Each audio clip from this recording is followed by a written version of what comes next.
Hello and welcome. It's Theater Thursday, and we are going through another round of solo sessions for the party for CTF. Hello, everybody. Hello, Lurker, Ryukaz, Zevis, Ellen. Hello, everybody. Hopefully you guys are having a fantastic Thursday thus far.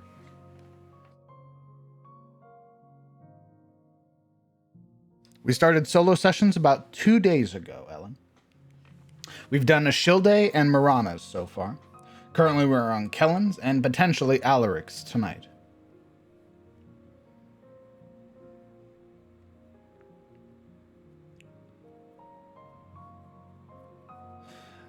Mine's been better, Zevis. I need to fix my sleep schedule. I'm losing a lot of time during the day.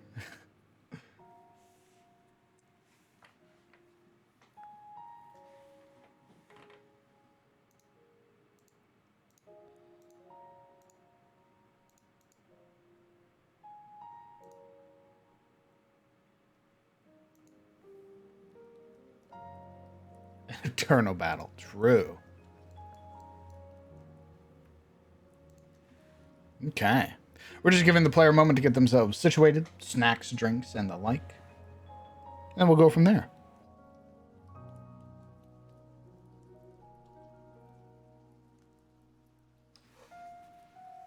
Hello, Rookie. Hello, Sizzle.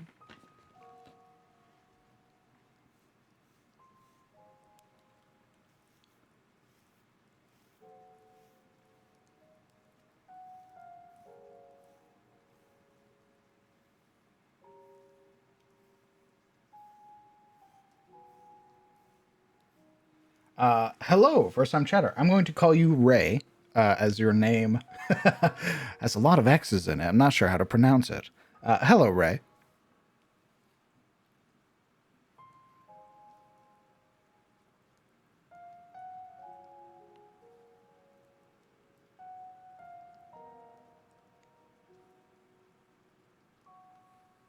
Ooh, what if I told you I've never played Diablo? And I don't know who that is.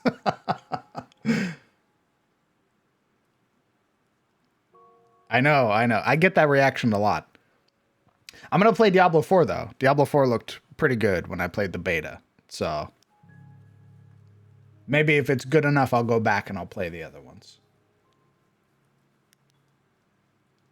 Try one first? I like the first Diablo?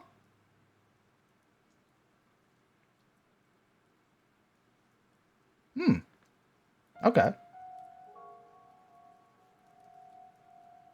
Can you even buy the first Diablo? Or do I have to do some like emulator to try and get it? Oh, you can buy it on BattleNet. Oh, okay. Well, shit, never mind then. I don't have to worry. Neat. Very cool. Well, welcome. Hello. You are joining us for our solo session or a side quest for one of our players in our Friday game. They have 2 weeks of downtime currently and are going about and doing their own adventures and missions. We've done 2 of them so far, and this is our 3rd with our ranger, Kellen. Hello, Presper. With everything out of the way, we are going to go ahead. We're going to transition over. Perfect. You should be able to see the map, the chat, and our character below us, as well as the void. Currently bereft of life, as you all chat, as you all talk, your words will be captured behind me and recorded in perpetuity for all future VOD watchers and all future YouTube watchers. So you have anything you would like to say to your future self, now is the time to say it. Wisdom from the past. I'm playing a Drow Ranger Beastmaster in my current DM Hub campaign. Ooh, that sounds like Adventure Coast? That's what DM Hub sounds like. Who's the victim today? Kellen. All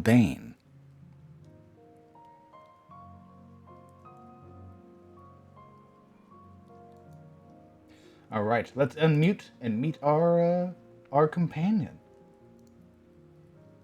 Hello, gamer. Hello.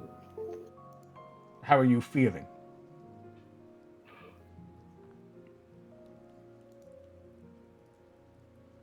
Uh-oh. You definitely like talking.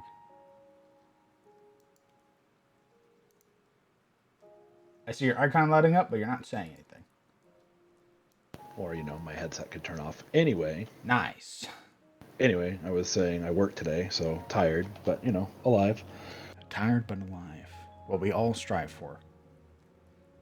So, welcome to your solo session, your side quest. This can take 30 minutes or 6 hours. The pace is dictated by you, the player, and how much you want to interact with the world or chase your own ambitions. Okay. Well, we talked about it a little bit, so I don't expect it'll be taking us all hecking night.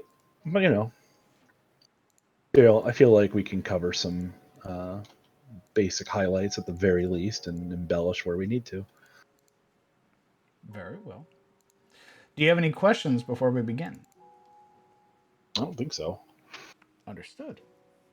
Then we can jump right into it. Pop out my character sheet here. Currently, it is the 23rd of Starfall. You are inside Reynolds' basement with the rest of your companions. The Basilisk Emperor's corpse is strung up, hung by spectral chains. Presented on the table beneath it, the several eggs that had been pilfered from the Emperor's lair, left in the care of Reynold the Slayer. Reynold, turning his attention now to the rest of your companions, he would speak. Right. It's probably best you go and get some rest. The singing tea is probably waiting for you. Get some food. Get yourself situated. I'll call for you during the week. Get your opinions on what I'm building, what I'm carving. You got any questions? You would hear a Shilde pipe up. Marana, not asking any questions, and he turns his attention to you. Well, luckily he explained himself pretty thoroughly, so I think Kellen wouldn't have much to really inquire about until it came to time to actually start making decisions on what was made and such. So, um, not having much to say on the matter, he would just do the nod thing, thank him, and probably try to usher everyone to the inn to go do the inn thing, or unless someone is staying behind, of course.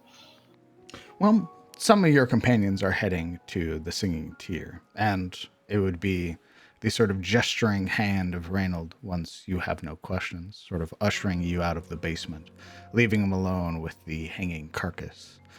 You make your way out into the Get out of my shop! So dead. not that, thankfully. He's more so most of your companions, if not over half of your party, have one or more points of exhaustion.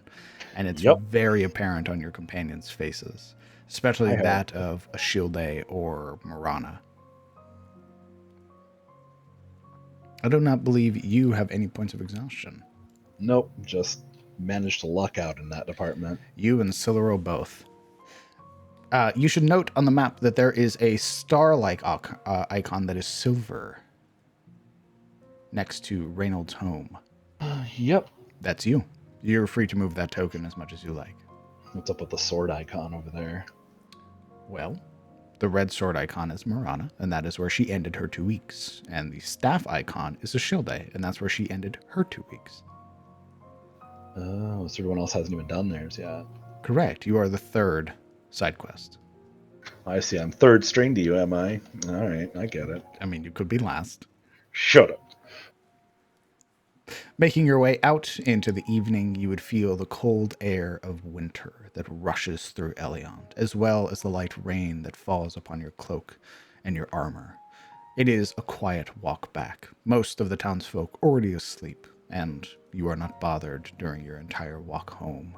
Making your way to the singing tier, you would find that the hearth is burning, but mostly in embers now. The downstairs completely bereft of life. It is quiet.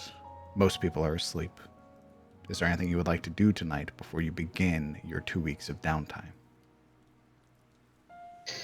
Mm, beyond things that require actually speaking to other members of the party, no. I think, going in, catching up with Reynold, um, it was kind of a harsh journey to get here because we didn't stop much. Mm-hmm. So, bath is in order, wash his clothes is in order since he's not exhausted and he can actually, do that without face planting. You would be fighting, if nobody else, a Shilde, as a Shilde is one of the folks taking a bath this late in the evening. Yeah, he can wait his turn. He can do his laundry first or something. Understood. Not to wash your undies, otherwise, you get crusty and you don't like that shit. Understood. Gross. Well into the evening now, Disgusting. you've managed to not only clean your clothes, but also managed to hang them out to dry. And eventually the baths would be free, allowing you to take your own bath. And it is almost strange, this sensation that washes over you as you sort of reside in the water. It is a feeling of serenity, where before there had always been this daunting sensation, something always looming on the horizon, a threat, a danger.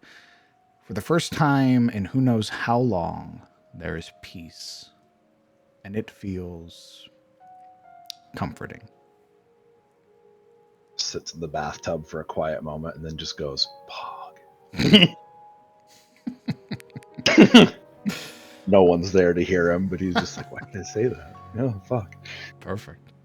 Eventually getting out of the bath and making your way to to your in room.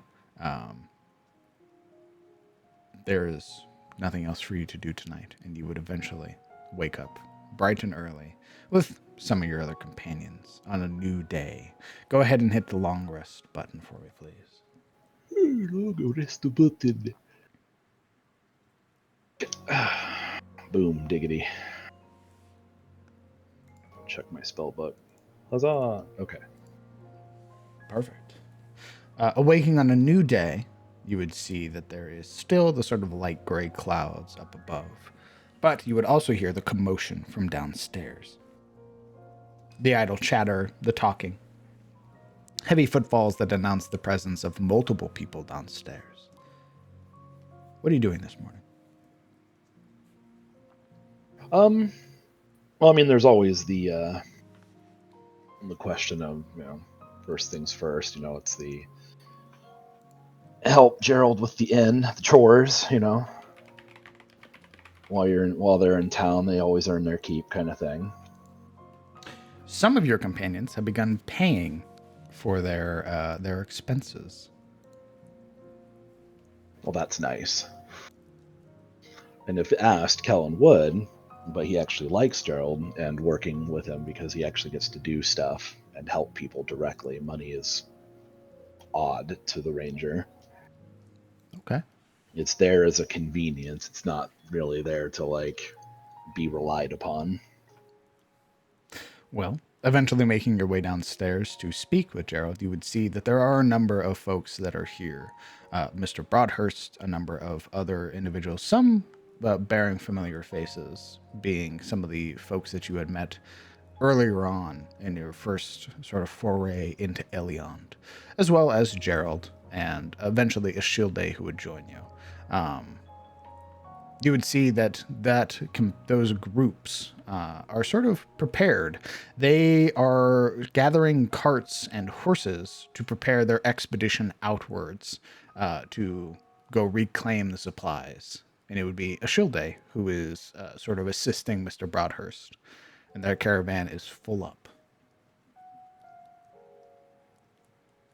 Is this them going to get the supplies from the cave? Correct.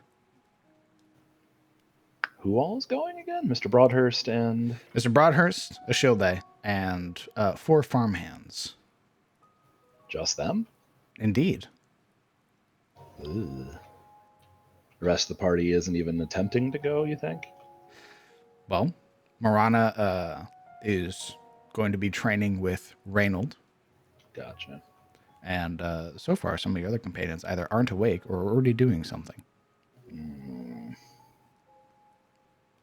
Hmm. Seeing Gerald, he would call out to you as you make your way down the stairs. Good morning to you, Kellen. Morning, Gerald.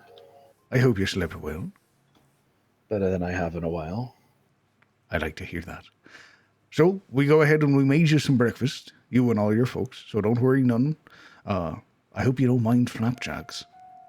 Huh. He just laughs at that, like, who minds flapjacks? Do I look like a heathen? You never know.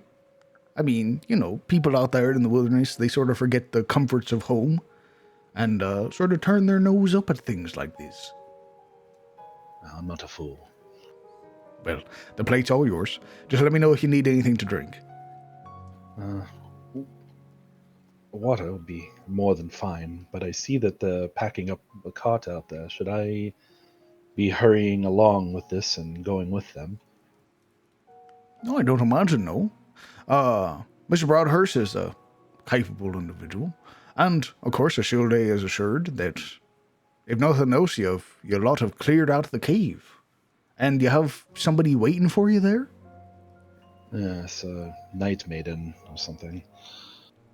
She actually helped us fight the beast, so after helping her people, she helped us. Aye, very Tarosian. Ended up being quite a capable ally. First I thought they were just common hobbies, but apparently not so much. Well, I don't think you got to worry none.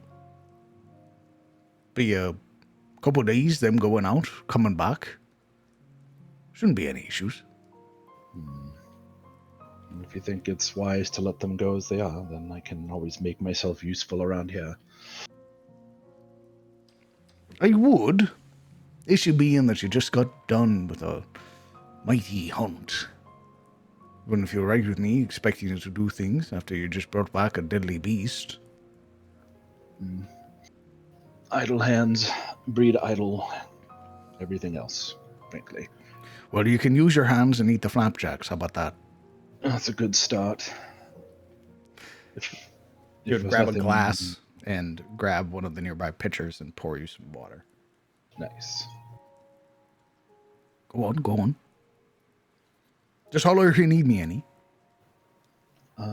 Sure. All right. And he'll, having the fond memories of childhood of mom and or dad making food, and he's just like, badass. Everybody seems to be having devoured their flapjacks in some way, shape, or form. You would eventually watch as Ashilde and the rest of the companions make their way out, sort of saying their farewells, and that they will return. You would as well catch Marana as she is leaving, having eaten her food, gotten herself a thermos of coffee to bring to the Slayer, and saying goodbye to Ashilde. Having a sort of quiet conversation with Gerald, she would eventually sort of see you off and then go off to do her training.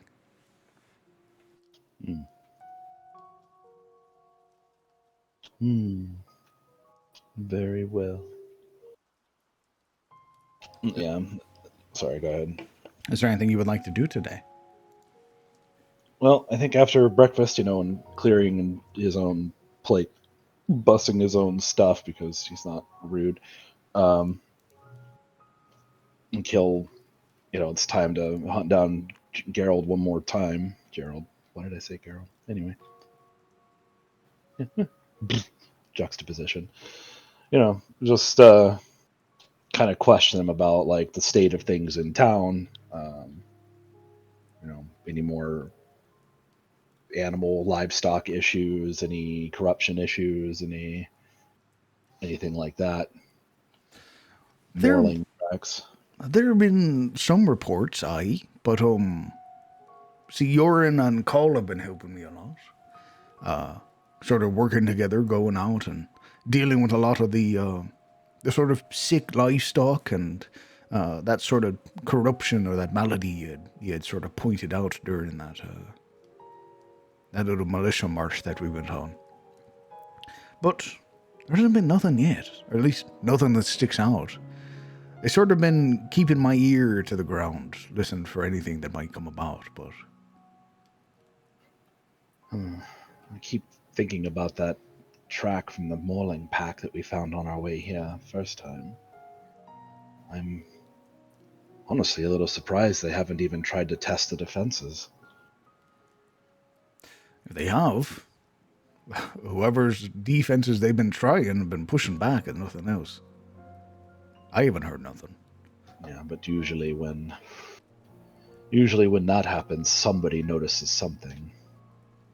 And Mauling's raiding is not generally something that is subtle.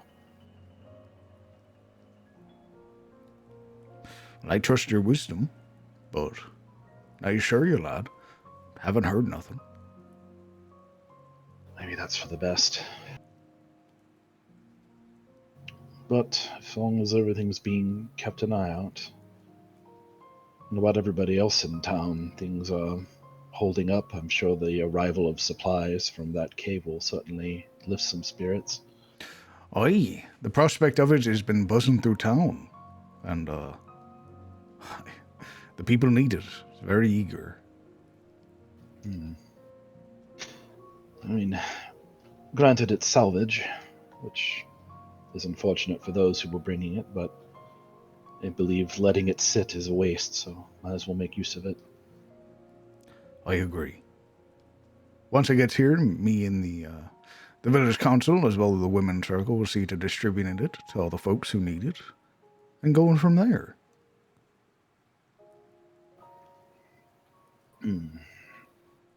Well, seems that my companions are all splitting off to do whatever it is they want to do.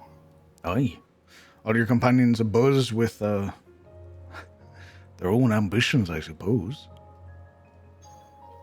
Well, I think they have probably earned a break. That means you as well, lad. There's no vacations in the Grey Watch. I don't know if you know this, lad. He looks around. You're an Eliond. And even then, there should have still been some kind of presence from them here, and the fact that there isn't is kind of worrying. A lot of mountains to trek through. A lot of dangers. And with the ferry being closed, doubt you're seeing anyone coming out here. Well, there should have been an enclave in the south somewhere. I've never been to it, but it should be somewhere out there. Maybe on the other side of the ferry? Possibly. But from my reckoning, where they're needed most is generally where it's more wild, and no offense, this side of the river is quite a bit more wild than what's likely on the other side. Well, I take full offense. Oh. Look around you, son. There's no... I mean, aye, it's pretty wild, but... we have our comforts. Mostly large cities, not so much for Morlings to come near. It's too defensible, right? So villages with livestock fences, a lot more appealing. Aye. Well, maybe they heard there's a Grey Watch around here. If they Scared even them off. understood what that meant, I'd be surprised. I usually have to find out the hard way. Well, maybe just seeing you is enough. Perhaps. But I suppose in the meantime I should find something to do. Aye. I mean, you're more than welcome to stay. I have no qualms against that. It's tempting, but I might... If everyone's splitting off to tend to their various... whatever it is they'd like to be doing, I'd prefer to find something to do that is useful. I'd offer to help with the militia, but I imagine they're already well in hand. I don't believe anybody's talked anything about the militia yet. But Maybe. there hasn't really been a need for them. Like I said, it's been, with you hunting all them beasties, been pretty calm. I suppose you've heard anything about the Kingsmen camped outside of town lately? I've seen them poking around in the woods. When they're behaving themselves. I haven't heard nothing about them being otherwise. And if I had, they wouldn't be there anymore. I don't doubt that. Just curious if they're still honoring the deal. It sounds like they are. I haven't seen them so much as leave the that little border there in the forest. I haven't seen them anywhere in town.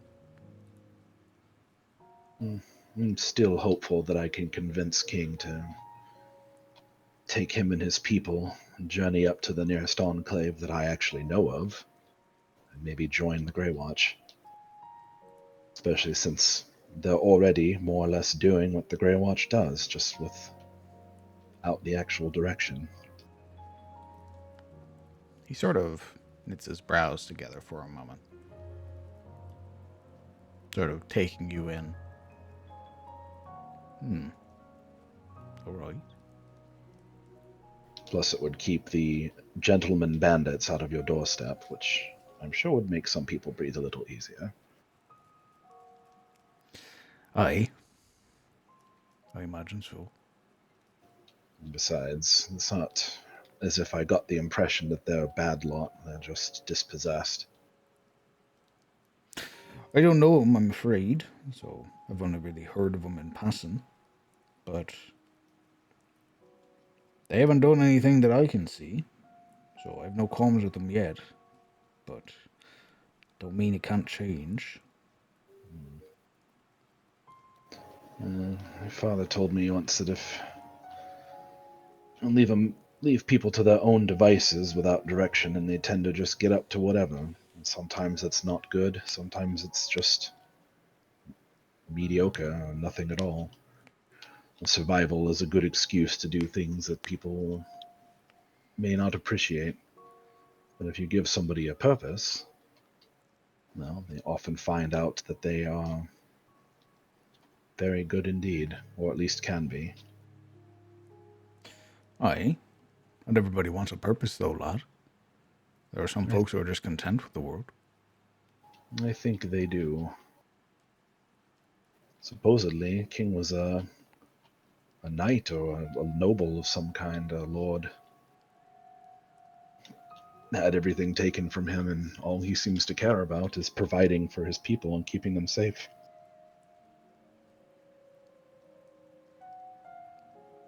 He sort of nods at that, bringing a hand up to run his fingers through the large, bushy beard that he has. Sort of musing on the idea. We have people who've brought their entire families to the enclaves. Everyone pulls their weight, of course. Husbands and wives that aren't fighters, they help in the enclaves and they tend to things, repairs or food or medical, anything really, even research. And those that wish to fight, they do so, while their families are taken care of. It's more of a community at that point, really.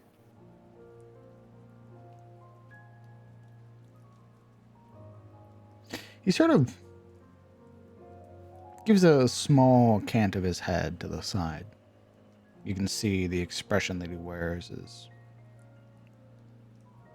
somewhat inquisitive, sort of looking you up and down for a moment. Finally, stops musing over, what life was like at the Enclave and looks up at him and is, what? Nothing. Just... Are you sure about that? You can speak to me, Gerald. I think that we've come a long ways enough that if you have something to say, or ask, rather, I certainly have nothing to hide. No, I don't imagine you do, son. But I don't know yet. I'll let you know when if I figure it out. Huh. Well, maybe I'll check in regularly. But if the militia doesn't necessarily need me at the moment, and the town is safe and everyone's secure, maybe I should pay the Kingsmen a visit. Put on some of the charm. Sway them a bit. Charm, are we? I feel like I can be when I want to. All right. All right. I didn't get this proficiency in persuasion for nothing. All right. Well, Mr. Charmer, I'll be here if you need me. Unless there's anything you can think of, I can bring them a message, perhaps. No. If I want to see him, I'll go see him. I imagine you will, and I imagine that they would find that about funny for a grand total of half a second before they saw your face. Aye. So far, I have no reason to visit him. But that may change. I'm still hopeful for a pleasant one if it does come to that. Aye. So am I. But if you can't think of anything that I can put my hands to, I suppose I should poke around a little while. Okay.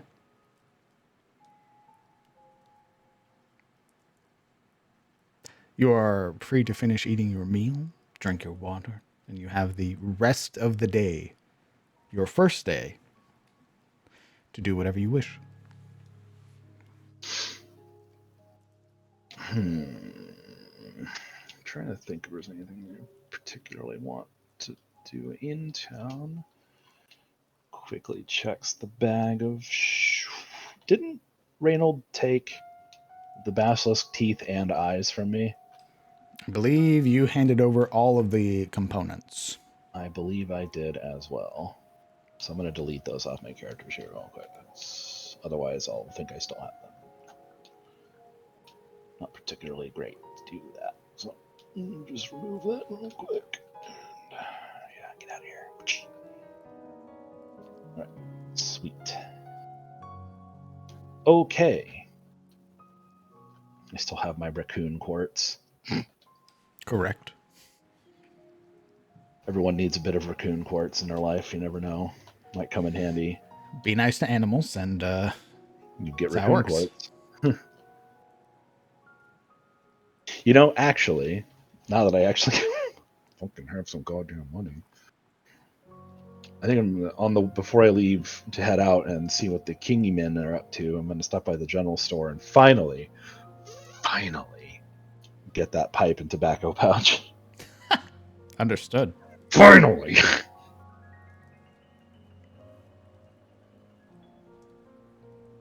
Go ahead and making your way out and across to the general store.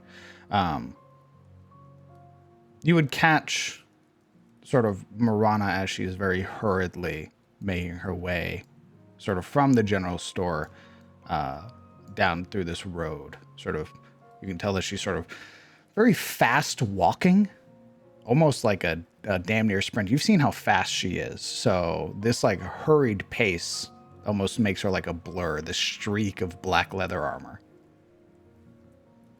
Was like raising his hand like to say hello, but she just blurs by and it's like, okay. You can see her head's sort of down low. Her arms are full of like her backpack and a bunch of other like things on her. It seems you're not the only one spending your money today.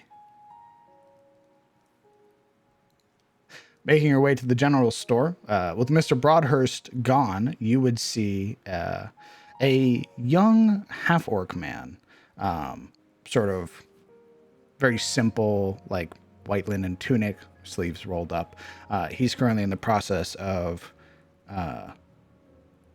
sort of with his back to you.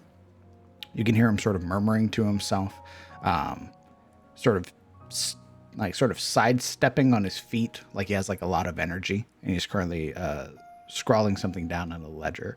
He doesn't hear you enter. I think he'll give it a second and then clear his throat politely. Eventually, the gentleman sort of snaps his head up, turns to look at you, and you would see these sort of like dark, like black hair that sort of pulled back, and the sort of stature you'd expect of a half orc. He sort of sets the book down. Oh, sorry, I didn't see you there. Is there anything I can help you with tonight or this morning? Sorry. Are you burning the candle at both ends already? You know, Mr. Broadhurst sort of caught me while I was coming up here. I usually don't do this sort of thing. He asked me to cover the store for him for a few days, so I just got a lot on my mind. That's all. What can I help you with?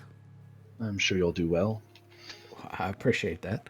Most everyone here already likely knows what they want most of the time and knows exactly how much it costs, so maybe in a way it's almost like a vacation. Get to hang out in the store and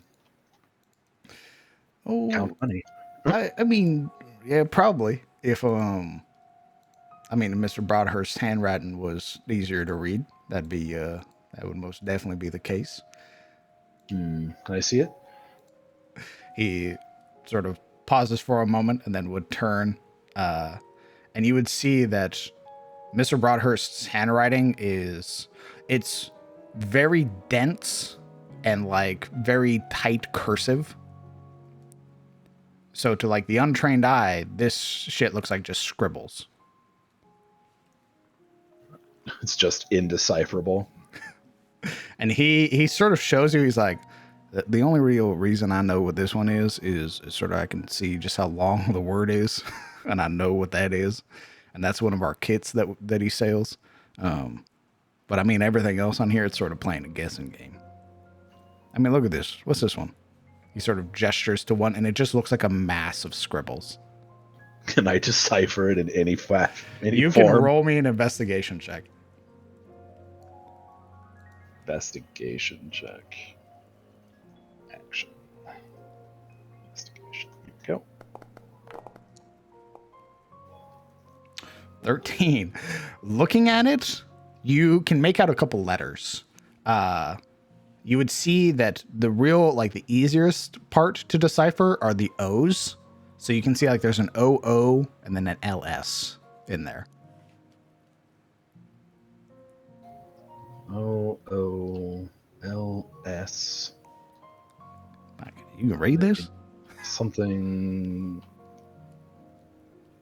Cooking tools, maybe? I suppose if you were to check it against the number here, or if there's a number, it's the note's inventory, and your best guess was, for example, cooking tools, and if the number matches what's actually in stock, I'd imagine you have it. Sort of pauses for a moment, looking it over. Gives a nod and sort of, oh, one moment, let me just go back there and see. Sort of takes a step back, goes into the back for a moment. What the hell? Well, it ain't. Well, I imagine they're tools, but Mr. Broadhurst here calls them utensils. There are a whole bunch of tools back here, in fact. I suppose he has a leatherworking kit scrolled away back there. Leatherworker. Nah, afraid not, friend. Yeah, that's fine. But I imagine if it will arrive, it'll arrive when he returns. More than likely, we are getting some supplies back, so.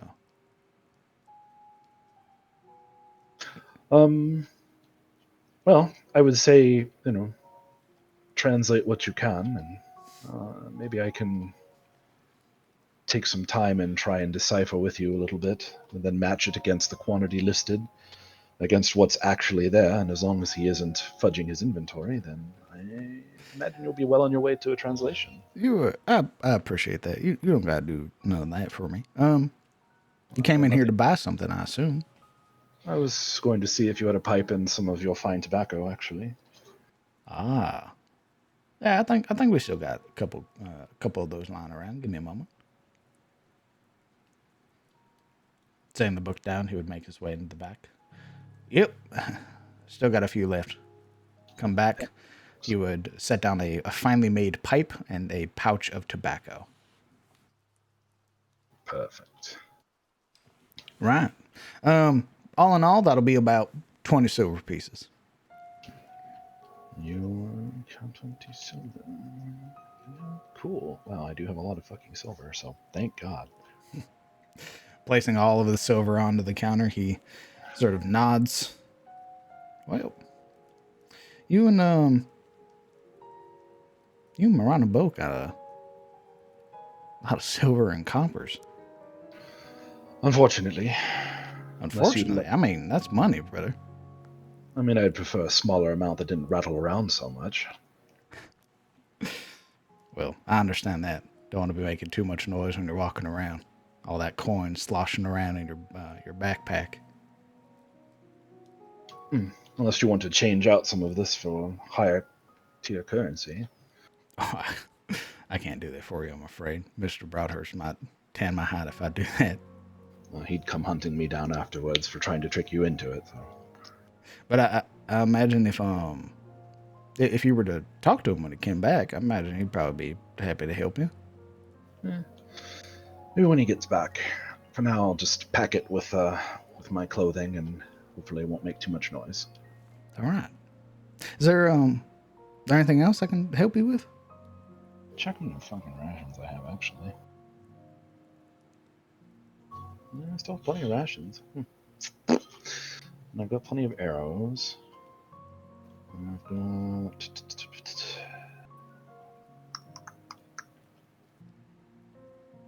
I guess I've got everything I technically need. Rope, tinderbox, mesket, bedroll. Fractured gems. Fuck. Hell, I'm gonna do with that. Anyway, You can sell them. does he actually want those? Oh. They have a price associated with them, don't they? Let's see. These gems may have been whole, broken, polish, or shine. Happy is nothing more than colorful rocks. So with the right care, they could shine again, or they can be sold for some paltry sum. Looks like this might be an Ashilda thing. I'd have to give it to her and have her do her stuff with it. Sure. Because otherwise, it looks like they're worth essentially nothing at the moment. At least not much. They're worth about 5 gold. Well, it's not terrible, but I feel like giving Ashilda the chance to, practice her craft wouldn't be a bad thing either. All right. Especially if they can be made worth more, but, the RP opportunity to let her kind of have a moment and be like, oh, yeah. As well, Mr. Broadhurst is all about sort of bartering and trading and stuff like that. So if you have anything you want to sort of trade out for any new equipment, new supplies, anything like that, while we still have it, I imagine he'd be happy for something like that. The only thing I really have is this sort of handful of broken gemstones, but one of my companions is theoretically good at cleaning these kind of things up, so rather than give you some broken rocks, perhaps I can bring back something a little prettier. Oh, all right. Yeah, sure. And, I don't really carry a whole lot else on me, at least not at the moment.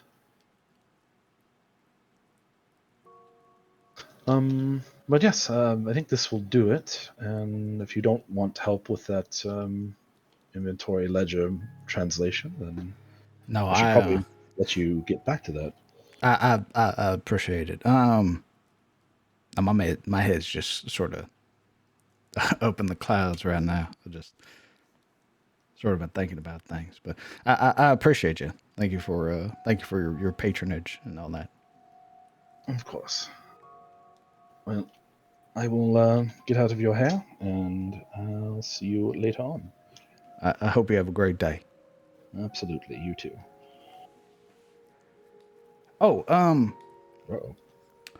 I I've seen you around. I've heard a few names for you and your friends. Like I know Marana, um, and Alaric, but I don't believe I've caught your name. Kellen Aldane. Pleasure to meet you, Kellen. I'm Dominic. Oh, pleasure to meet you, Dominic. If you're ever looking for work or anything like that, I know my father is always looking for some folks who are pretty proficient with that bow that you got on your back. So I haven't been using it for a while. I've found something else that's been very helpful. He just kind of like flexes his left hand. he sort of like looks at the gauntlet and doesn't assume that it's a ranged weapon at all, and just goes, "Oh, all right, that looks pretty wicked. I don't think I've ever seen anything like that." He'll grin and do the deploy action for it. Thunk! You can see him sort of eyes go wide for a moment looking at it. Man, you and all your friends got just some of the strangest stuff I've ever seen. Oh, believe me, it's strange to me as well. I mean, it looks incredible. I've never seen anything like that. How's it fit in the gauntlet? I don't.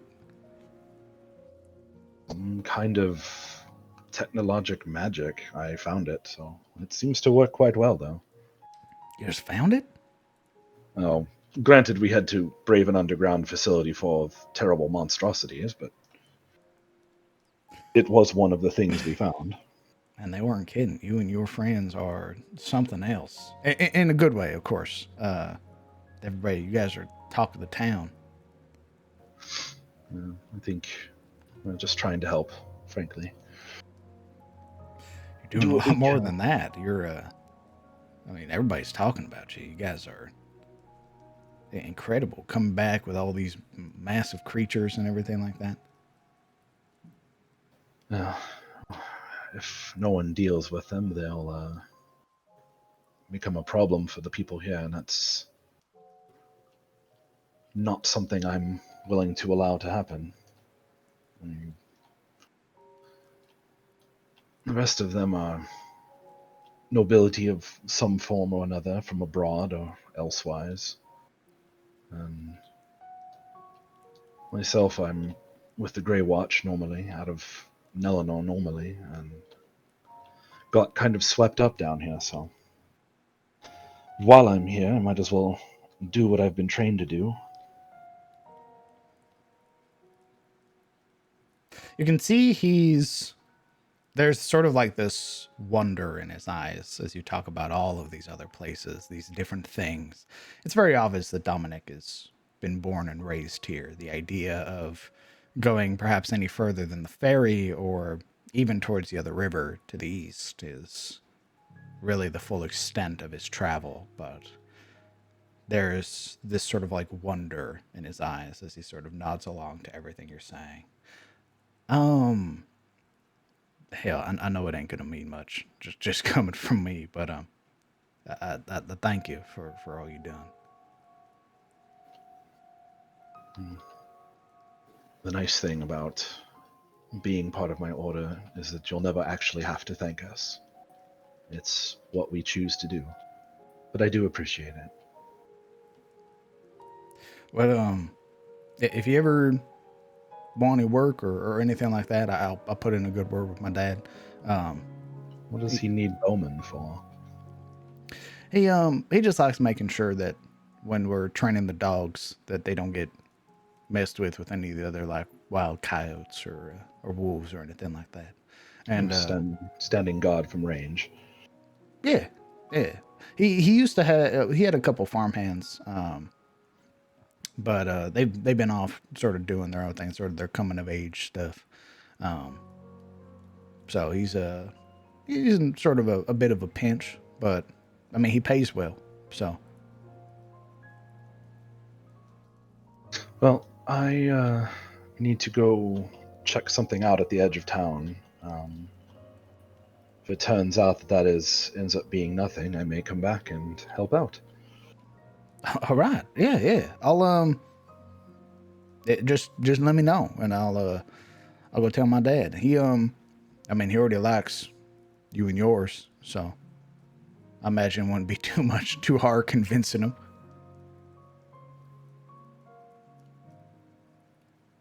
But don't let me keep you none. Just holler for me if you need me. Do you have God, do they have matches here? What the fuck? How are you supposed to light this shit?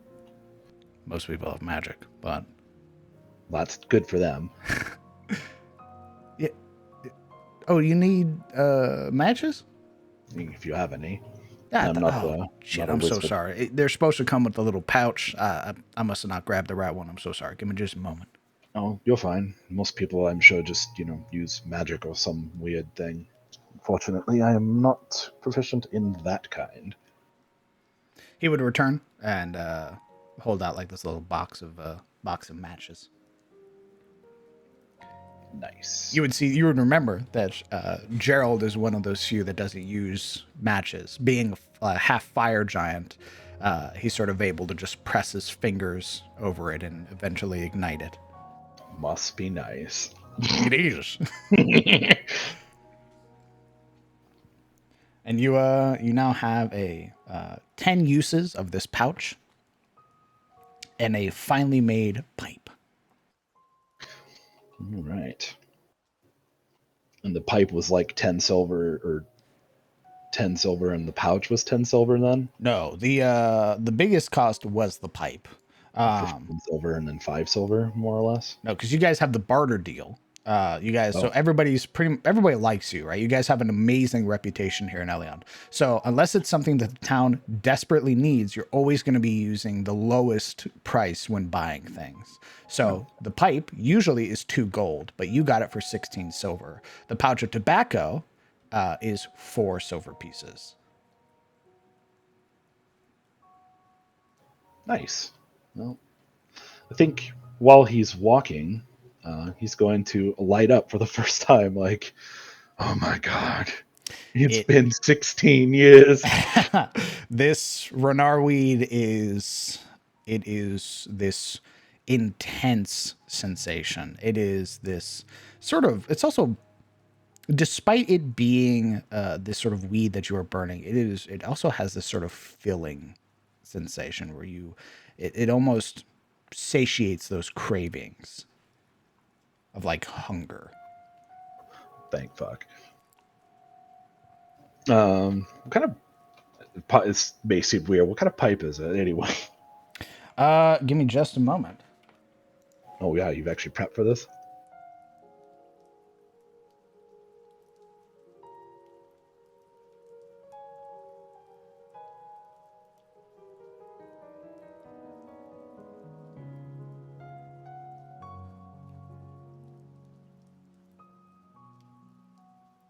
Where are our DMs? It would look somewhat reminiscent like this.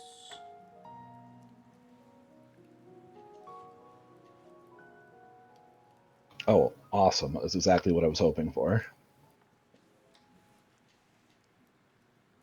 Nice long stem little bad boy. Indeed.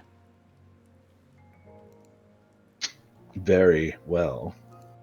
And it'll be the 8-day mark that the new supplies get in, and it'll be on the 9th day that all of the shops will be updated with new services that'll be available. It was going to take them like a week and a day to... Correct.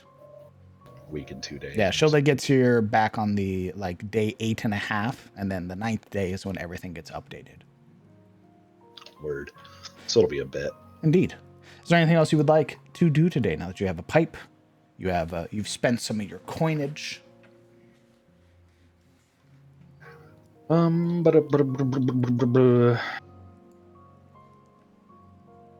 know, I don't think so. Because the leather working shop was also pretty light on materials, weren't they? Correct. So they didn't like even if I wanted to go after something like studded leather, they probably wouldn't have that. If I recall, I think we asked about this before actually, and they were like, "Yeah, no, we don't have that shit." Correct. However, by the ninth day, They might. either they'll have it or you can get that service done at the blacksmith who will stud your armor for you. Yeah.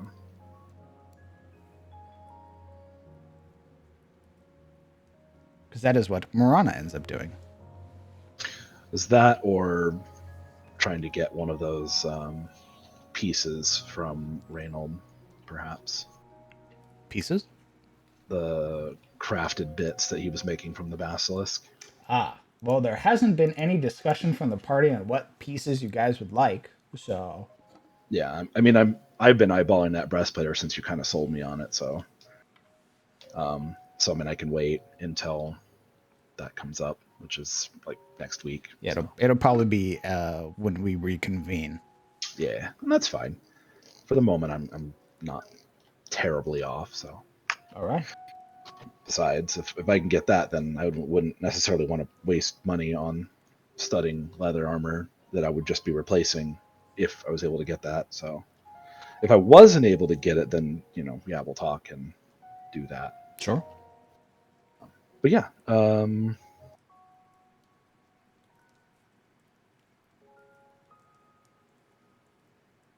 yeah, I think with his pipe alight, fine. He'll start making his way to the last known position of the Kingsmen, just kind of strolling through town as he does. Is it back to raining again? Is it back to what? Is it back to raining again? It's been raining, brother. I didn't know if the weather had at all cleared up. It's like a light rain. It's like you barely notice it here in Eliant. Fair enough. Yeah, just kind of puffing away contentedly as he walks through the town, walks through the field, heads towards the ruins. And instead of being sneaky like he was before, I think he's just gonna kind of approach quite openly. So they likely have someone watching, and they'll likely see him because he's not trying to hide. Okay. Are you waiting for them to come to you, or are you going to them? He'll just keep heading right towards their camp until either they tell him to stop or he gets there. Okay. It would be about here that you would hear Okay. like a whistle. This sort of like low, drawn out whistle that sort of carries in the air.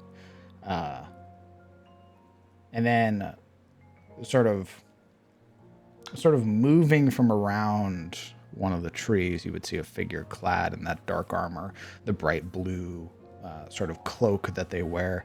And they sort of eye you up and down for a moment, sort of holding their bow to the side, previously having it up, but then relaxing it and sort of gesturing with their head. Like, go on kind of gesture. Mhm.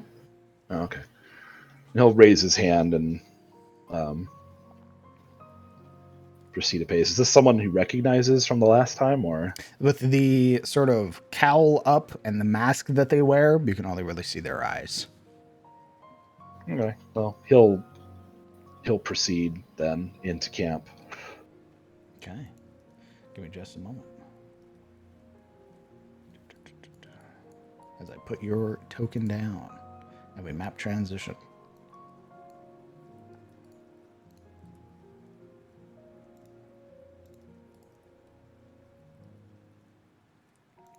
Make sure you can see. Indeed you can. Okay.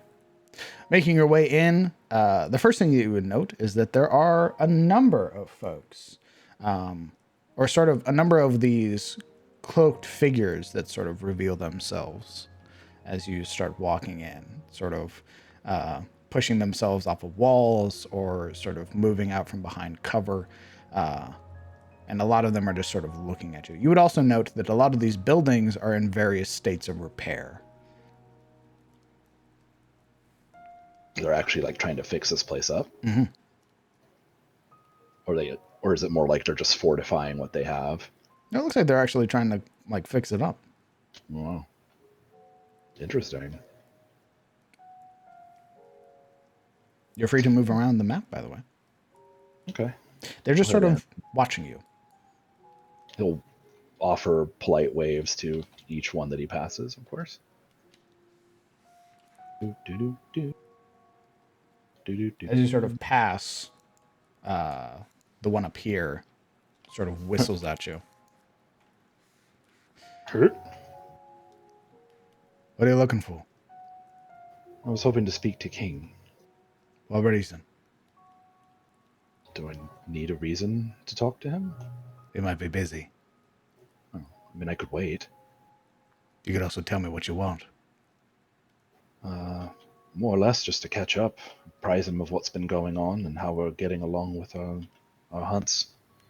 Maybe to,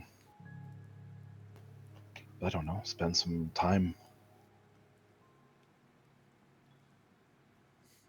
He sort of looks you up and down for a moment. You would watch as he turns. Another whistle as a figure from around the corner sort of steps out, this sort of half cloak that they wear, sort of leaning against a sort of sheathed blade, relaxing their arm against it. And he nods. And the one next to you says, "Go get King. Got a visitor." The one turns and very hurriedly makes his way around the corner. Wait here. And he'll lean against the wall, waiting. The pillar, or whatever this is. Pillar wall? This thing. It's like a half wall. This would Yeah. be one of the sort of connecting portions of the half wall. Yeah, I'll just kind of lean against it, chilling for now. Whoop. He's very casual in this moment. He's not trying to be alarming or I know. weird. Or They're just watching you very intently. he's still smoking, so he's just like.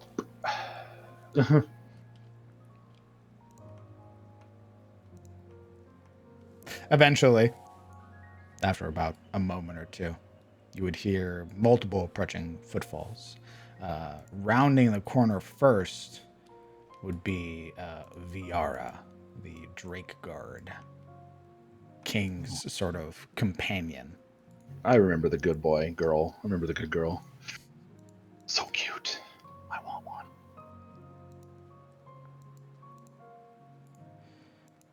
I need to adjust. Perfect. Sort of stalking out. Why are you doing this? Never. Update, thank you. Eventually, moments later, would be sort of stepping out with that familiar swagger would be King. And he's sort of pulling a cigar from his lips and sort of sees you, and there was the tension, the sort of expression that he needed to wear, and then seeing you, he sort of laughs, sort of pulls the cigar from his mouth. Walking past, he would pat Viara, and they would both walk together. Well, if it isn't the shepherd boy. Can I move again, or He gestures you forward. cool? It's good to see you, King. Likewise. Now, what are you doing out here in my neck of the woods? Honestly, we finished one of the more harrowing hunts to prepare for the terror that we've already encountered twice, and everyone's sort of taking a breather at the moment, and I'm sort of left a little restless. A little restless. Well, Thought perhaps I could come here and spend some time with you and the Kingsmen.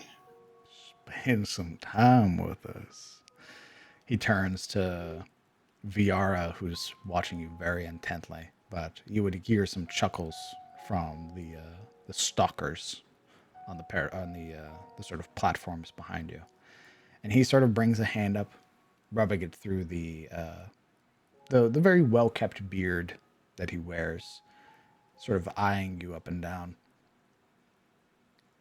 You know, I had a couple of my boys keeping their eyes on you.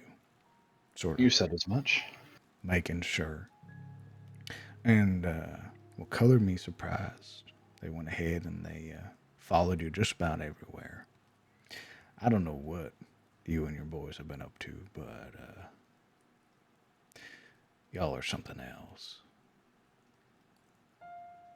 I feel like that could be a compliment or the opposite. Take it as you will.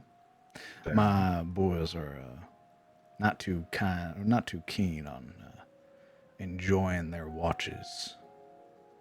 So when they're following you, and there are things like tornadoes coming down, they well, I get an earful. You're supposed to be hunting the terror, I thought. Well, unfortunately, in order to hunt the terror, we need intelligence and supplies, of which we can't get unless we hunt other creatures that are apparently also a threat. A little tit for tat, unfortunately. But as we're making good on that, we are getting closer. Hmm. It's not that we aren't doing it, it's that we're apparently required to do these other things first. And as it turns out, those other things also have the advantage of protecting the Southlands. I'm busting your balls, son. Oh, I seen the terror. We all thought it was a myth, really. And then we saw you running from it. it was a little unfortunate that it just seems to absorb magic or deflect it somehow. It's more than that, son. It's a damn force of nature. Yeah. And we'll need to find some way to dispatch it. Hopefully without dying ourselves. That would be unfortunate. Pretty unfortunate. But if we're going to make good on our bargain, then we need to be prepared and strong enough to deal with it. So,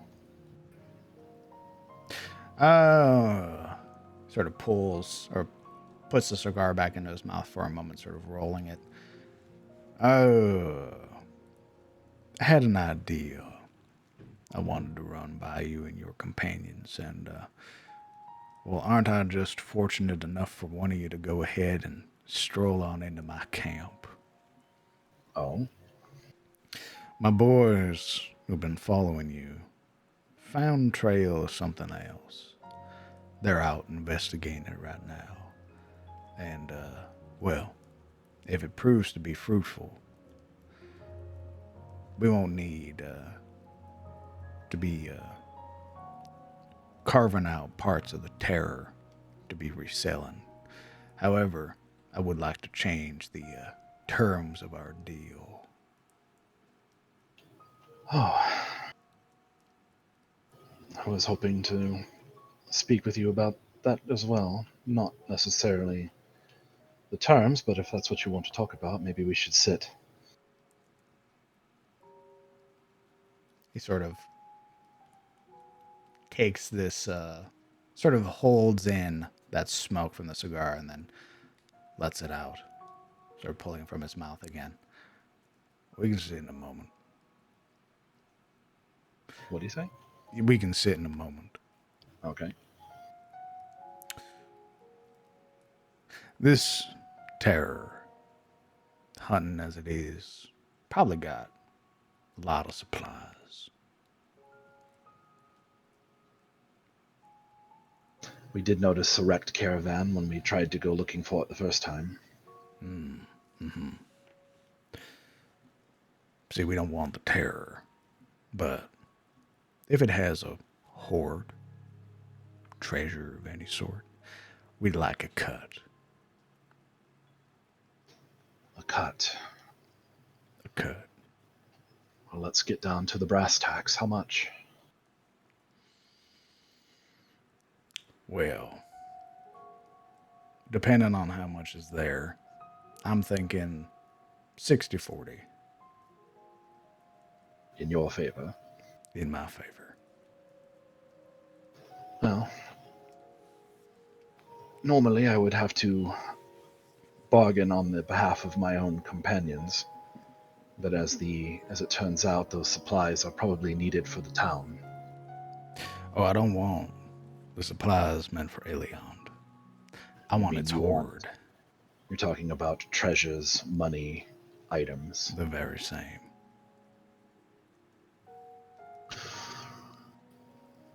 If we're going to hunt this, wouldn't it seem equitable to shoot more for the 60-40 in our favor? See, I knew you were going to say that. I knew you were going to say that in return, which is why I had to start high on my end so that we can arrive at the 50-50 mark and shake as gentlemen.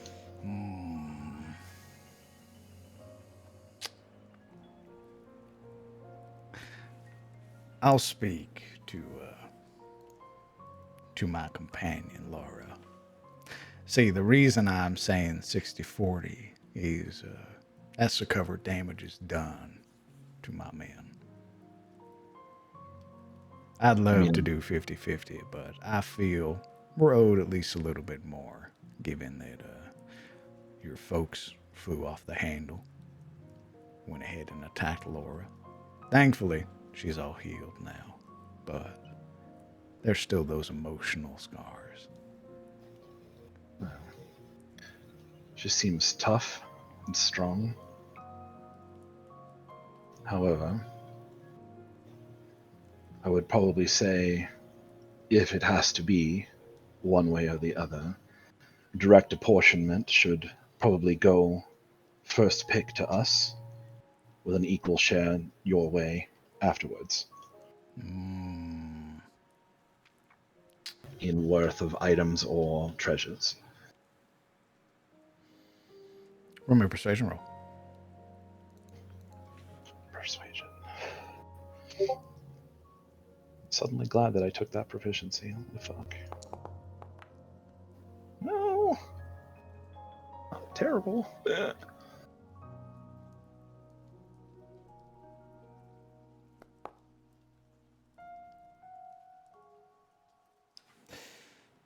Staring at you for a moment, we take another puff from the cigar, roll his jaw for a moment. How about, I know you're traveling with finger wiggler sort, right? Dwarf. Yes. She keen on being able to sort of discern what items do. She's done that in the past. Well, hasn't she? Yes, she has. How about that when that all goes down, and you do find some items, that she takes her little fingers and wiggles them over them, and we find out what they do. And if I like one, really, really like one, I'd rather it go to my men, instead of finding out afterwards that whatever sword you gave us or what have you is filled with some malevolent spirit or does something untoward to your body. Well, I can tell you right now that I wouldn't let that happen. At least not without making you aware of it first. But it seems fair enough. We'll catalog everything. We'll earmark the things that we would like.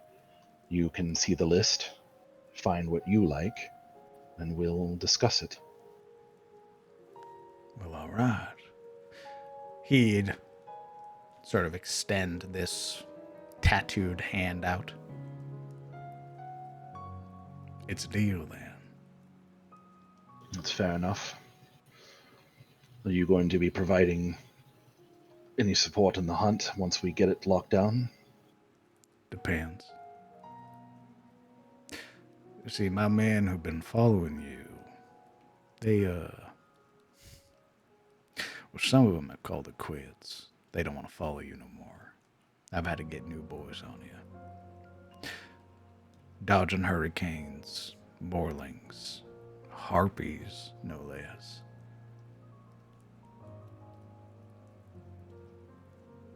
I don't know what you've been doing, son, but it's something else. Well, I'm more than happy to tell you what we've been up to in full, if you'd like. He's still holding his hand up. Oh, right. Yeah, he finally reaches out and shakes his hand. Firm handshake. And as it's done, VR sort of relaxes. And the two of them, he sort of nods. All right, come on.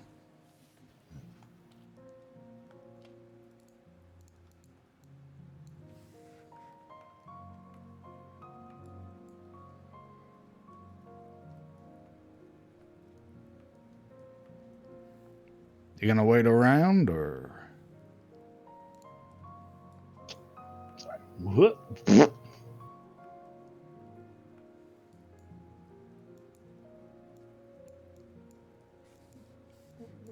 we go. I see the rest of the camp finally. Maybe. Or you're getting robbed. I'm about to get the boots to be put to me medium style. Brrr.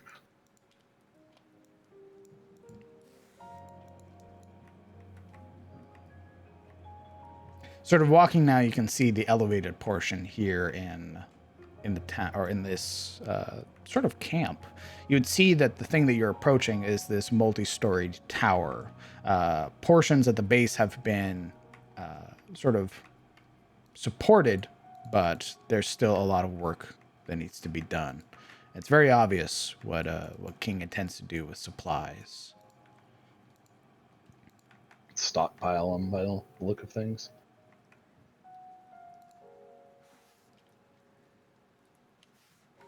And make way for the doggo. Doggo's waiting for you. Oh.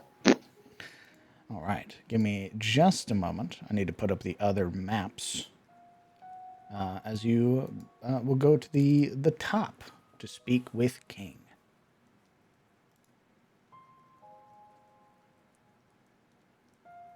In fact, why don't we go ahead? Let's take a 15-minute break.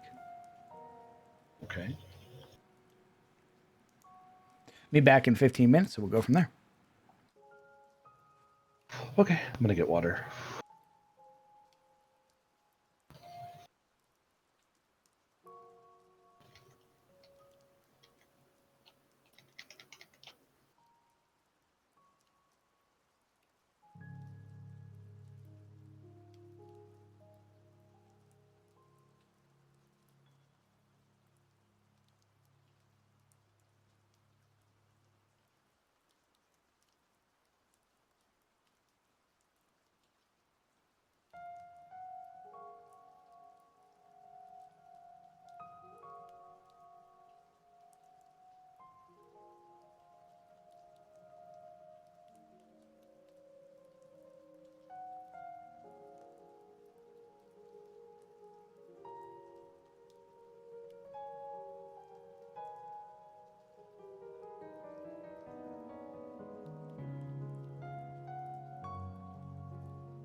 Okay, I'm back.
Okay, I am back.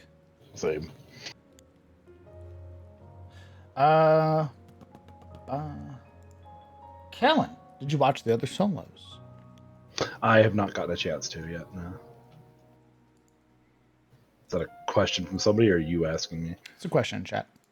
Oh, I did not get a chance to do that yet. I should, though. Probably put it on at work or something tomorrow.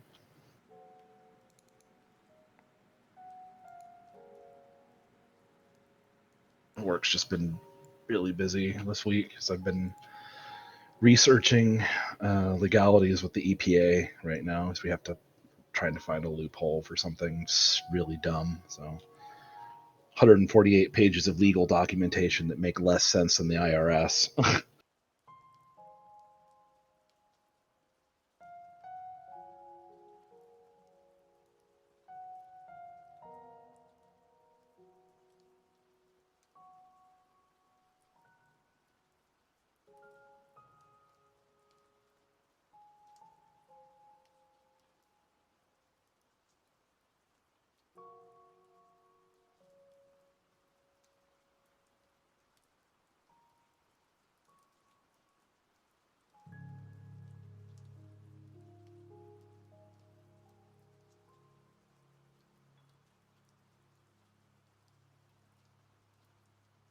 Is there something in those other solos that I should be looking out for?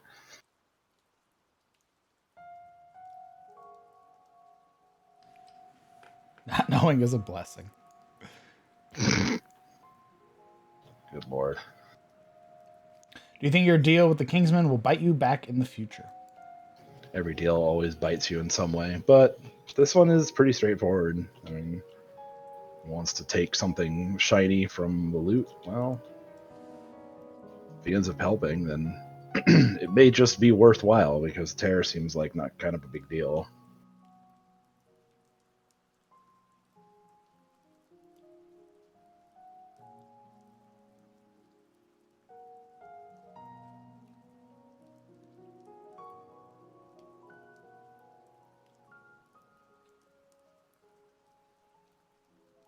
Goodbye, legendary artifact. I'll be taking that. Thank you. On the plus side, it sounds like we get to keep the entire remains of the terror. If Reynold can do anything with that, that might turn out to be really good for us. Stop! He's going for the hand of Victor! Oh God. Casually hands the one ring to some bandits.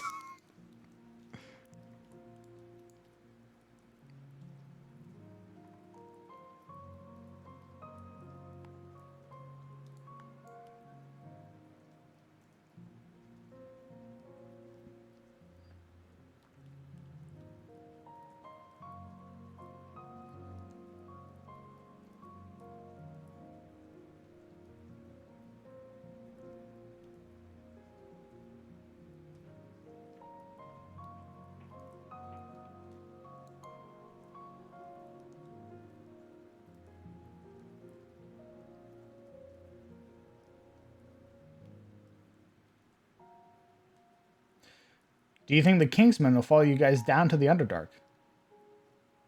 They might. I don't know if they'll come back out, not because of us, but because it's the Underdark. Or they might just go and they're like, "Oh, they went down there. Yeah, no, we're good. We're gonna wait. If they come out, cool. If not, well."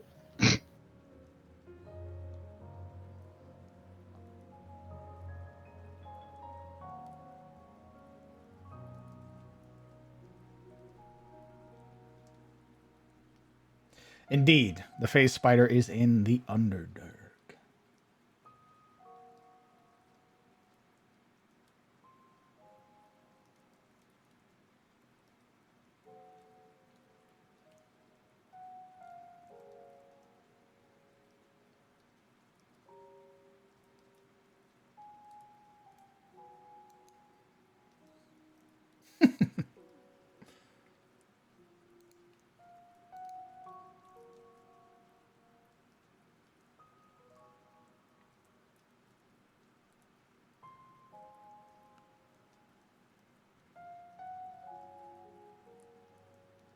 I question how good King's help is going to be when his people can't even follow us to the shit we've already done.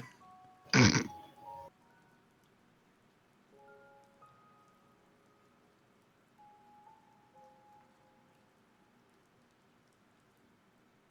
be fair, you guys aren't normal. You are far from it, in fact. Mm-hmm.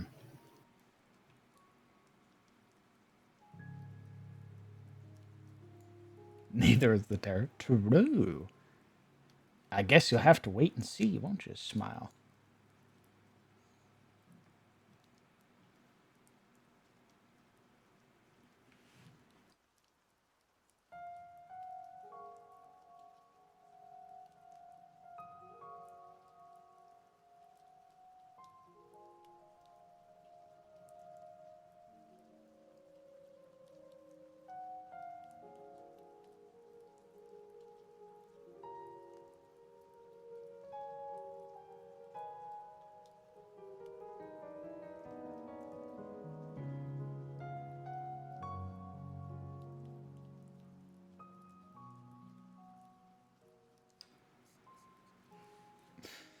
All right.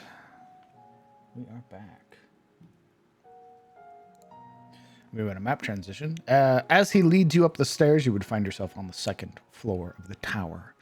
Some of the walls here still in ruin, allowing you to see out into the forest. But you would find yourself in a relatively small chamber, about 30 feet in length and about 15 feet across.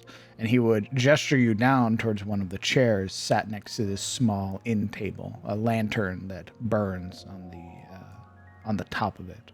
As well, you would pass by what appears to be this sort of wrought iron door, padlocked, and sort of as you pass, you would see the interior as well, which appears to be a number of sort of tightly bound barrels and chests. As we map transition to the second floor. It's like a supply room or something. Sitting down, he would sort of grunt into his chair. Okay, that is a table. Okay. Yeah. I put you there for a reason, dork. It was hidden by the icon. I was like, is that a thing? Because you're fat. Ugh. Sitting down, he'd relax for a moment. All right. What else did you want to discuss? Well, you wanted to hear about everything that we've been up to. Sure. Right. All your dallying about. And to spare the super long-winded recollection, he'll kind of go Tell into... me it from your character's point of view now. It takes so long. You have the whole session to yourself, brother. But... If you would like, you could shorthand it. Yeah, a little bit. And that's how I became the chief of the tribe. Trying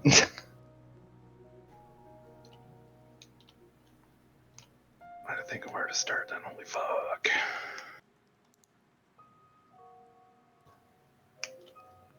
Yeah, I mean the whole thing with like the underground facility and that insanity, the dealing with Yuria turned to stone, having fought the Chimera kind of by accident,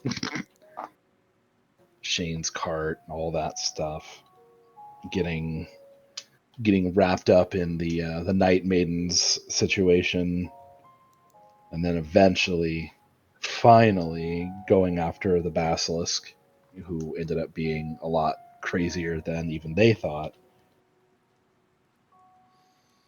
And then just, all of that kind of comes out in a rush, or not a rush, but just sort of like, and that's pretty much it. A lot of my men that had been following you sort of lost you when you went down and down that dirt. And it wasn't until y'all came back you found something along the road, that big old crater. Well, when y'all stopped and started talking all loud as you were, that's when my men found you again. They were following you pretty much through almost everything you said. Followed you down when you went to hunt the basilisk again, and you got petrified. Not my proudest moment. And then when you went back, as well as when you were dealing with them harpies, my men were there, maybe about another mile or so behind you, having to deal with their own set of band of problems. Because harpies weren't just interested in you, they were trying to take everybody. I imagine so. And seem to be afflicted by the same problem we've been having to deal with from the start. The same one we suspect might have tried to hire you to kill the unicorn. He sort of rubs at his jaw for a moment.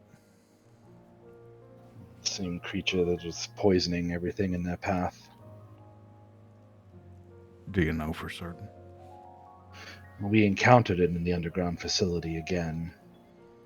And then when we eventually had to deal with the Night Maiden's problem, there was the same evidence of them being there. And they seem to have a thing or some kind of agenda to corrupt anything they can get their hands on. Corrupt it or kill it.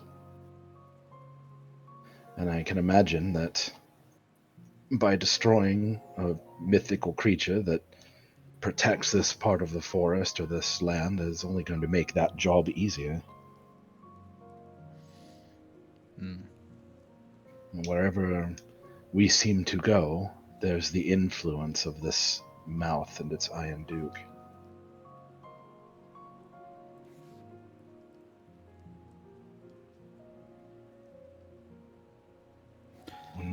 Nothing that it touches is left the same. The harpies, the Night Maidens, the one that we fought with, Norea, was her own mother that was corrupted that time. It's a hell of a thing. I know that our meeting first-wise wasn't the best, dealing with a creature that you were hired to kill, but I can't help but think that it was for the best that it didn't die.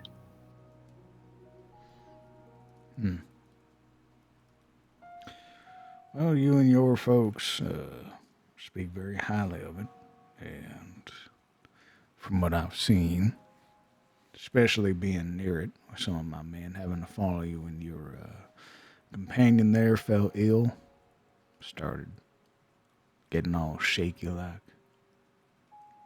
Y'all went back.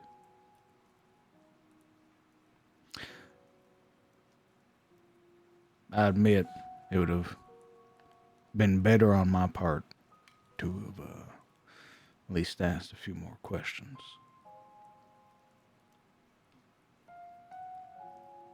If you see that unicorn again, tell him no hard feelings. It almost sounds like an apology. I'll tell them. Hmm. Well, it's a hell of a story, son. No telling me. And to think I just came down here to investigate some rumors.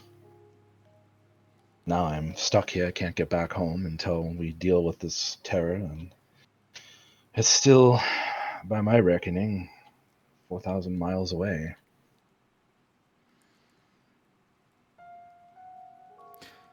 It's a tough thing to be far from home like that. Sort of thinking about it a lot, I imagine. I miss a lot of things, but I'm even more worried about all the trouble happening down here that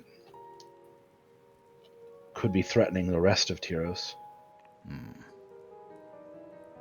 Because if it can happen down here, then what stops it from happening everywhere? Who's to say that it isn't? And it's all under everyone's nose, no less, but no one seems to be doing anything about it. You think At you could least do something about it? I think we have to try. Even if it kills you? That's the thing about duty, is that death is sometimes part of the deal. Try not to make it a regular part if we can. But to sacrifice for your home and your land, if you make it worth it, then I suppose so. Hmm. All right. Well, what else you want? Aside from all these pleasantries, of course, and you talking my ear off. Well, as you're probably aware, our companions are getting some reprieve in. That hunt was particularly nasty, so I think they need some time to recover. In the meantime, I'm not one to sit around. There's not much for me to do in town. I thought maybe I could spend time amongst you, learn some things, Oh, maybe teach some things if that's something you're interested in. finally coming around to taking up my initial offer. Sort of. Temporarily. Temporarily. It's When we hard to do leave so, when you join. I still have to hunt the terror, and I can't necessarily just leave my companions in the strut. No, not saying that, but wearing a nice blue cloak. I do like the color blue, but I might counter with spending time amongst you and yours and showing you how I do things, how my own order does things. Maybe give you some more consideration to my offer. Hmm. It's something I've been thinking about regularly since we first talked. It's difficult to find people that can make a difference and are willing to do so. And yet every time you ask me a question, would I die for Tyros? I feel like you're judging me or weighing me in some way. to your own principles. And I can't help but think that those are something that you have for yourself.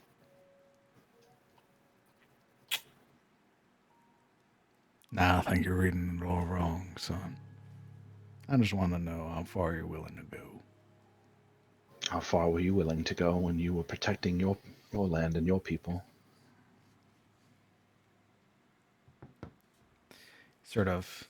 Now it's the cigarette's just down, or the cigar is just down to its stub, and he would eventually just flick it, just letting it scatter across the wall that's there for a moment. And he'd relax back, sort of resting his palms across his thighs as he leans back into the crookedy old chair. And just. There's a lot I do for my men. They're all. They're all I got. So. For them, I'd keep them safe. I'd ensure that their families are fed, protected. That's what we've been doing so far. Well, aside from those that I've asked to follow you, they're all right, but a little emotionally scarred, I imagine. But I got some new folks on you, so a little bit made tougher stuff.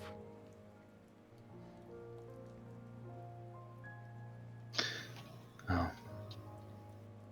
Gerald asked me about it a little bit, what it was like, at least back at the Enclave that I was trained in. I was kind of overcome with that sort of nostalgia, that realized that I'd missed it. But it reminded me again of your situation, the people that you wish to protect, that may not be fighters, the families of your men, their husbands and wives and children. And I just think that maybe they could do well in a community like that, and your men a sense of purpose. Living to survive is, well, in the end, we all do that in a way. But survival isn't always everything. It's the basest level that we can begin at. When we push for more, well, we really have a purpose to live for then, don't we? Your homeland, your home city might have shunned you or betrayed you. And Greywatch doesn't do that.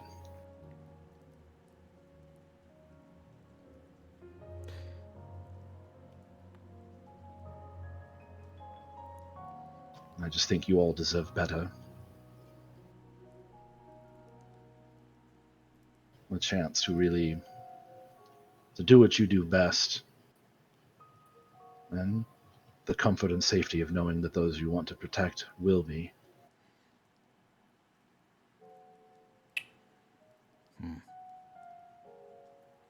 He'd sort of eventually push himself up from the chair,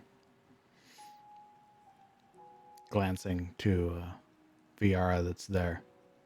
The guard Drake giving a very curious tilt of her head as he'd gesture over with his hands, sort of scratch behind the sort of Viara's the sort of neck and scales that are there, and just sort of dote on this creature for a moment before giving a pat on the top of the head, and he would speak in a language you don't understand. Still waiting on those two languages. Sort of patting the top of the creature's head, he'd turn to look at you. Well, I appreciate the thought, and for what it's worth, still something I'm considering. But my men's safety comes first. Their comfort comes first. I can't go ahead and just say, we're up and moving. So You need provisions and supplies and security before you make a decision like that, hence your deal earlier, I'm assuming. the expense of moving their families from here to there? The plan, thus far, was to get those supplies and sort of buy the land off of Eliond here. Make it a home. But, I don't know yet.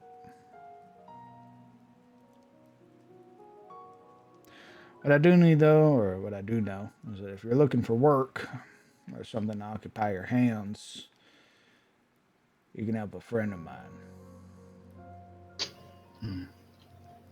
And hopefully, maybe learn a trick or two. One of my companions is a stealthy sort. Stealthier than myself, even. It's a little uncanny. I noticed that you had someone who moved like her. I thought perhaps I could learn from them while I'm helping your friend. And we got a lot of folks like that. Once you lose the armor, it's just easier to move, easier to sort of skulk about. But I could introduce you. I got one in particular, if you're keen on learning these. He be mindful of what you say, though. As far as what topic to avoid? A lot. He's we call him the Crow. He doesn't really enjoy talkers all too much.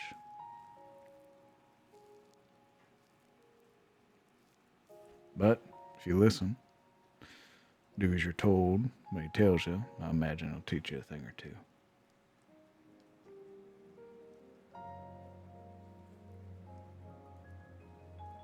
Come on, I'll introduce you. Sounds good. Can I pet the dog? You try and pet the dog? I'll just hold my hand out for sniffs first.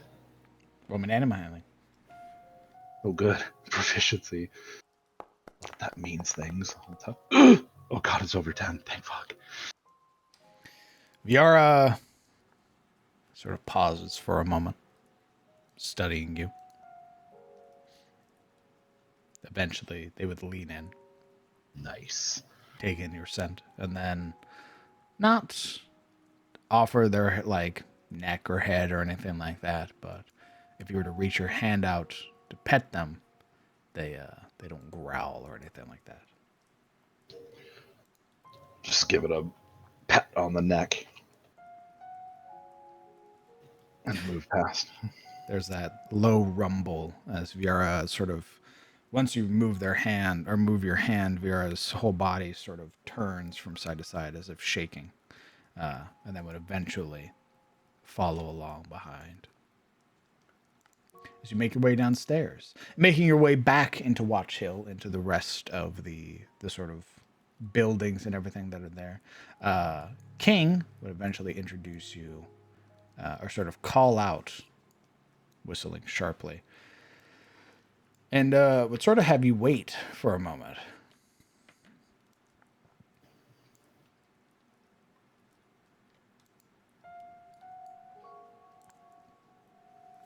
After about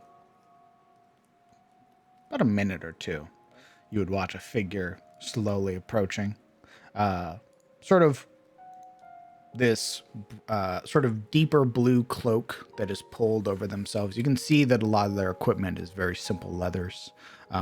They wear sort of dark brown pants, these even sort of darker boots. They wear one hand being fully gloved, the other one being somewhat fingerless. And you would see a number of what would appear to be like trinkets or small sort of trophies that hang from their belt. And it's various things like teeth, would appear to be like small bracelets, rings, things like that. Damn. It's like that creepy dude in Vietnam who has the ears on the necklace. Maybe. You can move, by the way. Oh. He said, wait there.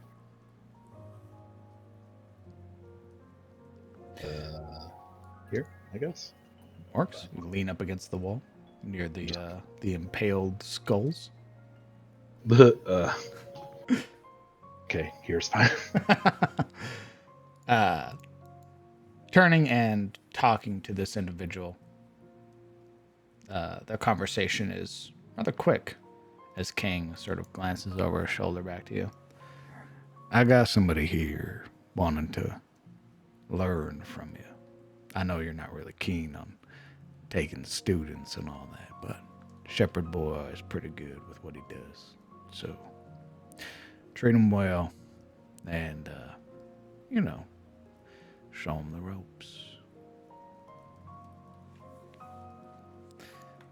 He'd step back, introducing you to the Crow. And the figure sort of has their hands clasped in front of them, sort of this at ease that they're standing at, and they are taking you in from head to toe. He'll return the same gesture. He won't like step up to him or stick his hand out. He'll just wait, but he kind of gives him the once over. Good. You're not a talker. All right. I'll train him. Come on.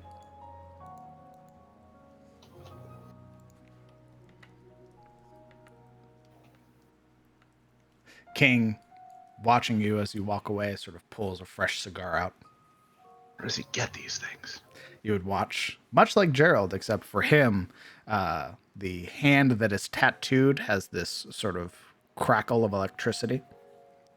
Much like Viara, you would see that they share this sort of elemental affinity together.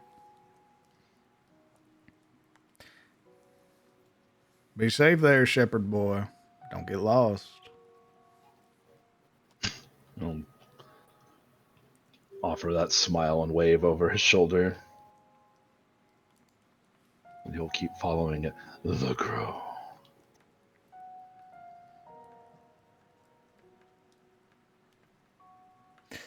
It is quiet. And you can tell just from the way he walks as well, he is also very quiet. Despite all of the garb and everything that like sort of rattles or should rattle on his equipment, it doesn't. And he would sort of turn to look at you.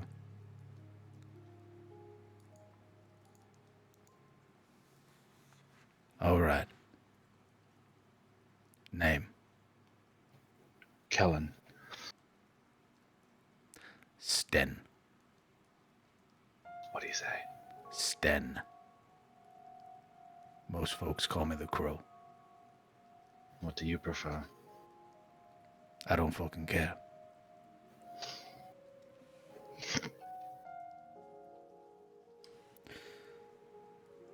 Whatever then. What's first?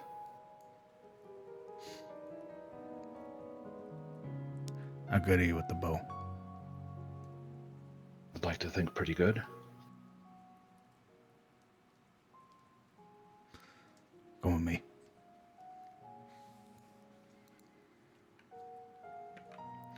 Sort of bounding over the broken like half wall that's there, he begins to lead you out into the forest. Yep. Okay.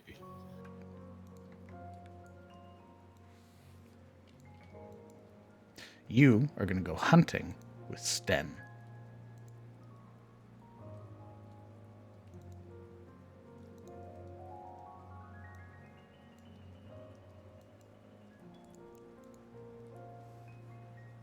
It's hex crawl time, baby.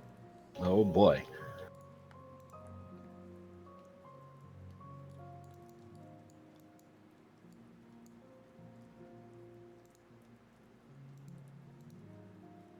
Kellen was never seen again. Yeah. Bye. You'll see him again in 50 sessions wearing a blue cloak and being broody. Nice. All right. He would begin sort of leading you out. And sort of rounding down. So what's going to happen is your destination Mr. Aldane. What's the destination? Destination is over here. Oh my god, 120 miles? You fucking kidding?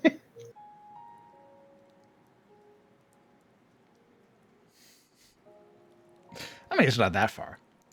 No, I mean, come on. Like it's not, 140 to the Basilisk there. I mean, come on. yeah, And it's just a it's little wedge. 180 to the Spires. I mean, come on.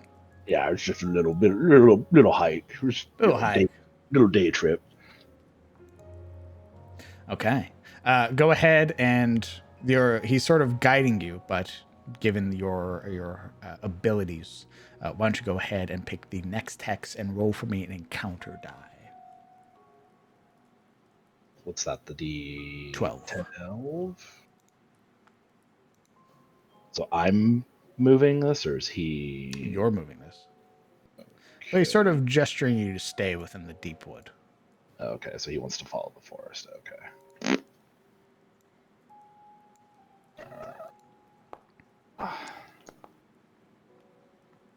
Okay. It's fine.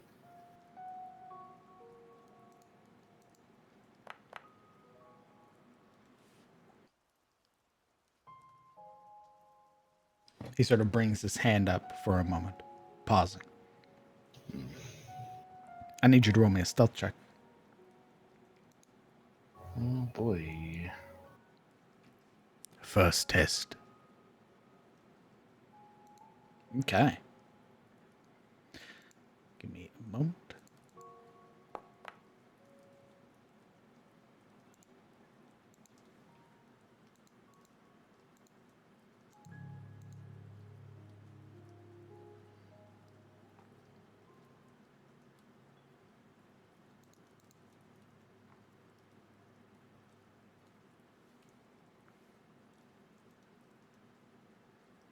Okay.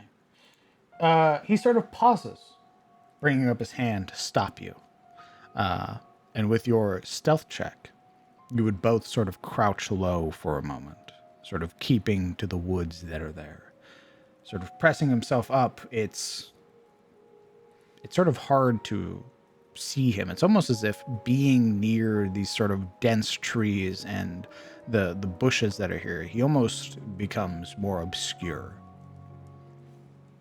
And sort of you would watch as he pulls out this sort of the subtle flash of daggers as he holds them close. And you would see what are these strange worm-like creatures. You would see as one of them is dragging its body across the ground, sort of tailed by two others, and they are leaving these deep trenches in the ground. That's familiar. And you would watch as one of them sort of begins to push into some nearby rocks and sort of begin burrowing, sort of kicking up dirt. Its splitted mouth sort of splitting into these four like tendrils with this massive beak in the center, sort of digging out the dirt that's there. And you would watch as it begins to burrow underneath, sort of creating its sort of hunting ground. Why don't you go ahead and roll me a nature check?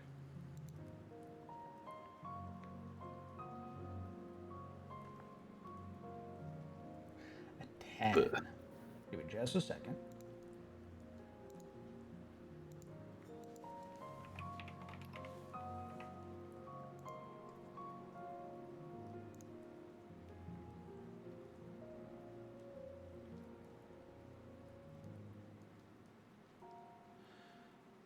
You would know this to be a grick.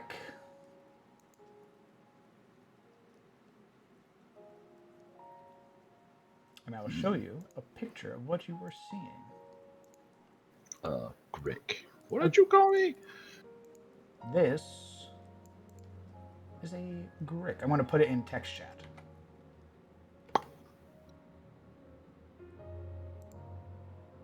Well, that's horrifying. And there are about 3 of them. They are currently making their own little burrows here. Don't like that. So this is what's going to happen. You and the crow are going to either choose to engage or sneak past them. And I'm going to put down a encounter map. Sort of seems like he's intent on sneaking past. You never know. Smile.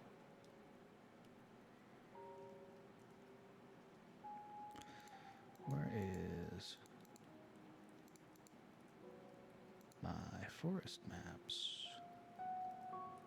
Always hiding from me, Smile. Give me just a moment.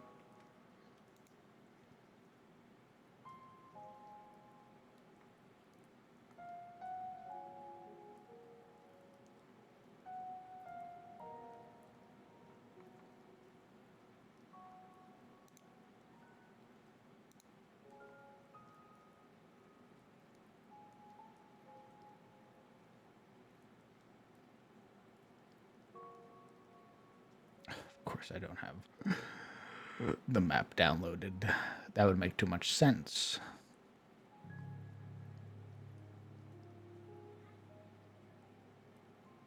All right, give me just a second.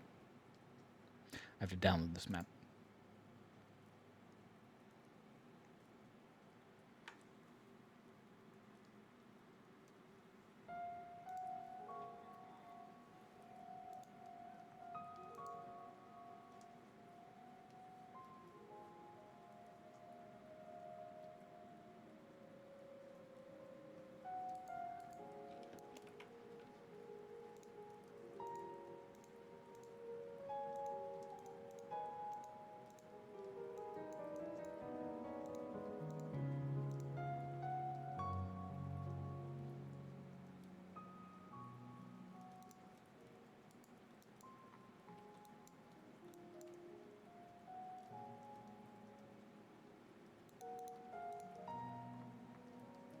Apologies.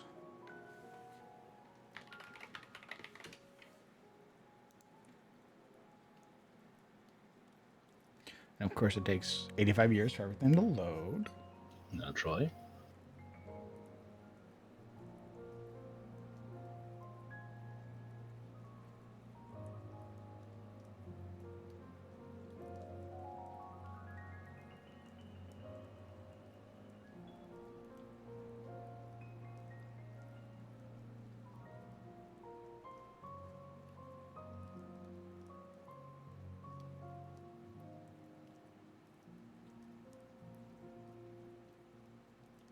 Actually, you know what? This will suffice for now. I wanted to use this for something else, but whatever. It's fine. I'm not upset. Snap you down right there. And then I'm going to slap down the crow.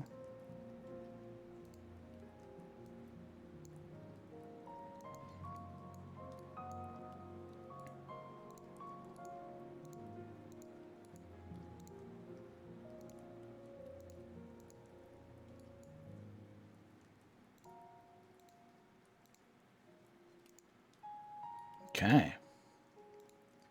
It's an interesting little ruin.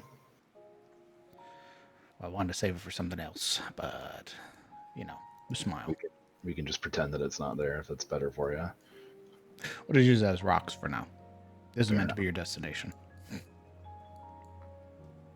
Fair enough. Okay. With a 20 or with a 21, you and him are both hidden. I'm going to put the Grix down onto the map. And now you're basically playing Metal Gear Solid. Your entire purpose now is to get across this map without getting caught. We're going to go into initiative and all that fun stuff. So the thing where you can only move your full movement, and then you have to re-roll stealth kind of thing. Indeed. Gotcha. Welcome to your training. Woo!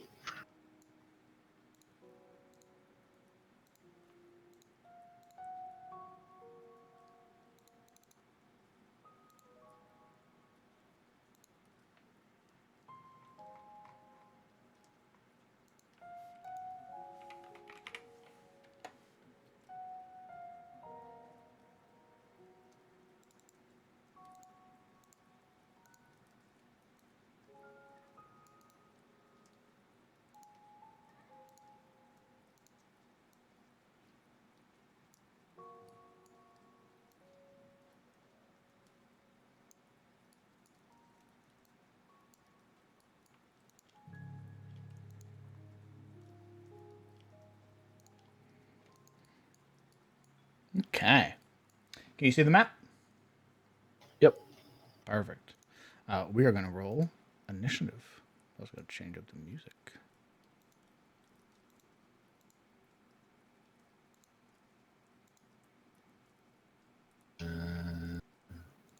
I know. Give me a second. Oh no, I was just checking for I hit anything.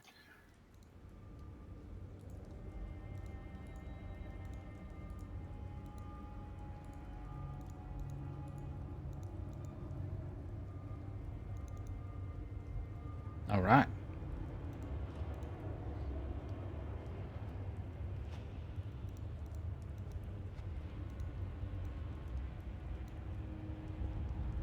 You should be able to see your character. You should be able to see the initiative.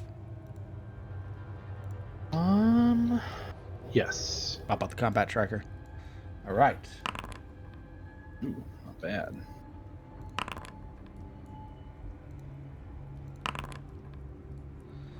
All right, Kellen. Top of initiative. Has he given any indication about which way he wants us to go? Your final destination is over here. Zoom out. Where? I'm gonna do the. I see it now. Oh, that's cool. Different little marker. So, yeah, has he given like any indication of which way he wants us to go, or is he just kind of like, yeah, figure it out? He wants to see what you can do.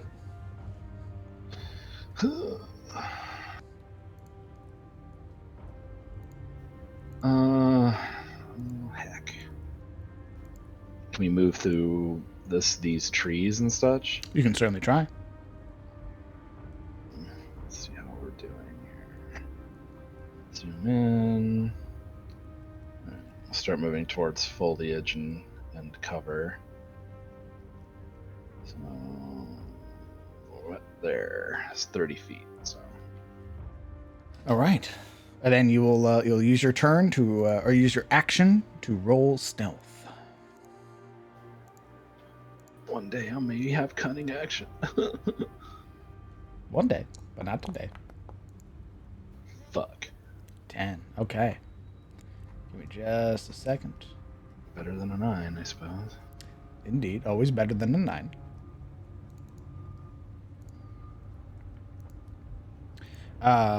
As you are sort of traveling along and sort of moving up to that first set of cover, you would hear this sort of like guttural hissing sound coming from the Grick.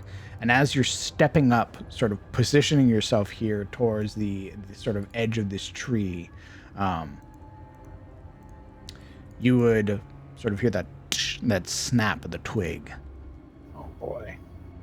One of the Gricks nearby hears it, and on its turn will come to investigate. These things don't appear to have eyes, though, right? It's just like they're hearing shit. Great way to find out, Smile. All right. Like that. This Grick is going to sort of begin burrowing. But seeing, or sort of hearing that, or seeing the other one sort of react, this one's attention sort of lingers for a moment. This Grick is going to start edging itself forward, beginning to investigate. You would watch as it gets about halfway, and that hissing sound becomes sharper. It sort of starts calling out. It is maybe alerting the others. It is Sten's turn, the crow. He is going to very hurriedly make his way past you, making his way into the tree line.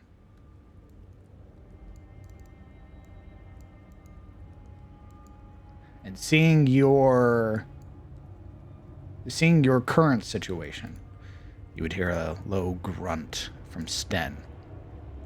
You would watch as, with a flash of the dagger, he hurls it out, lets it clatter against the ground. And as it clatters, you would watch as it very quickly returns back to his hand. Sneaky.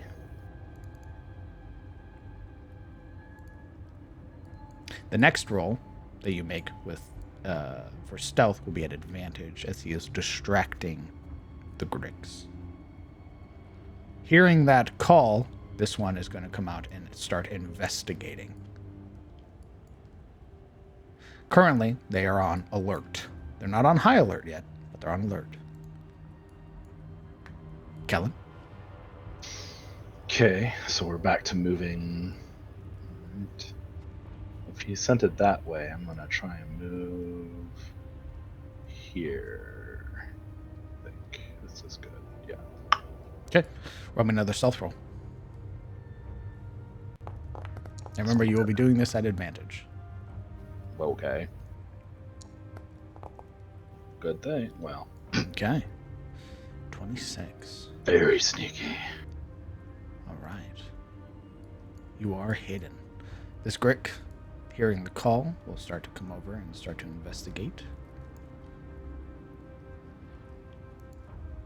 This one will also go over now to where the dagger had landed and start investigating. You would watch as it sort of digs into the ground here, its large beak digging up these massive trenches of earth and rock. And just as it sort of picks it up, you would watch as the beak crushes it, sort of showing you just how dangerous these creatures are.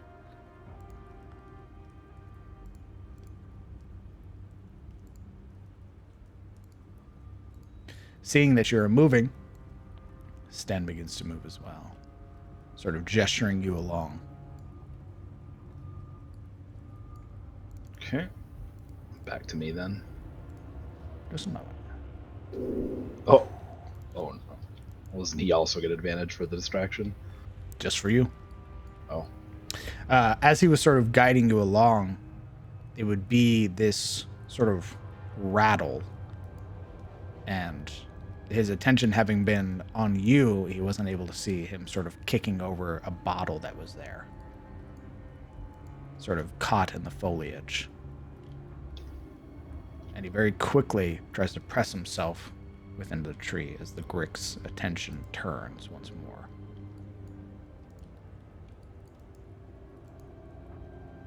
This one comes over, calling again, sort of shouting out that sharp hissing sound, alerting their kin to the sound. Your turn, Kellen.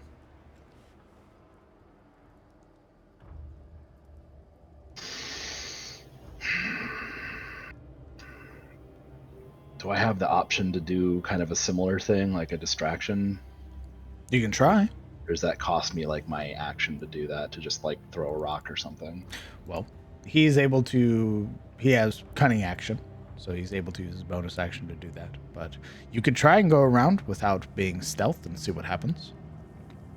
I mean, if the whole point of being stealthy, I guess we'll... Let's see. We're looking here. We'll go here. Do I have...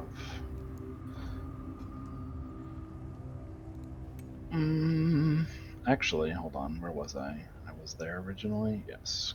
1 second. Might have a thing. One action.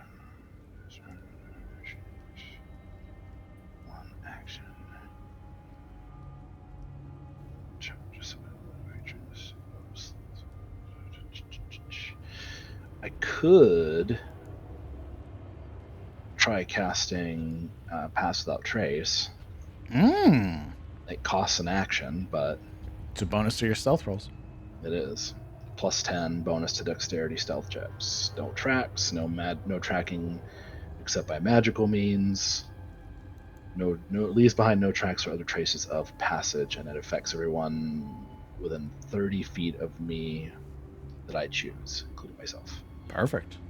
So, guess we'll just move here, and then he'll place a hand on his elbow, and then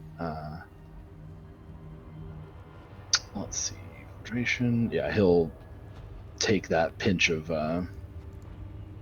burned leaf or whatever, and toss it up and activate Pass Without Trace for them both.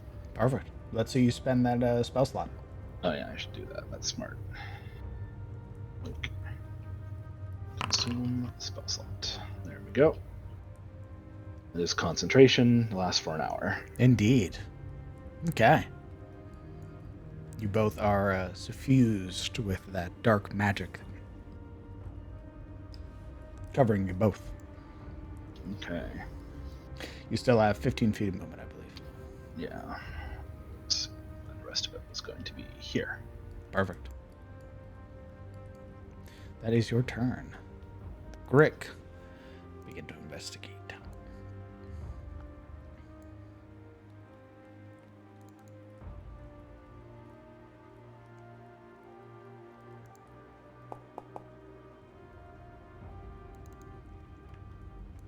Okay. This one would also begin to make its way over.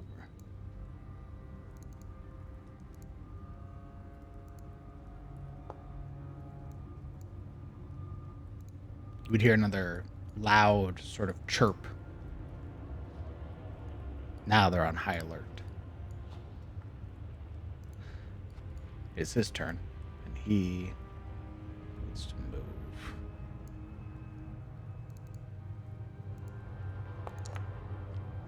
That is a 33.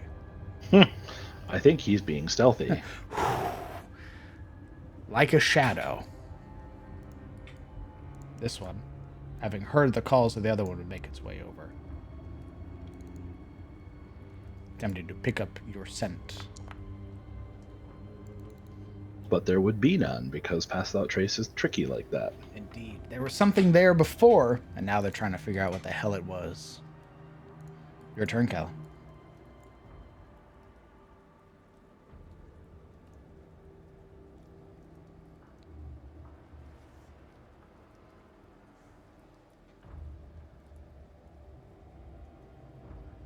It should be 30. Stealth roll, please. With your plus 10 bonus. Stealth. Good fucking thing. 19. 19, all right. The Grick, smelling something, moves a little further in. Pushing through, wading through the bushes and shrubbery that's here.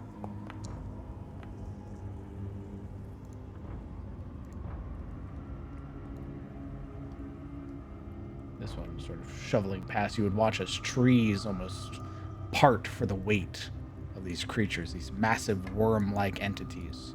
Their tendrils completely open. You would see the bladed edges sort of scratching and digging at the tree, anywhere where your scent may have been.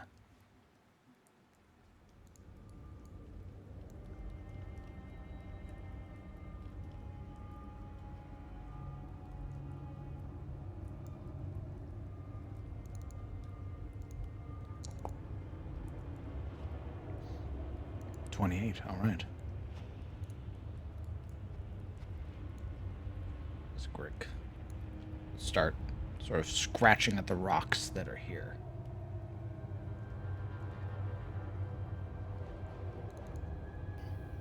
Our last known position, yeah, fair enough. Kellen. Okay. 30 feet. Boing. And then stealth roll, right? Indeed. 30. 30, all right. So quiet. Indeed. At this point now, the Grick are sort of barking, shouting at each other. You saw him. Where'd he? I don't know where you saw him. It's literally that. Moron. Finding that there is nothing, eventually they would begin sort of returning to their positions. Must have been the wind. out. He says with an arrow in his eyeball.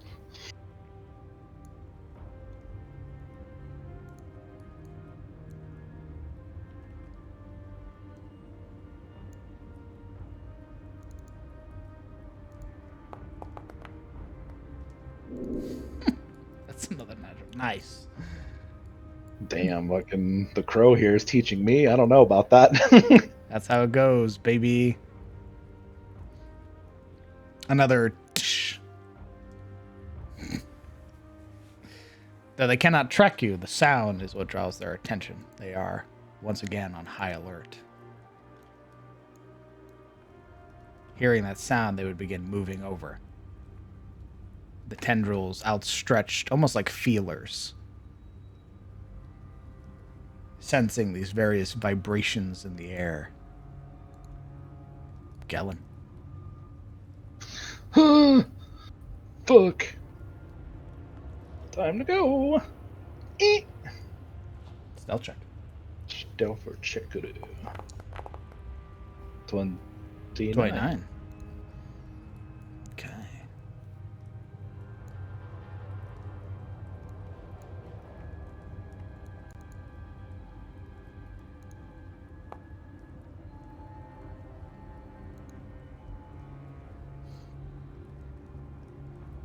There is this low guttural hiss that comes from this grick. All of the others now turn their attention to this sort of tree that you're around.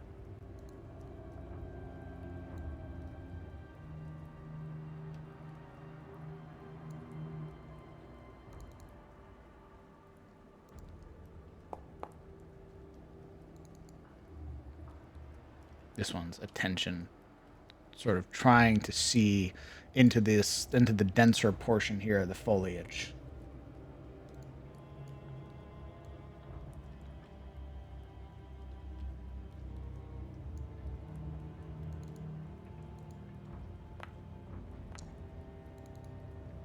Seven.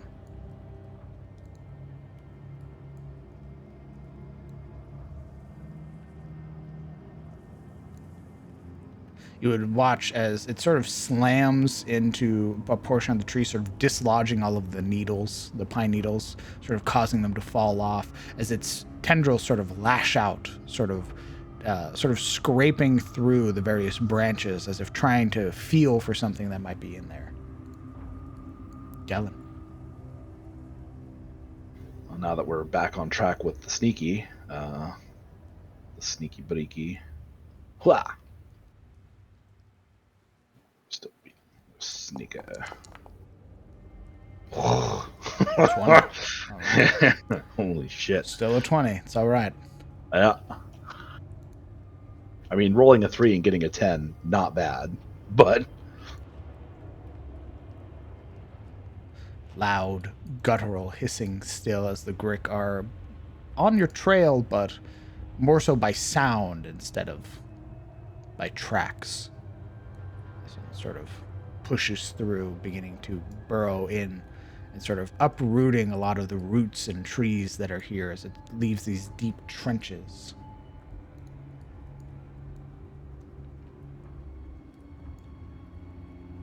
Come on. Blink. Final stealth. Indeed. Yeah, I think we got this. Perfect. Make your way out of it with little to no issue. And it's obvious, despite being proficient in it, training somebody else or traveling with somebody else perhaps isn't something that he does.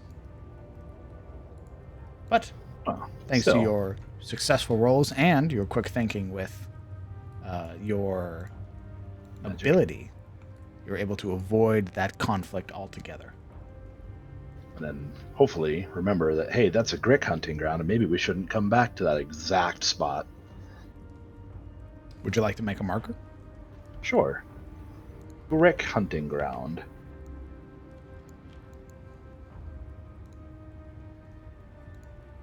We can either come in there and kill them or avoid them.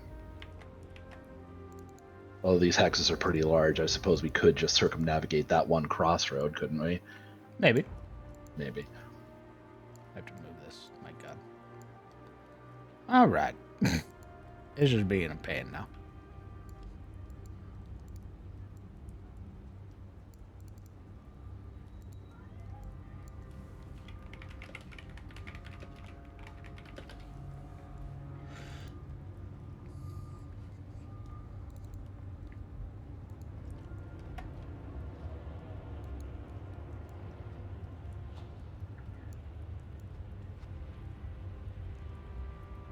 All right. Go ahead and pick your next hex. And as you guys are walking, sort of traveling still through the forest, Sten would sort of turn at you, give you a nod.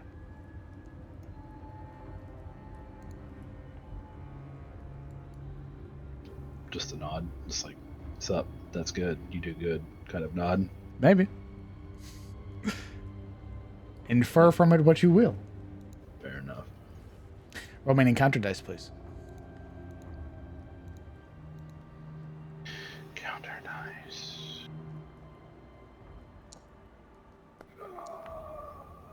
Oh boy, I would like to use my thingy. Okay. Go ahead and re-roll. I've already had. I didn't refill the uses, so back down to 2 out of 3. That's fine. Indeed. You rested in town, which is the parameters for getting that ability back. Yeah. Oh, why is it a little red dot? Oh, okay. 11's a much better roll. All right, taking the 11. You travel through this portion of the deep woods with no issue whatsoever. In fact, aside from that Grick hunting ground, the feeling around here is almost this feeling of calm. Not serenity, but calm. Go ahead and pick your next hex, your final hex for the day. That's right, because I can do 3 with me leading, right? Indeed. Counter dice. Oh, fuck. Okay. Burning up all my Wilderness Ranger ability. 4 may not be terrible. Yeah, fuck it. We'll see what happens. All right. Give me just a second.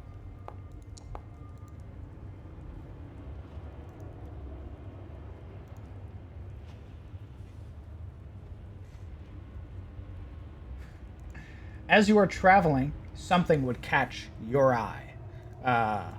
And he and Stan would sort of bring his hand up. Go ahead and roll me a stealth roll. This is several hours later, so we don't have passed out trace anymore. Indeed.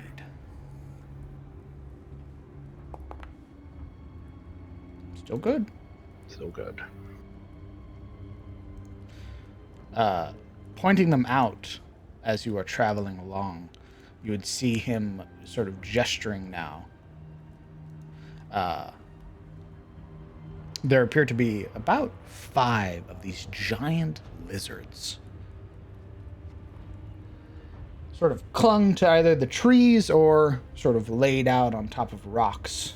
But as it gets well into the evening now, as you travel through this hex, you would see many of them sort of returning to burrows under these rocks. Well, there's just gricks everywhere out here. Not gricks, giant lizards. Oh, these gricks. Still. Giant lizards. They are very large. Large. And you would see that they have this sort of deep green, almost camouflage-esque color. But your ability to sort of see in the darkness is what reveals their silhouettes to you. He would gesture for a moment and then motion you past, as if saying that you guys are going to keep moving without resting. Okay. Sure. All right. So is that a Constitution thing you do? Constitution saving throw.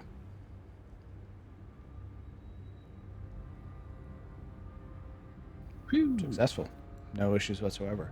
And he would continue to gesture you along through the deep woods. Oh, there, I'm assuming. Indeed. Encounter dice, please.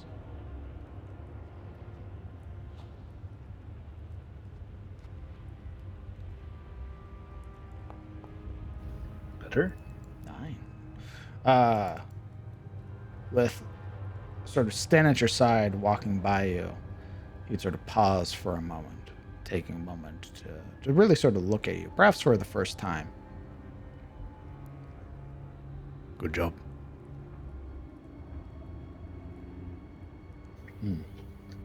Thank you. Keep it up. I'll try. Don't try. Do. All right, Yoda.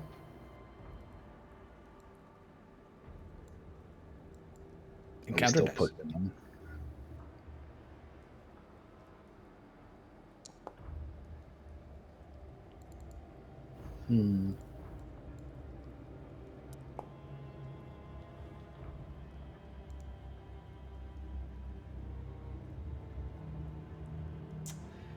Stealth roll. 99. Oh boy. 17.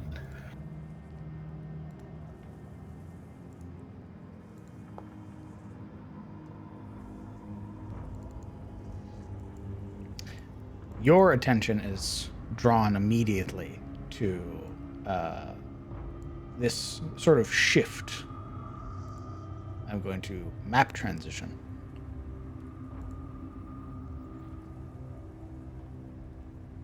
We're going to use this one.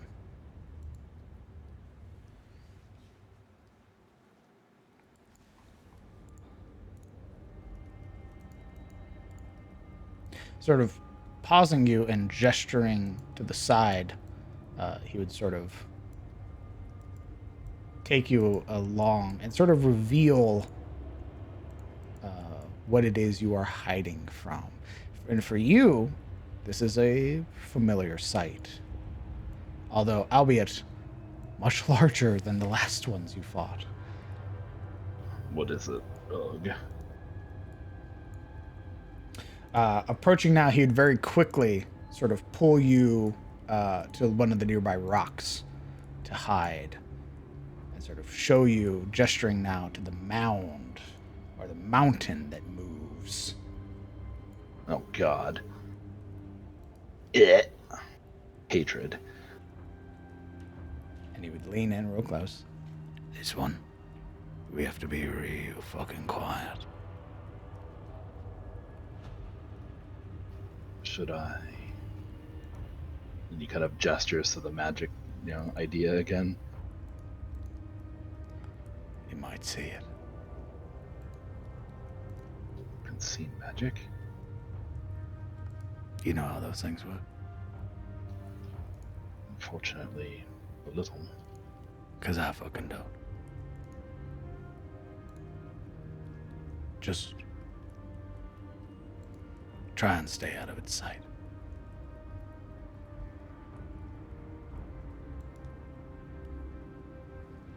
It's initiative.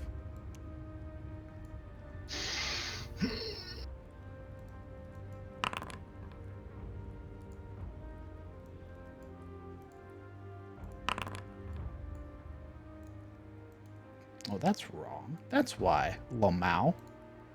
His initiative markers are wrong.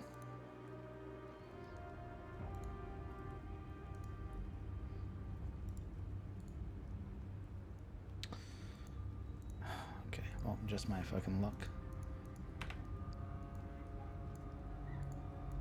Let me double check the character sheet now, make sure everything's correct. Correct, very good. Add him to the initiative again.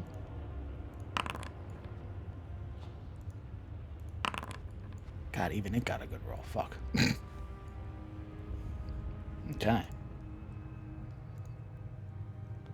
This, we're going to put on... Nope, I haven't played this one in a while. Let's play this one.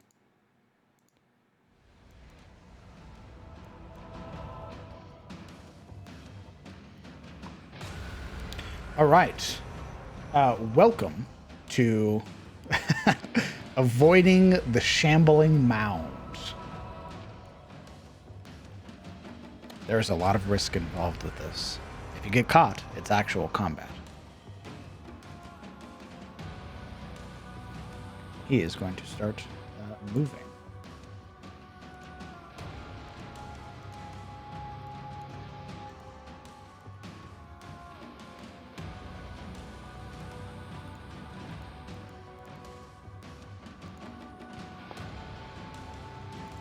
Oh yeah, baby. Oh yeah. Kellen.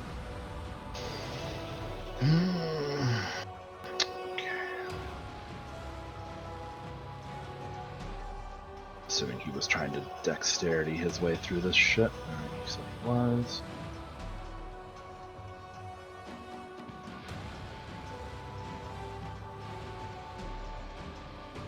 Okay. Stealth, I'm assuming. Indeed.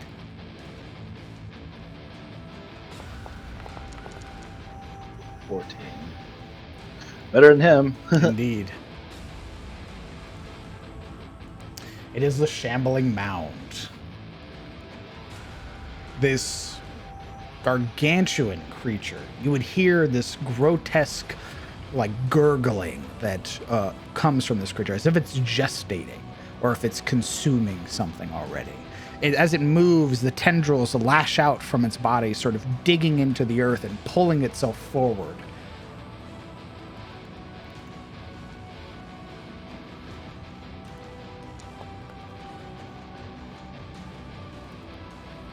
Its attention, you would see the numerous sort of piles that make up its, what could easily be discerned as a face, sort of twist and contort.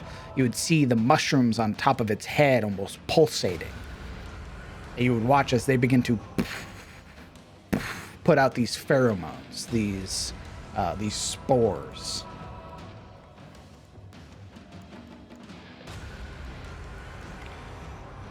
I'm going to put a radius around it. If you get caught within that radius, you will be tagged by its targeting spores. Blech. And it begins to move, pulling itself across the ground. Unfortunate. Seeing that, Sten will move. Oh. Put yourself back there, mister. Oh, sorry. I hit a button. No cheating on my watch. We die like men.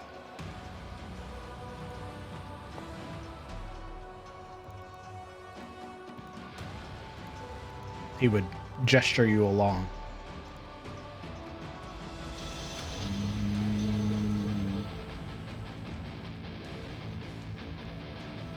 Okay. Stealth check. Ugh. You would hear the gurgle again as its attention sort of... You would watch now as the mound that makes up its head sort of parts. And there are these... It almost looks like it's using or manipulating an animal skull of some kind to represent its own mouth. You would watch as its jaw sort of unnaturally twists and then snaps together, grinding the teeth that are there. The mound goes.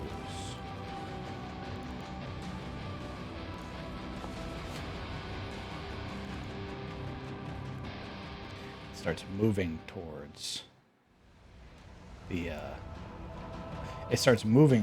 the last sound that it had heard, which had been over here, and falls just short of hearing your fumble. But you guys are very close to being caught within that radius. Yeah, I see that. It's his turn. He's going to come up here and start sort of scaling this terrain.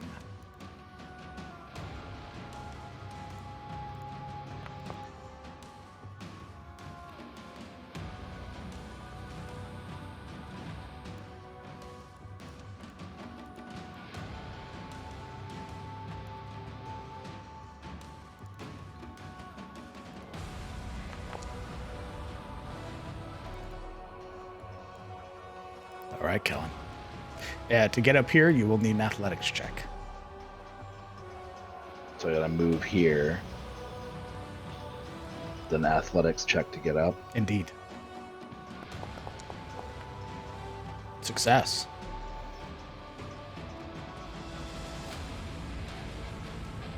Roll me a stealth roll. Ugh, what is with that? Okay. It is the mound. You would watch now as tendrils almost seem to emerge from its body. They sort of grope at nothing in the air. There are numerous sort of different proportioned tendrils that sort of sweep across the ground. They wrap around the trunk that has fallen here, just sort of putting feelers out. And as you sort of kick up on the platform here, and sort of as you are walking, loose rocks fall down, and its attention snaps to the side. Tendrils beginning to emerge now more violently. It is alerted, begins to move, trying to follow the sound.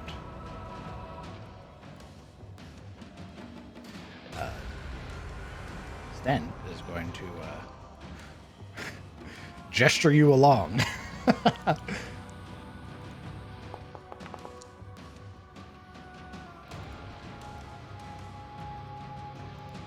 Okay.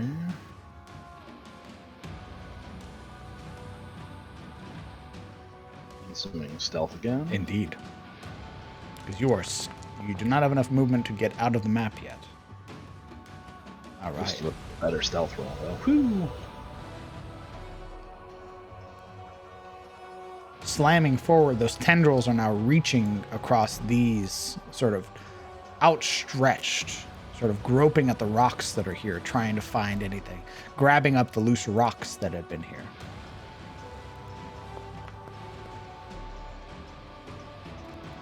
With a 5, you both are able to leave the map with no issue, avoiding a very dangerous combat encounter.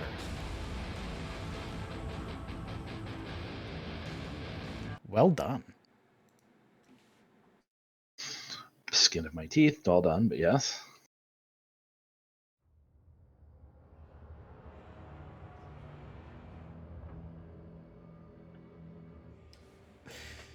Traveling now away from that danger, it would be you guys approaching this area well into the night now, making your way to the final destination, this final hex. He would sort of stop you there on the border before the transition, sort of placing a hand up into your chest.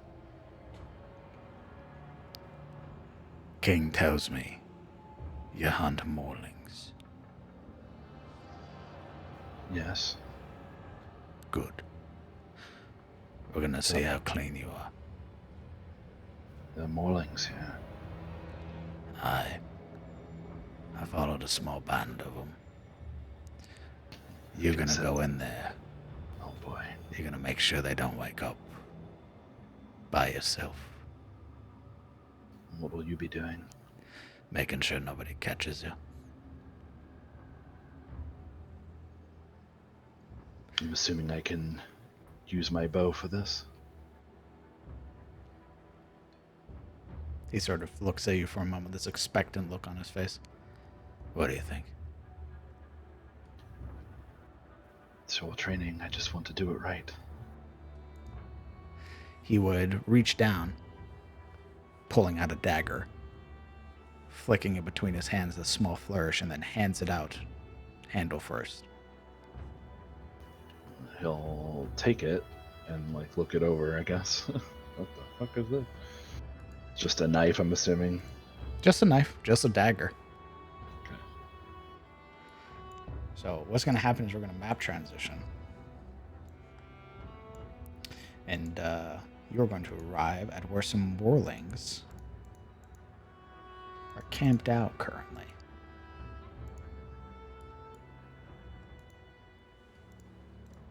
Give just a moment to set the scene.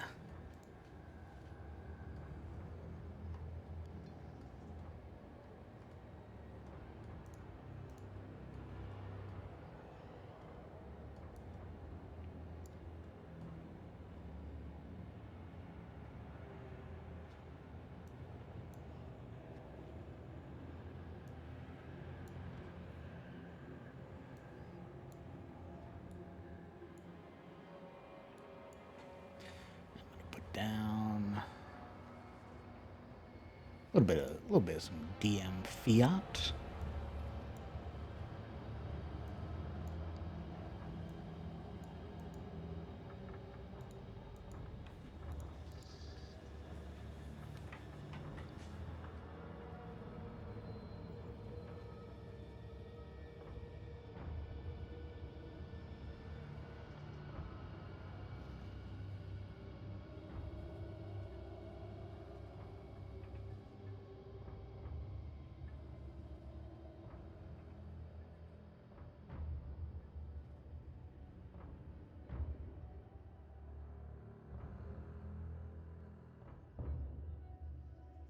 Apologies, just one more moment.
All right, Kellen Aldane.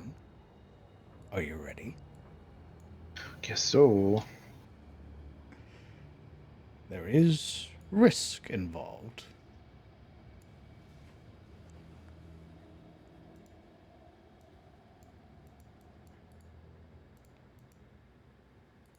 It's a map transition.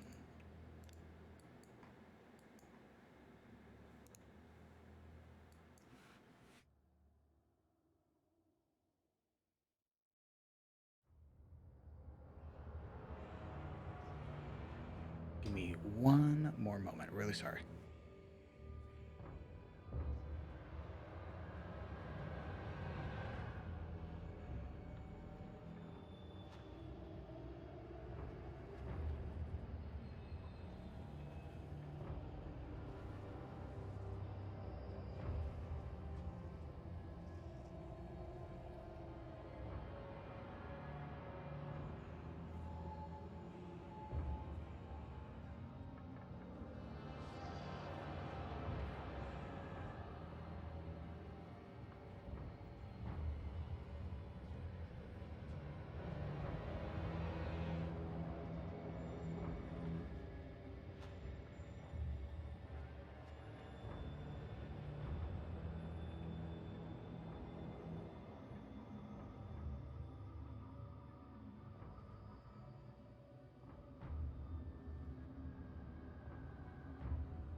Okay. Can you see the map?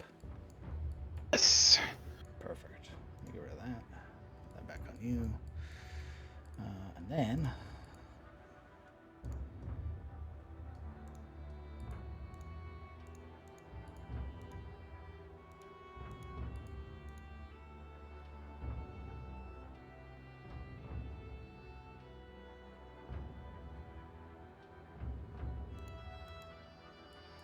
okay.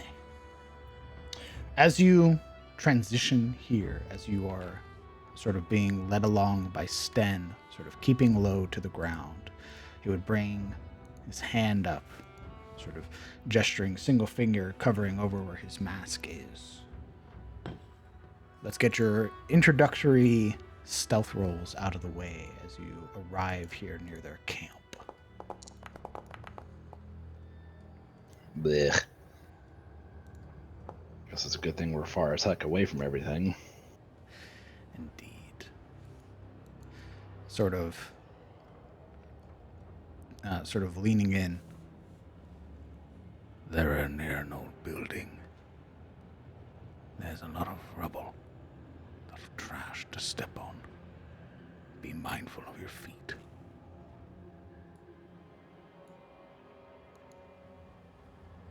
There should already be one on watch. Go ahead, follow the path. You'll find some vines. They'll take you up. When you get there, take out the watcher first. He means this guy? Well, you can see him. Is that what he's referring to, though?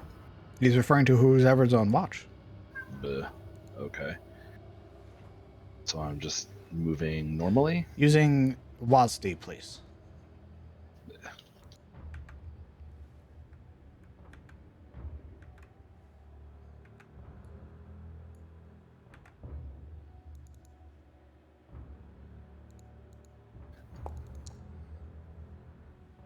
Bit of a struggle.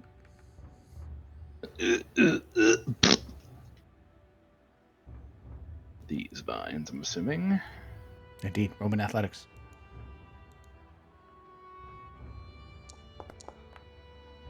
Not bad. Indeed, you're able to get up here. And as you get up here, I need another stealth roll. Please. You know, actually, I think I'm going to do pass without trace again because this seems pretty important to be sneaky. I will still tag him with it because he's within 30 feet. No, he's not. Shit. Well, maybe he doesn't need my help with that. Shrug.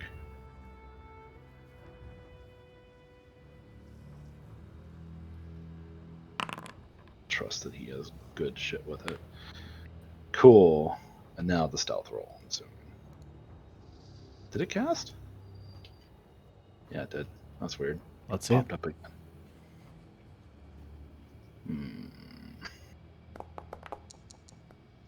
Good thing. 25. 25. Okay. You can begin moving around the camp. Which way is this guy facing? Roll me a perception check.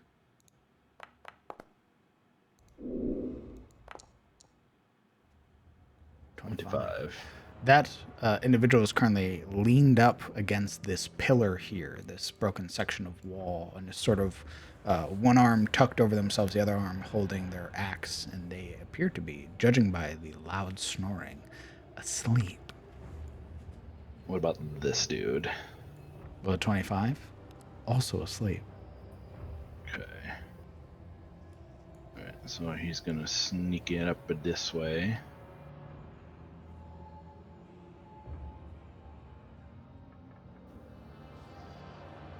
Okay. This is where we're going to introduce initiative. Okay. God, even with advantage, I got a 6. Fucking shit. How'd you manage that? I don't know. I'm kind of flabbergasted by Oh, that. 1 and actually. a 2. That's how you manage that. Oh yeah, there it is. Some bitch. It's a hell of a thing, brother. Yeah, it's like, okay.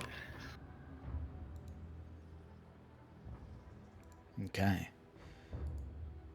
29, he's going to make his way over here. Sort of keeping himself.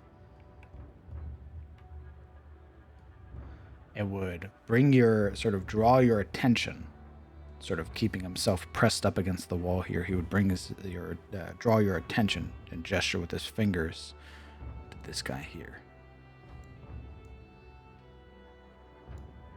You would watch as he pulls out that same curved dagger and would sort of squat low to the ground. Okay. Good stealth roll. Oh shit. All right. The icon bearer on watch, sort of keeping its attention around, is going to make its perception roll. You would watch as it sort of places down the banner beside it as well, sort of sticking it into the ground so it can lean against it. Where is... Perfect. Sort of placing it onto the corpse that's there.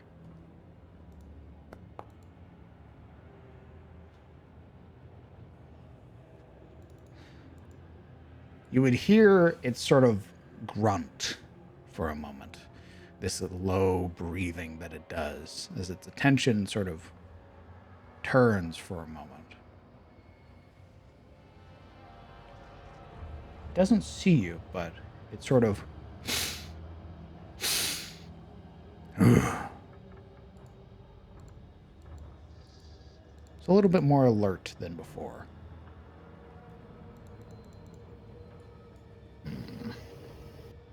This one, you said, right? Indeed.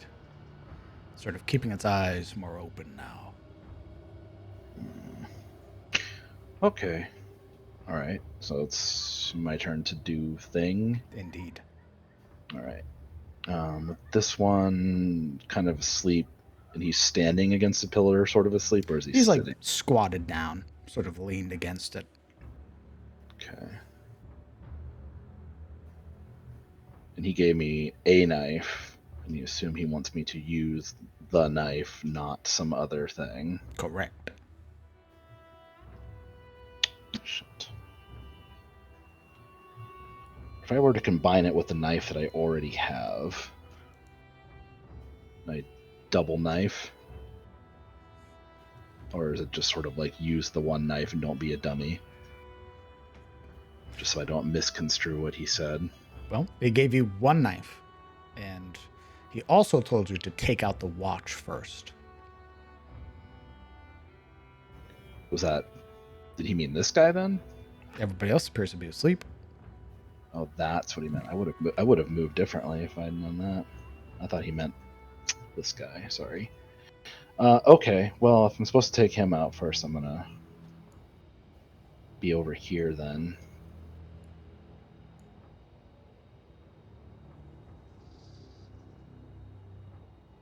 And I'll wait, I guess, 'cause I need more movement to actually do anything. Sure. Are you doing anything while you're here behind this wall, as it does provide you cover? No, I'm waiting. I'll need more movement to do anything particularly, so. Okay. Not really. Can't really move, can't really do the thing. He is going to hold his action for when you take down the watch.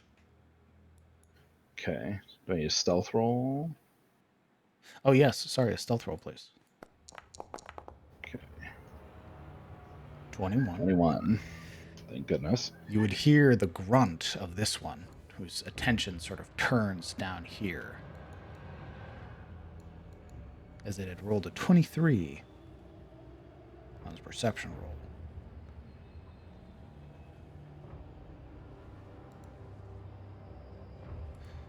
You would watch as sort of looking around, would pull up the banner that had been there. You would watch as it sort of draws, sort of able to see between the cracks here in the wall. You'd be able to see as it pulls out a scythe sword, similar to what almost all Morlings use. You hear that grunt again as it steps out. Taking a unlit torch from its back, it would begin burning a torch off of this bonfire.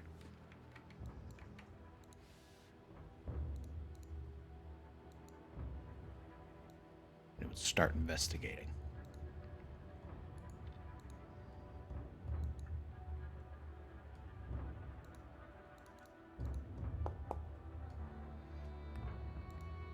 That was incorrect, but we'll take it from now, as the difference wouldn't have been that much higher, and it would have been a 12. Well, against a 21, though. Or... It's more so, it knows that something is up. It doesn't know what, and it's currently trying to find signs of what maybe that could be. Its attention is currently like around this area, sort of looking out to this spot, with the torch held at its side. But it is alerted. What alerted this little bastard? Having a 23 versus your 21. Oh, I see that now. Little shit. Fudge sickles. You know that if you stay here on this next round, it's going to end up over here. It seems to be its pattern. It is that it'll start patrolling now.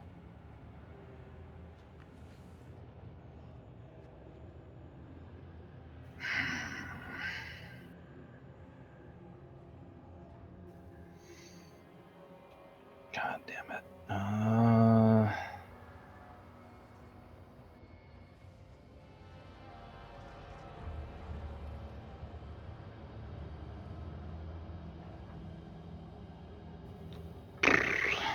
Shit.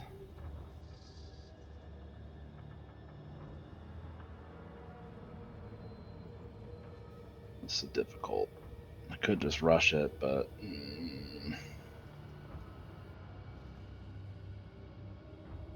I also don't know what it. Roll me a perception check.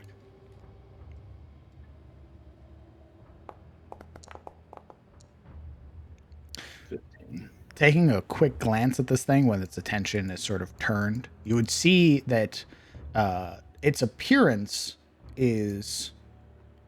This is a relatively tall Morling. Not only that, it appears to be not well armored, but in terms of Morlings, better armored than others. He's a tough nut to crack, in other words. Indeed, you'll need to be very careful, and rushing him head on may not afford you that opportunity. Right.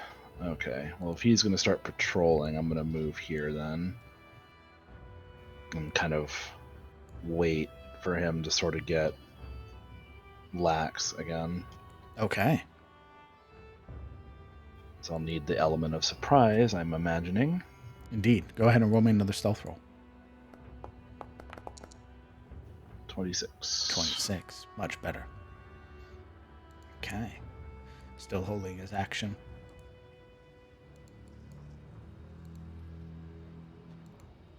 The icon bearer begins to wander out. Torch held up. You would hear this. It's speaking that guttural tongue, which you would understand knowing beast tongue. "What's there?" you would hear it call out. "Shadows." Must have been the wind.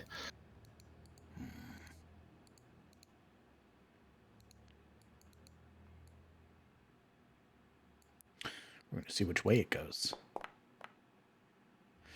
It's coming towards you. It's going to start stepping, keeping its attention up. What is this wall here? How high is that? It is a fairly high wall, and as well, you would see that there is a lot of the moss and sort of crumbling infrastructure of this thing. You could attempt to get over it, but if you were to fail or roll under a certain check, you might make more sound. I was wondering if it was like a thing where I could climb atop of it and jump this guy. But you can certainly try. Because if it's high up enough, I might be able to get above him and do like a drop down. Maybe. However, this would be a situation where I would introduce the failing by more than 5 rule. But it is possible. How much of a risk are you willing to take? Well, I'm still stealthy, so that does help. Or pass without trace or whatever, so it should help me be quiet at least, I hope. So what if I wanted to try and scale the wall to get on top of it? That's what, in athletics? Indeed. The DC to get up it would be a 15. Holy shit. And if you fail by more than 5, something bad happens.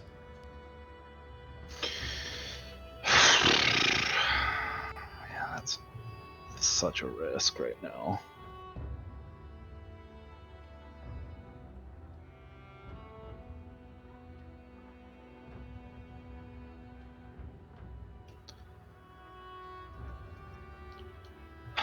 All right, I'll try it. Screw it. All right. Situation.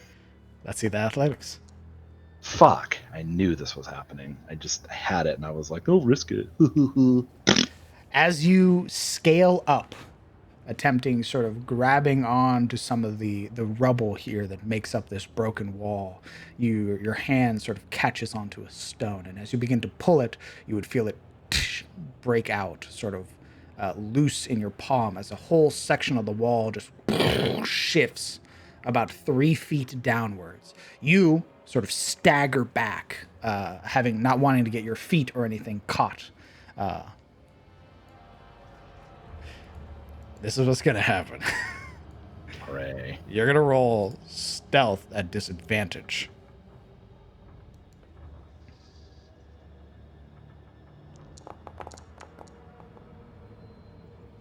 $19. Okay. What's now going to happen is that the camp, having heard that, is going to wake up. Of course. That was your... Are you staying there? No.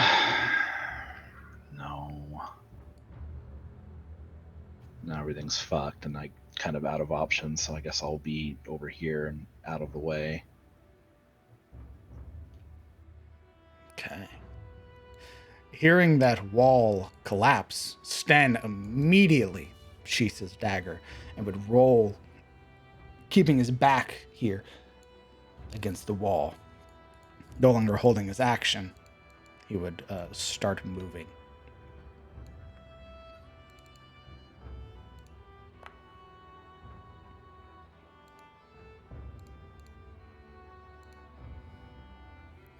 The icon bear immediately rushes forward. Seeing that the wall had crumbled, you would hear it yell, shouting now. Which, as it shouts, sort of keeping its eyes open, staring around intently, the other ones begin to wake up. Standing up from their prone positions. They'd also sort of fumble around for a moment, grabbing at weapons that are around them. Sort of.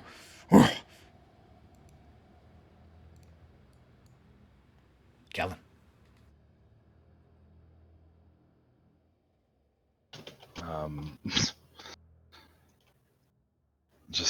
I'll just take more cover and hide. And play the Skyrim game and let it calm down, I guess. Okay. Go ahead and roll me another stealth roll.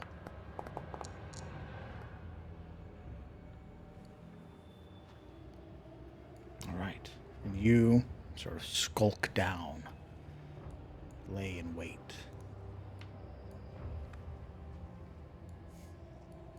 Sten immediately starts moving, getting as far as he can from the camp.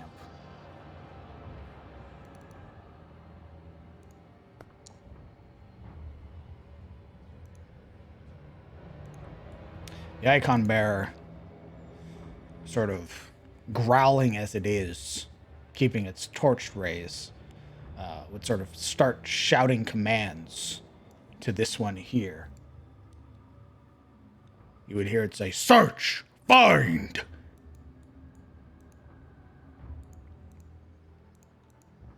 It's going to move.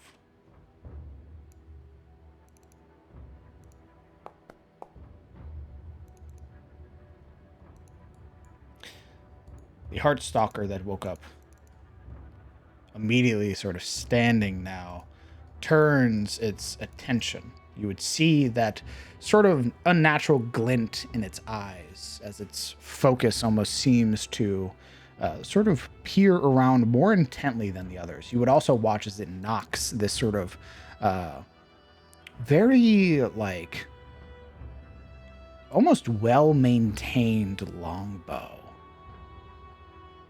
And you would see its eyes sort of now scanning. It's fairly obvious. This is the one that you want to avoid. Which one? The Heartstalker. Mm. This one's able, perhaps, from what you can, the way it's looking, it doesn't see darkness like all of its companions do.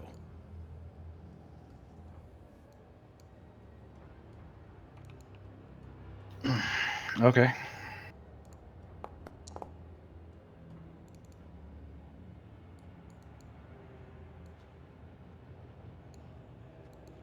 You would watch as it pulls an arrow from its quiver, sort of leaving it almost prepared to be knocked as it begins to walk around, searching.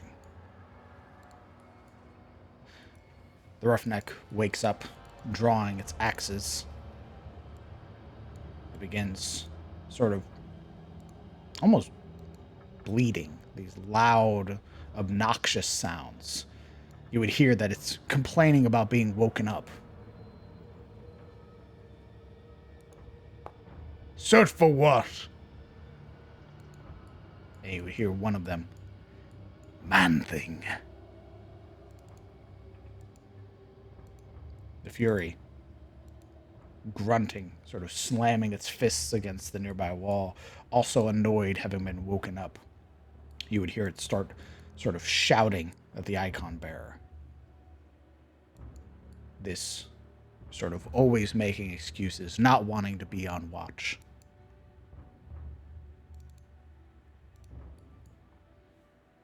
Kellen.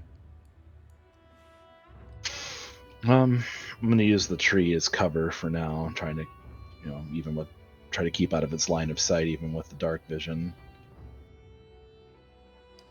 All right, roll me a stealth roll.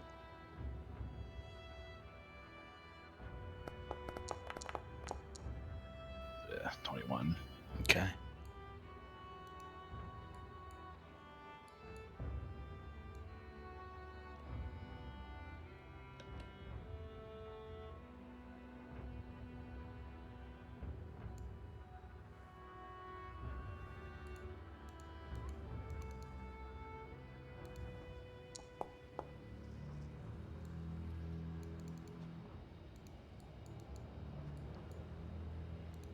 The icon bearer sort of stepping around out here, sort of waving the torch in front of itself, sort of searching all of these dark crevices that are present.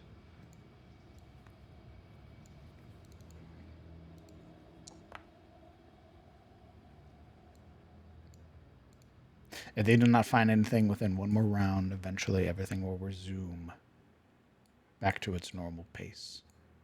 Skyrim mode. The Heartstalker, keeping its arrow knocked, sort of steps out at the side of the icon bearer, real quiet. It moves with almost no sound and turns its attention up, looking around.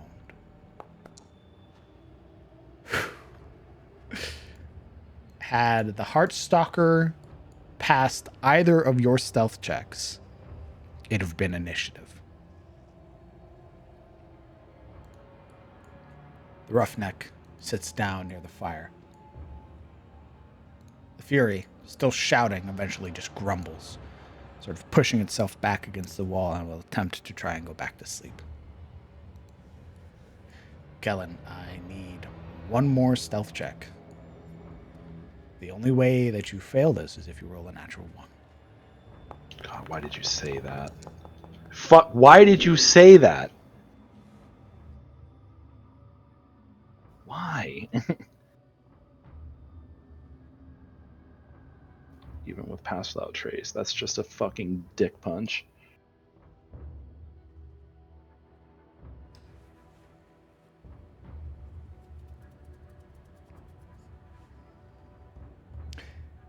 Okay. Of course.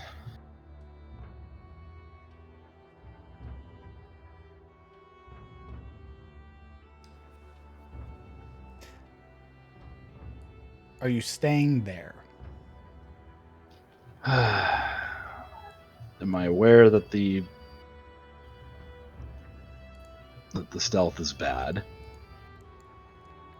You There's a moment where it almost feels like you and the Heartstalker make eye contact. And I try and slowly slip down this little cliff thing. I'll allow it. Try and break that line of sight. Hope against hope that it's just like, the fuck? No, okay. All right.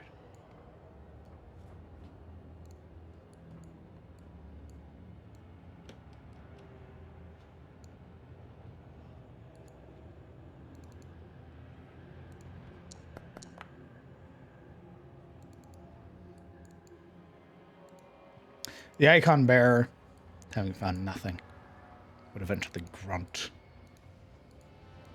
annoyed, start making his way back.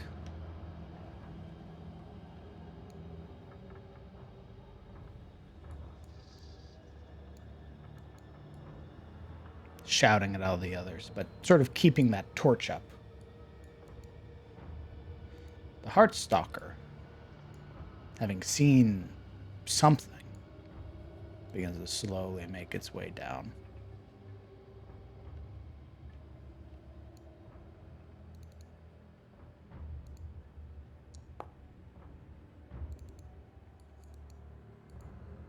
Attempting to hide.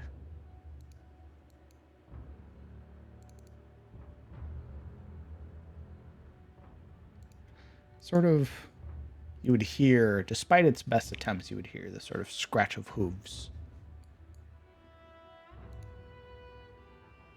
The roughneck, annoyed at the situation, walking over would sort of kick the remains that are nearby, sort of causing the bones to scatter, before eventually laying back down. The Fury eventually closing its eyes, though sort of glancing at the side, seeing the Heartstalker having moved into the woods, it thinks nothing of it.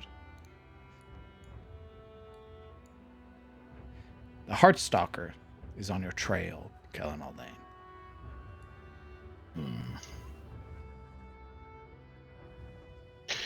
Okay.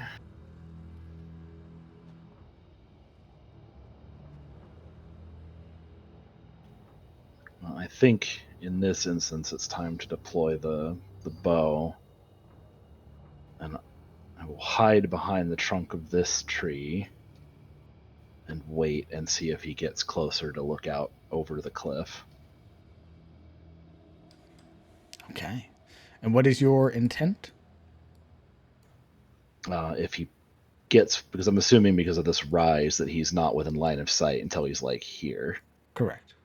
So when he pops into visibility, I'm.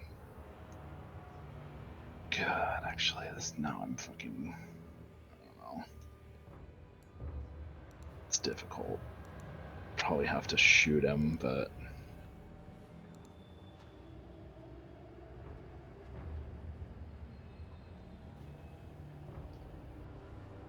Yeah, no, it's beyond fucked anyway. So we'll try and shoot him at the edge of the cliff, and take him out quietly that way. Okay. So that he's out of line of sight of his buddies, hopefully. Roll me another stealth roll as you hold your action. Oh, fuck. 20.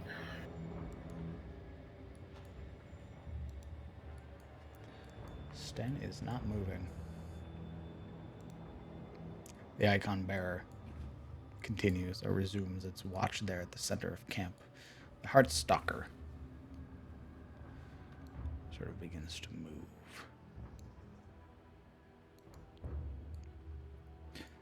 So, you're going to get your shot because you are. Actually, this will be if it determined if it's at advantage or not. At advantage. He hasn't acted in combat technically, so. But yeah, same diff. So at advantage, full attack action. As he'll draw back like one arrow held in his against the actual like grip of the bow, and the other one drawn back, so he can basically throw out two real fast.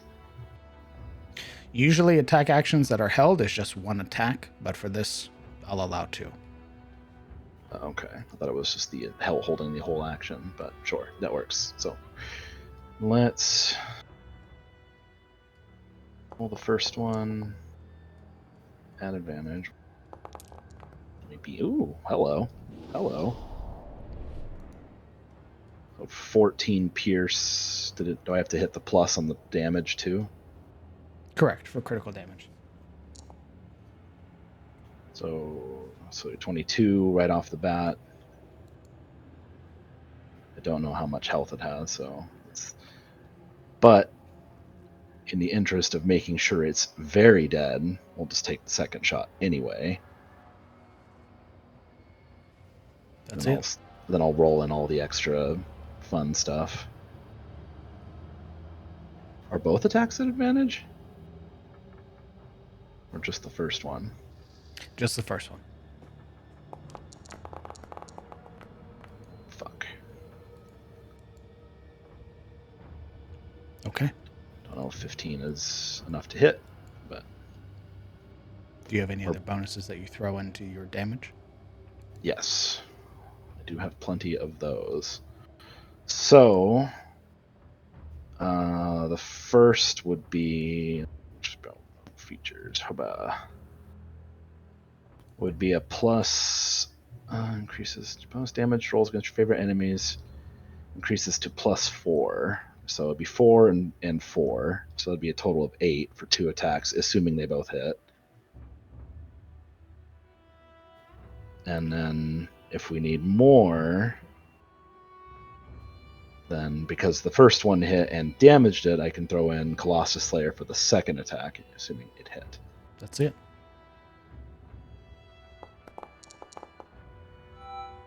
Eight. Okay. So another 16. And where is that 4 coming from?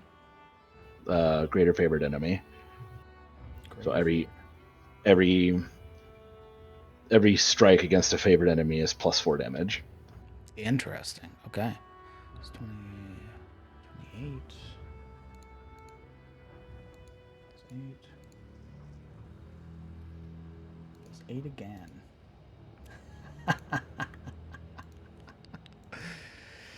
The first arrow catching across its neck, the other arrow right between its eyes as it crumples dead.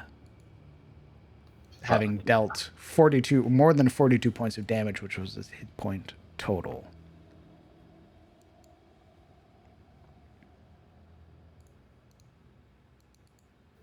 Cool.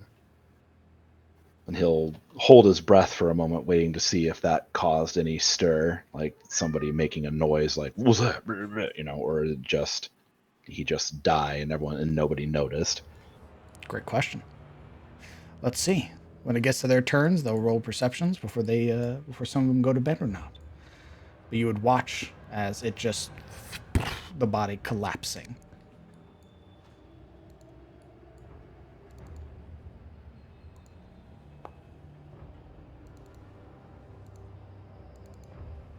Not him.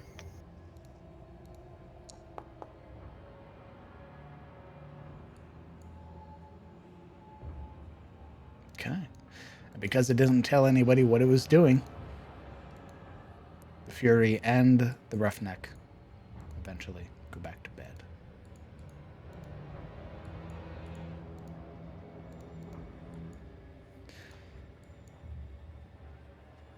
Your turn, Kellen.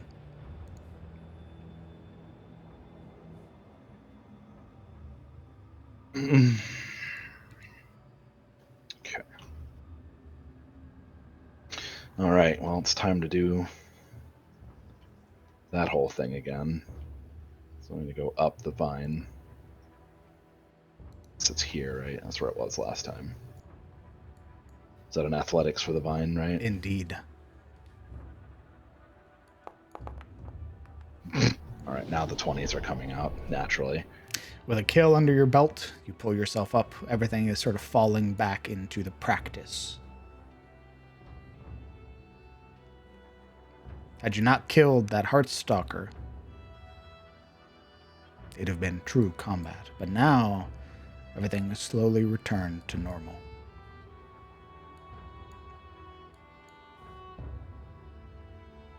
Okay.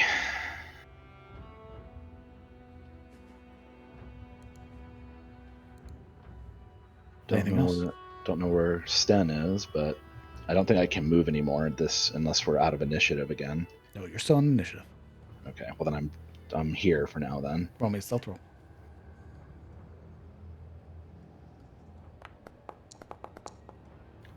25. 25. Sten, who, let's see,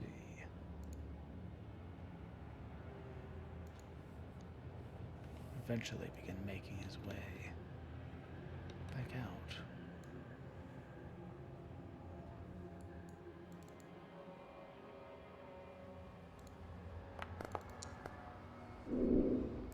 Oh my god. Yes, sir. Sort of the situation having been very tense for a moment, and not really aware, he would sort of stumble, seeing that everything has sort of returned to its natural place. He is going to use Exploit Opening, which is one of his charge abilities. What does that do? That allows him to roll any d20 at advantage. It's like a mini inspiration or something. Indeed, he gets 3 of them a day. Man, I need that. That sounds like luck. I need that. Much better. The 28, he'd sort of catch himself, managing to move off of the twig that is there just in time before snapping it too loudly.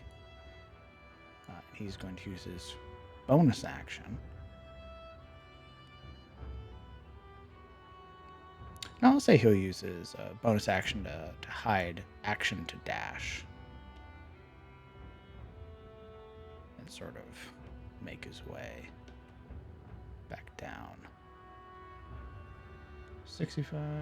Yeah, he'd be able to make, I think, 70 feet of movement, actually. Yeah, 70 feet. So he's going to make 65. Sort of poise himself there. The icon bearer resuming its watch.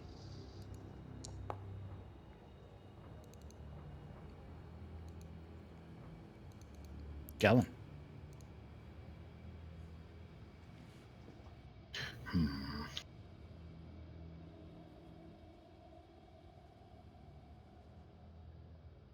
Okay, he's back to that spot again. All right, so first thing, from here, how's the icon bearer looking? He's still has the torch up, still a little tense, and just sort of his head's a little bit more on a swivel. Is he looking my way or away? He's sort of sweeping, so sort of doing this whole thing.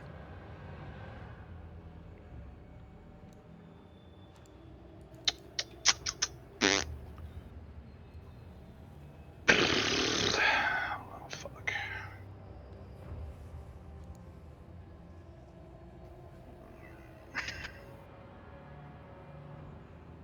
Of course, he's harder to take down.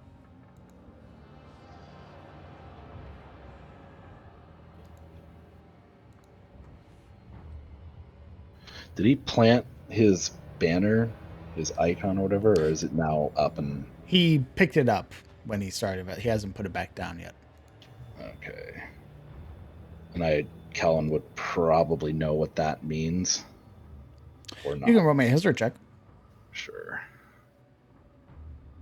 History. Actually, before we get to that, favored type of enemy, you gain feature. Trying to speak, try to favor yourselves.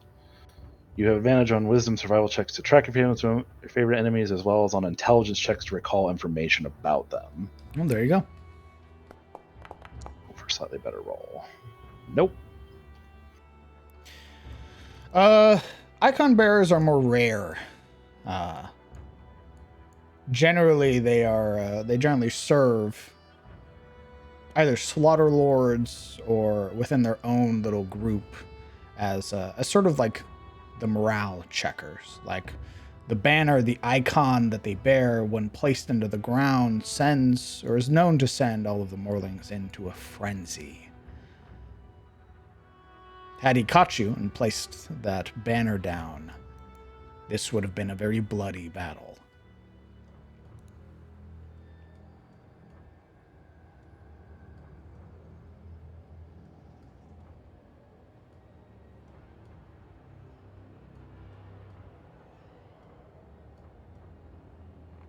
Okay.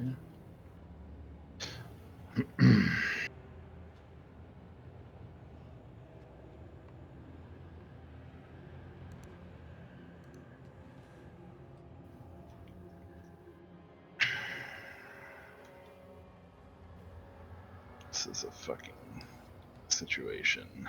I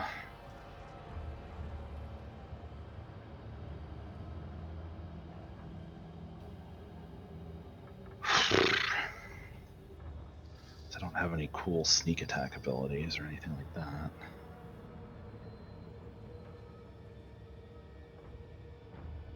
It's sort of hard to gauge what I should do to this dude. Any ideas? Well, it depends. Can I distract or like make a noise or something like that and try to draw him towards me and then jump him, or is that not a thing? You can certainly try. There's only one way to find out, brother. So my other option is to just try and like shoot him, but sort of not really the point of the exercise either. Even though I'll do more damage than that with a bog standard dagger against a potentially stronger enemy.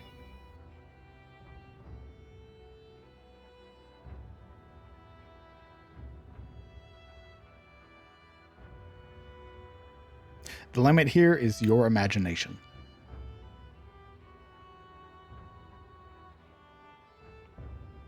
You just tell me what you want to do, and we'll see if it works.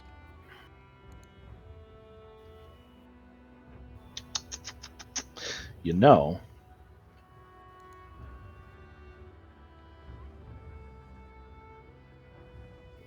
I have beast speech. So what if I moved here? Sorry, no, I stay here first. And I try to mimic the dead Morling. Okay. You're gonna roll me a deception check. Okay. What are you attempting to say? Do I know how these bears are generally addressed? Like, what do they call each other? Call them like pack leader or just With a what would you roll for history? it was like a 12. 12. You would know what an icon bearer is, but perhaps not titles. So you know what the icon does, what its purpose serves. Not what it's called, though. Try to be more general about it. Just say something like in the most guttural thing, but it's a hushed sound, like a not a whisper, but almost very quietly. It's just come see. Okay. Let's see that deception roll real quick. Of course. Okay. Where are you moving? Here. And what's the plan? The plan is when he pokes his head around to just put two in his fucking face. Okay.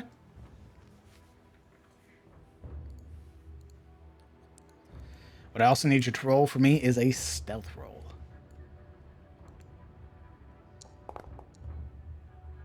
29. Okay. It is Sten's turn. Rounds. Prepares. The icon bearer, hearing that, sort of pauses, taking the initial step, but sort of pauses. Something didn't feel right about that.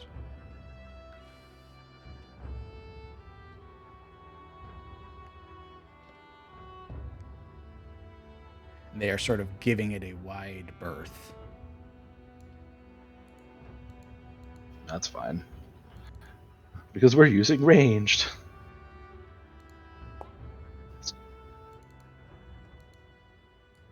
What? Is he poking his head out? You could see him, but in his current place, he does have cover. He didn't step fully out because he wasn't fully convinced. Something about the way you talked was off. But you got him moving. Was that the end of his turn then? Maybe. So I would like to not have to shoot through cover to get him, so I'd have to probably move like here to do it.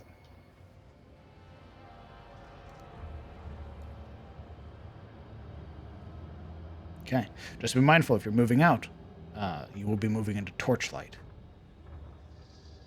Could do here.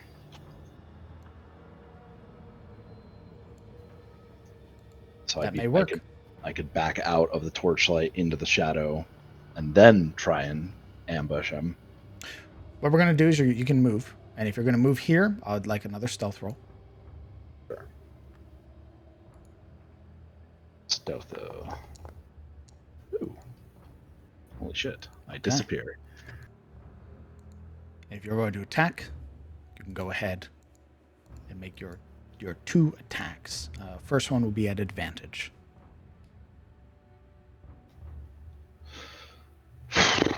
Okay.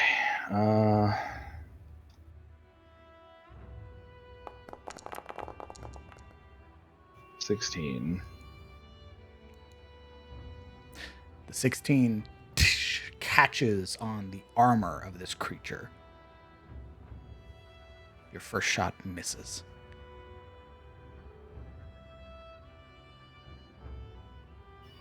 Well, fuck. Thanks for that.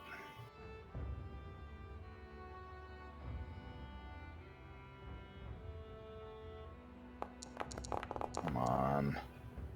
18? 18 just hits. Good lord. 10 points of piercing, catching into its sort of shoulder, like around its clavicle area, and causing it to bellow out in pain. +4, but yeah, 14 points total. 14 points. Apologies. That's fine. I'm just gonna add up. Oh. Don't suppose that I gave it the surprised condition at least. With your first shot missing? No. What would that afford you? If it was surprised, then I could at least try for initiative and get it, hopefully roll high enough to attack it again before it acts. Oh, there's a reason that we've been using this initiative in case initiative came up. Oh. Yeah. Which is what's going to happen at the end of your turn. We're going to redo initiative, or? It's going to flow into combat. So round 11 will be combat. It'll start with Sten's turn. Oh, so he's not going to be surprised at all. The 2 that were sleeping would have been surprised.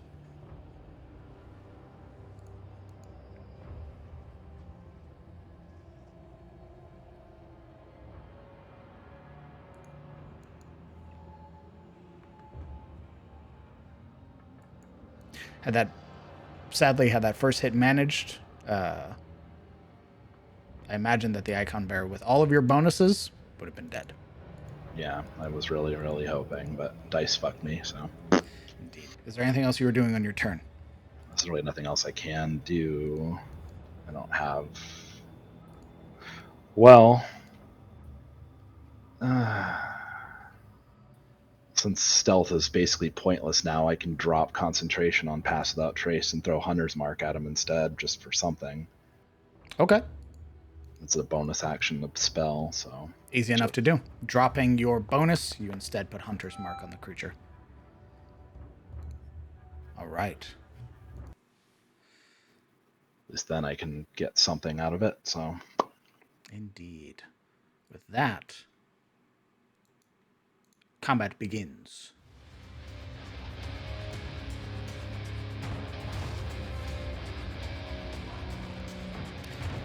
Sten, acting before the Fury gets to wake up, is going to make its 2 stabs with his poisoned blade. 18 hits. It's 5 and 2, and he gets ambush. Oh no, not ambush. Hit him where it hurts. That's where it is. Additional 9. He then stabs again.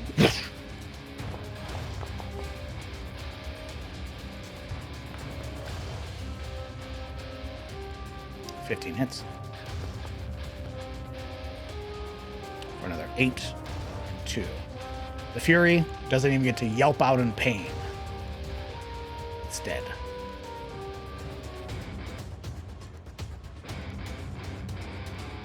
He's going to move. He's going to use his bonus action to hide. Haha, that's right, baby. It's the Icon Bearer. You would hear it yell, "Akosh!" It is going to place down its faction icon.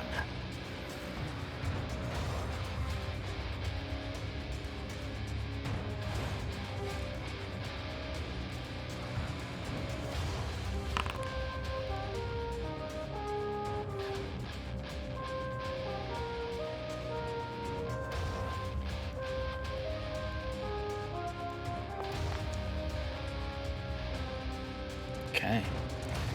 Slamming down the icon. It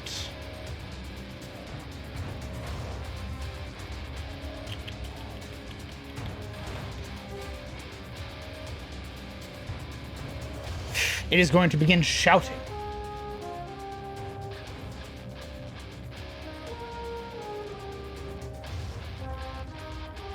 Okay. The roughneck wakes up.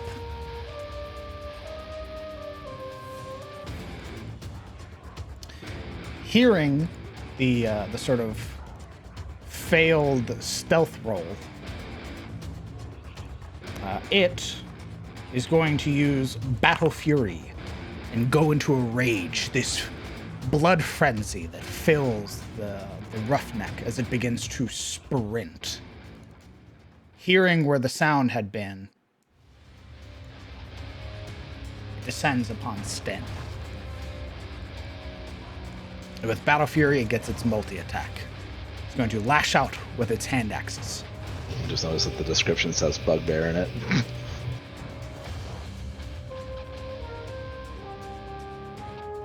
Bugbear? Look at the description for Battle Fury. Oh, yeah.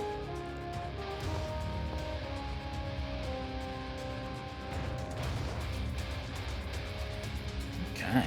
A 16 just misses.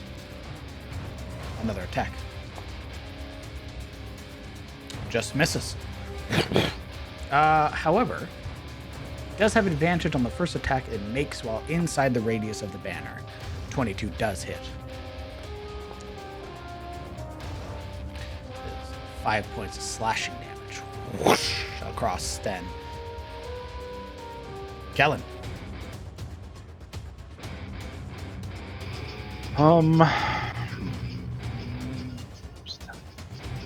Immune.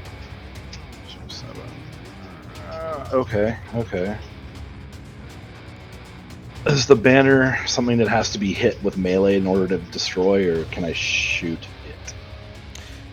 If you want to go knock down the banner, gotta get in melee. Understood. Well, in that case, we will try and finish off this asshole That's it. before he becomes more of a fucking problem. Has he technically acted in combat? I Yes. guess putting the banner down would count as that.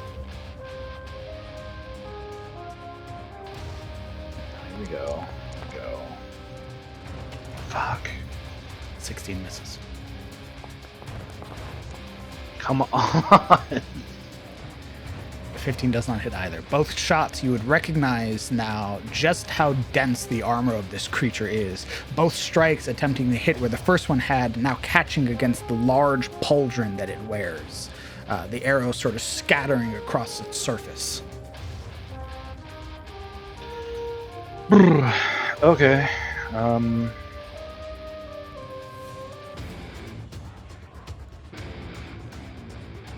gonna move here.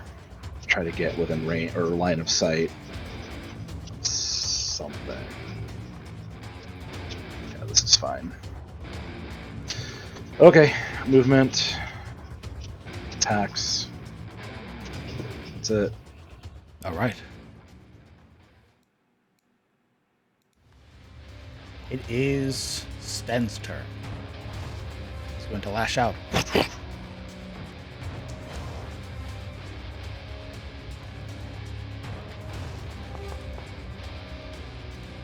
9 points.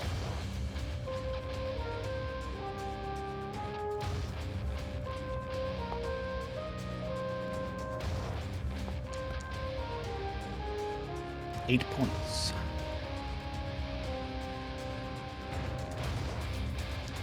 All right. Sort of facing off against this creature, he'd yell for you, sort of yelling like, basically, don't let the icon bearer move.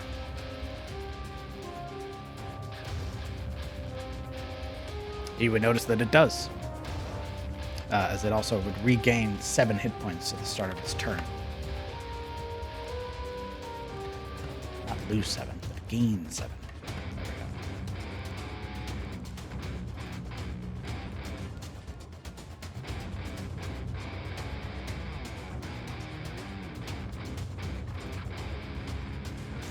Okay.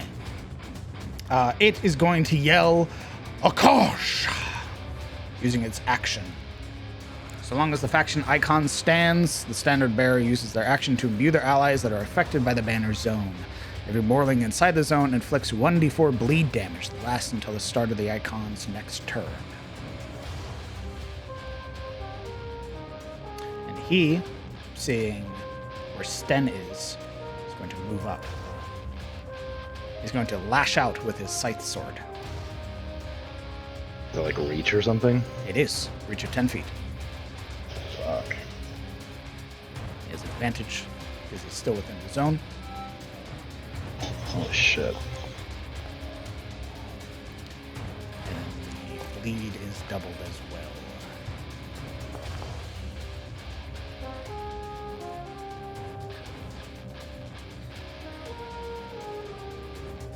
As he deals 15 points of damage.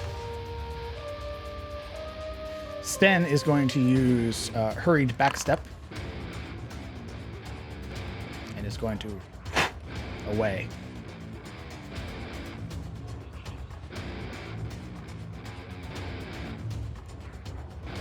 There we go. Sort of keeping out of the reach of this creature.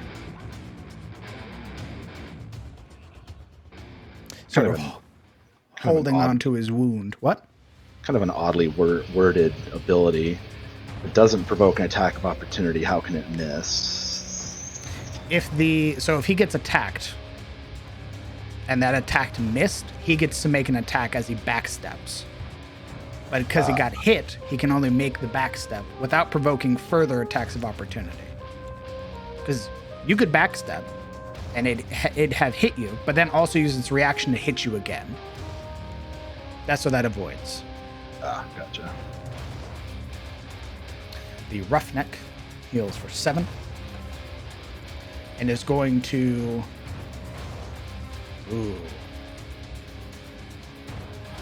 You are within range. It is going... You would watch this... The fury, the Akash that is yelled. You would watch as it hurls its hand axes towards you.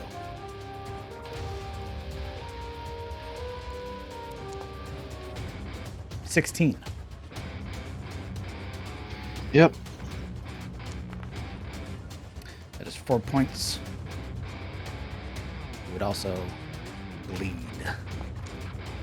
for 1.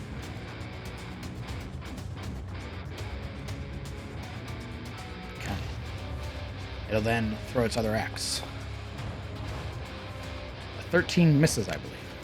Yes. Indeed. The first axe hitting you squarely, the other one missing.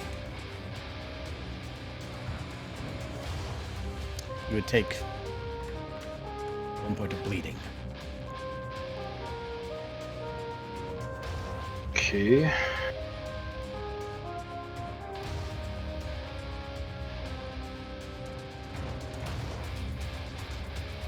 What's up? Your turn, brother. Okay, it's my turn then. Alright. Shit. I'll have to keep trying to shoot the guy, the icon bear. Let's see it. If I can roll above 6 for once. There we go. That hits. Do my extra stuff first. So 8 plus 4 is 18, so that's 21. And then D6 for Hunter's Mark. So 6, 10, 24. So 24 for the first. Next shot. Shit.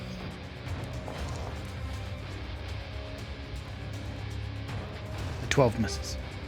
The first arrow catching it, causing it to recoil, sort of having to catch onto the roughneck to keep itself up. The second arrow, with it having lunged backwards, the second arrow just missing. Okay. I'll move here. Okay. That'll be your turn. Oh, sorry. I do need... Actually, never mind. It'll be Sten's turn. Sort of staying away, as he had been caught, he is going to throw the poison blade.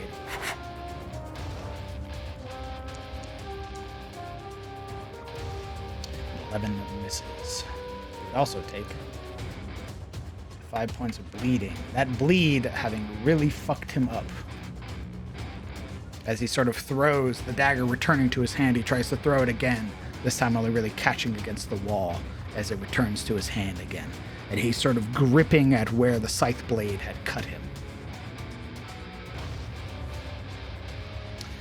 The icon bearer stores 7 hit points. It is going to use Wicked Surge.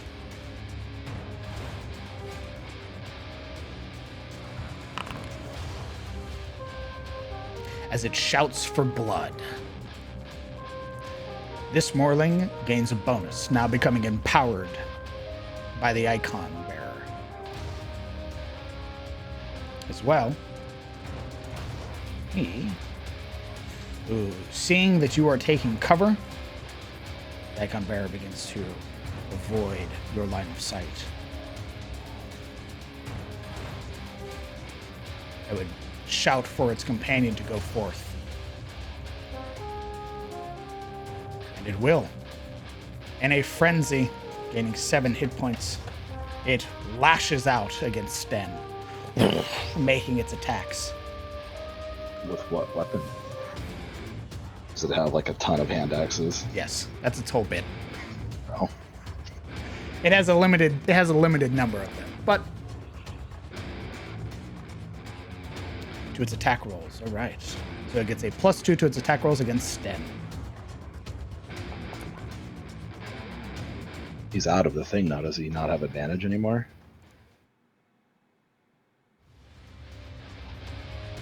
He's out of the banners. Correct. Sorry, I was reading his ability wrong. I was reading his Ruiner's Battle Cry. Oh, you're good. Still a 16. With a +2 from Wicked Surge, that makes it an 18. 4 points of slashing. He would attack again. 19. 6. And as Sten becomes bloodied, you would watch as the roughneck almost begins to like salivate at the mouth. And you would watch as it lashes out, it almost forgoes its axes and thrusts its mouth forward, using bloodied bite.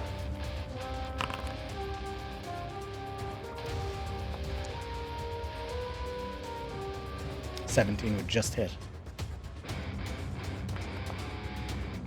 7 points of piercing. Kellen, you are no longer bleeding. Sten is getting fucked up. Yeah.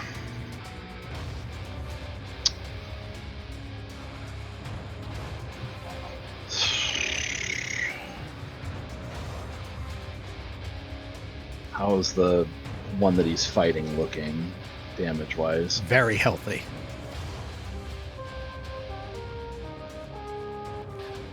Alright, I'm gonna switch targets, try to shoot him instead. Let's see it.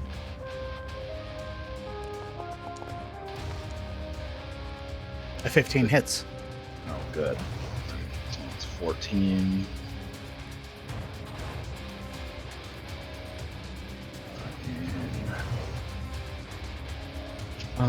1d8, 1d6.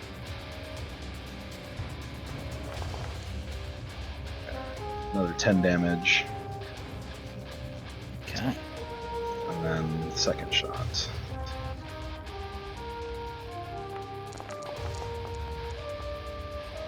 $22 hits. There's another 10 damage, so 20, 34 altogether. All right. It went from looking very healthy to looking not so healthy.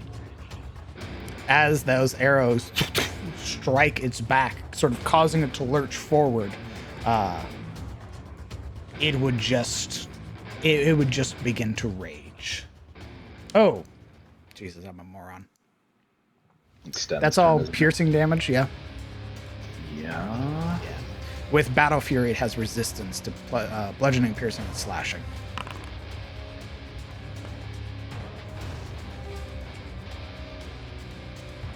So that's 12 plus 5. Okay. Yeah, as it is going berserk, your arrows do sink into it, and had it not used Battle Fury, it'd have managed to get it away, but you'd have managed to sink it very low. But now, it is just bloodied. Are you staying there?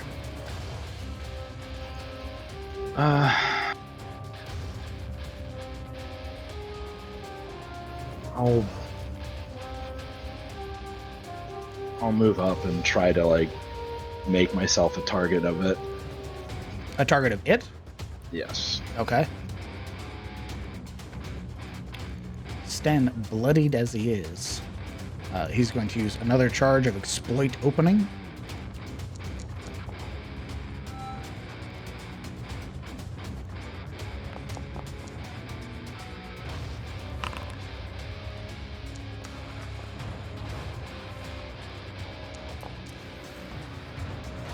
Okay.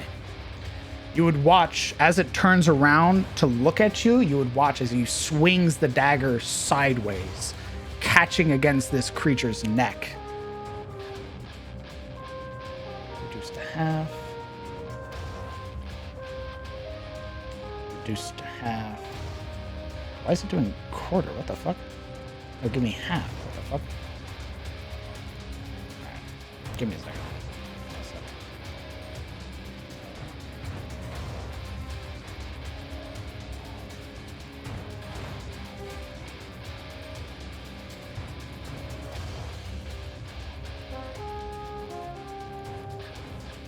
sort of sinking it into the side. You would watch as he turns and twists the knife out, and then would stab forward again at its back. A 12 just misses.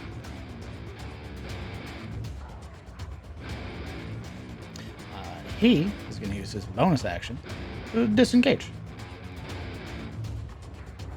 Seeing that you want to take its attention, he is going to let you. Sort of holding at his side still.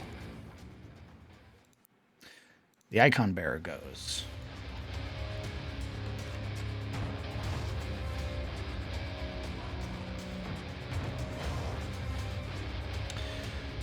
It is going to rush forward and once again spend its action to use Wicked Surge. The Roughneck is going to get a +4 bonus to its attack rolls.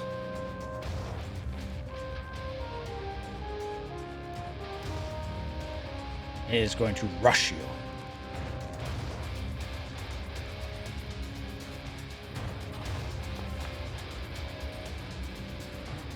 That is a 17. Yep. 6 points of slashing. I need a Constitution saving throw.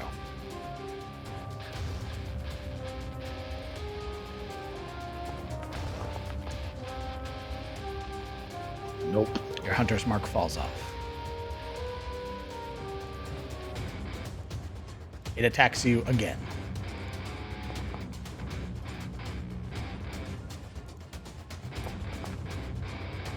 Another 8 points of slashing.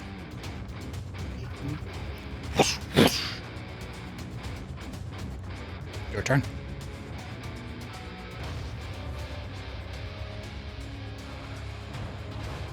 Oh boy. I don't really have. I can't shoot it because it's in my face, so I'll have to use swords on it. So here we go. Let's see it.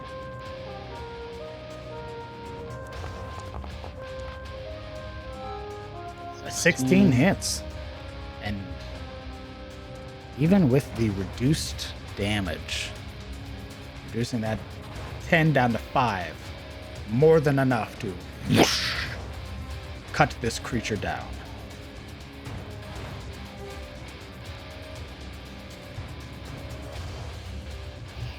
Okay. I can't really swap back to ranged, can I, after I've started meleeing, or what is the deal with that?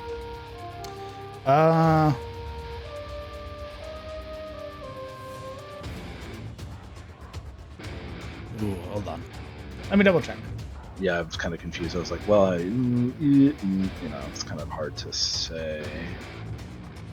But I guess if I have 2 attacks and the link weapon is part of his left hand, kind of, he could have used his right hand to draw an attack, but then is stowing a free action at that point. No, because it's part of your interact.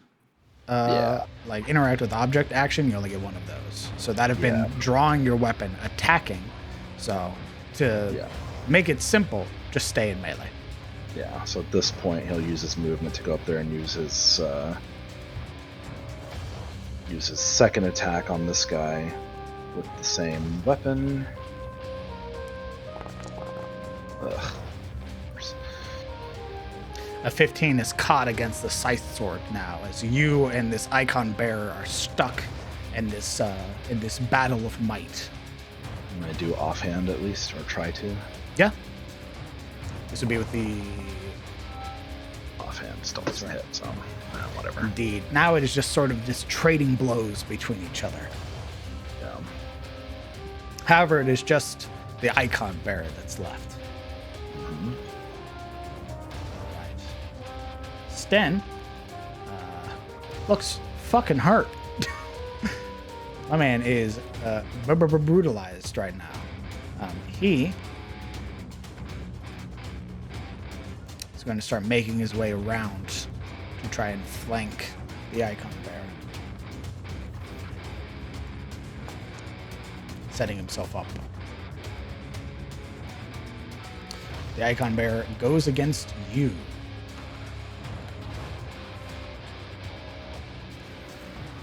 going to attack with its scythe sword. 18. 8 points of slashing. Whoosh. Okay. Your turn. It only has one attack. Oh shit. It is a like support leader. So what it does is it spends its actions buffing the other team. Yeah, so it's like a cleric essentially. But without the other team, it's throwing hands. But as you can see, it's still very strong even on its own. Mm-hmm. Well, I'll just keep doing the thing since I'm now in melee range and stuck here. So Let's see it. 21 hits. oh god, thankfully. Finally. Let me roll up the extra goodness here real quick. That's 4. There's an extra 9. Second attack. Nope. 12 misses. Offhand attack. You would learn that this creature's armor class, having fought it for long enough, its armor class is 18. Nope. Yeah, so. Because my dice do not appreciate me today, this thing will continue to beat my ass. All right. Sten is going to go. And he is going to attack the banner. Sort of seeing what it's been doing, not really aware of Morlings, but knowing that this thing is responsible for something, he is going to attack it. Wow. Even against a standard object, he misses. I love that. Very cool. Nice. Banner stays up, baby. Holy shit. I like how Sten and Kellen are both just equally inadequate at this point. Both Missing. both just sucking at every opportunity. With the banner staying up, it restores hit points and lashes out.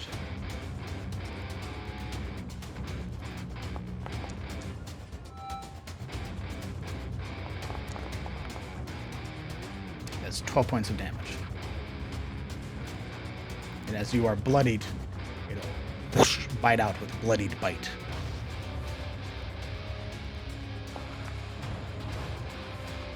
But a 9 misses. Now that you are bloodied, this is when this creature gets multi-attack. But it's just its scythe sword and then its bite. And it looks desperate. Now that it's by itself, it is sort of looking around, either trying to knock you unconscious so it can run, or kill you so it can run. Your turn, Kellen.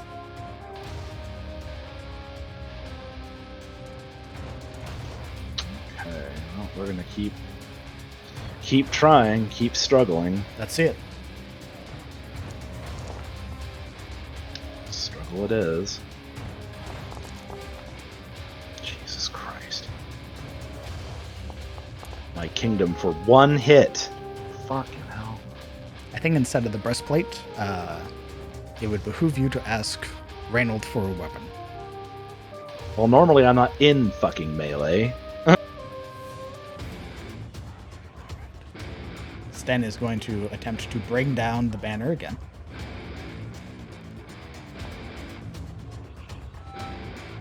Finally.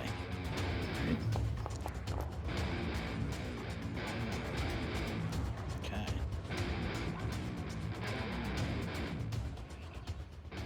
More than a 16. Not enough. He needs to make his second attack.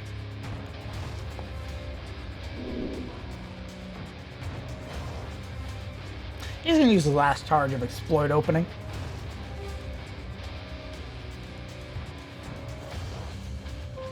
Okay. That is enough to destroy the banner.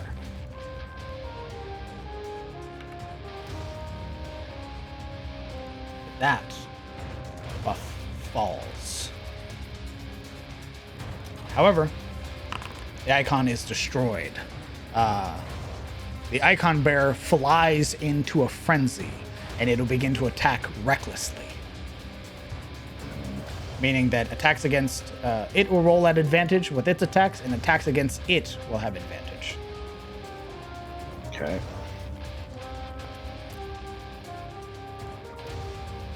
Doesn't need it.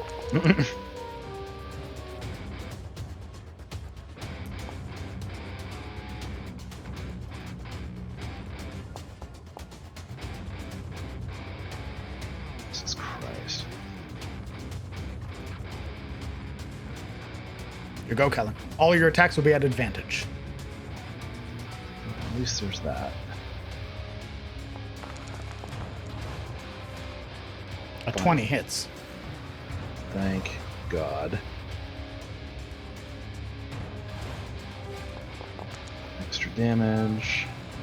Oh, I'm sorry. That is incorrect because I don't have Hunter's Mark anymore. My bad.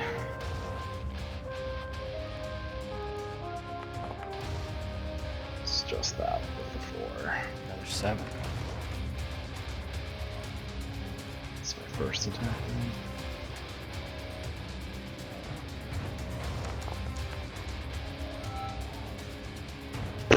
17 just misses. About time. Natural 20 will hit. But I'm assuming he is still plenty alive. He is looking mortal, much like you are. Uh-huh. If you have any Hail Marys. Oh, an extra 4 for the second attack. So that would actually be 18. Yes, it would be 18 for the second attack. He has 6 hit points left. Literally out of everything right now, except for spells that are useless in this endeavor. So if it's Sten or it's nothing.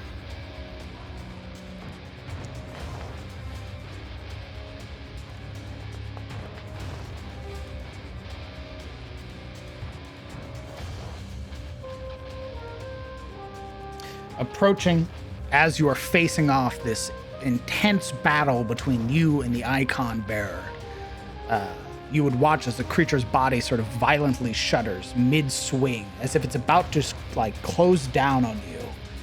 You would hear that sickening crunch as Sten has buried his dagger into the creature's spine and with a twist severed it, using his boot to sort of kick the icon bearer off of his blade.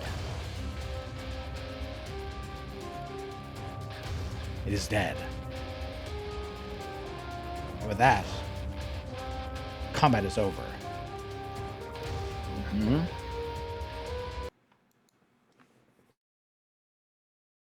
Panting heavily, Sten is sort of holding at the wounds, these deep cuts across his armor, sort of holding where blood has begun to stain the dark brown tunic as well as the bright blue cloth that he wears. And he's sort of staring down at this creature, looking up at you for a moment, and then he'd look back down, sort of pulling his mask and just spit on it. And fucking stay down. Oh, fuck me. And he'd lean back, sort of collapsing onto the ground. Yeah. At least in the interest of providing, like, I know mechanically it's not much, but at least effective wise it's something. So I still have some spell slots left in the first level, so I will use Goodberry to create good berries for the healing and pass him a couple of those. So at least, like, you're still getting healing, even though mechanically it's not much healing, but it's, magic, so. He would take about 3 of them. That's fine. Eating 3 of the berries. Sort of just chewing down on them as he looks over at the icon bearer again and where the destroyed banner had been. Hook.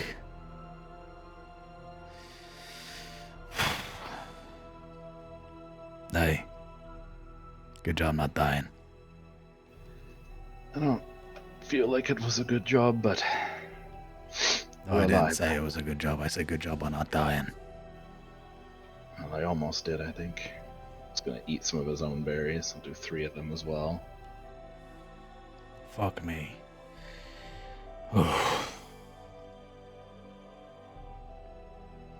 Alright. You at least know how to move. That's something. I can't tell if it's you get too excited or prospect of killing these fucking beasties is enough to drive you wild, but you lost your edge there about halfway through. I think I was trying to do too many different things at once. Aye. Alright. We'll rest here. Look at their bodies, see if they have any good supplies. And then we'll piss off back to our land. Is this what we came here to do, is just kill these things? I wanted to get a feel for you. King said you like killing morlings. I've been tracking this sort for a while. We are our number 1 foe in the Grey Watch, so... I just don't fucking like them. Nobody does. One of them had a nice bow, I think. We'll collect it before we bed down. Go for it. I'm putting this shit out. Yeah. Go back to get that nice looking bow that the other thing had. Okay. Go ahead and roll me an investigation on its body. Time to investigate. 14. Give me a moment so I can tell you what you find.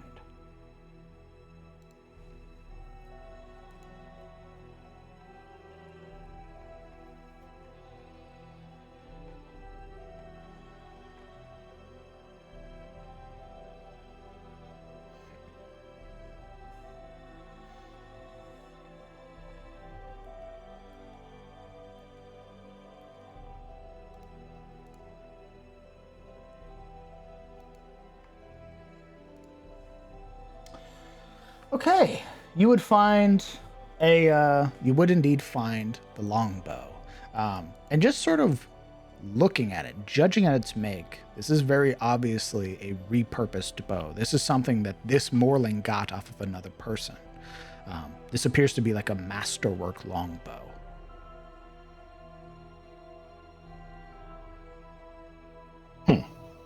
It's just a very well-made bow, essentially. It's a +1 bonus to attack, but not considered magical.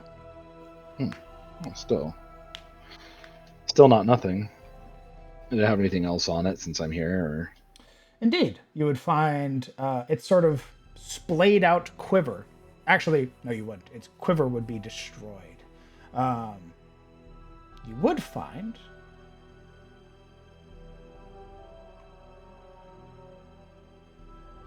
You would find about 7 arrows. These sort of like bestial arrows. Are they any better or worse than the arrows that he makes? They seem to be on par. You'd probably clean them up a little bit or something. Sure. You can go ahead and add it to your arrow total. Okay, if that's all it had, then it's going to go back to Sten. And I'm assuming that we're going to get somewhere away from the stink and do a long rest. Indeed. Sten would hold out sort of what he had found, having pilfered through at least the icon bearer's body. He would show the scythe sword in case you wanted to take it, and he would also show off. Let me get it real quick.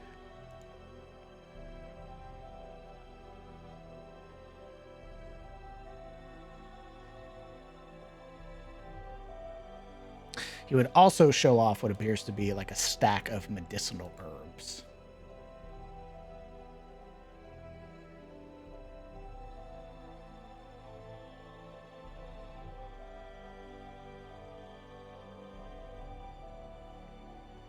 if you wanted to take those.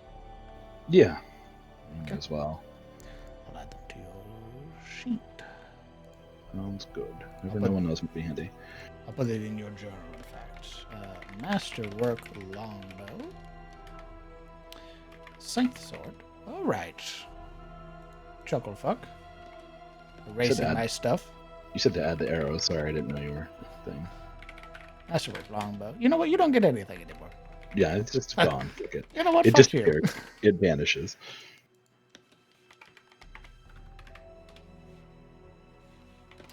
Seven arrows. Medicinal herbs. Perfect. I've added them to your journal. I will add the medicinal herbs there. Up. Something to help stem or stymie the bleeding in the future.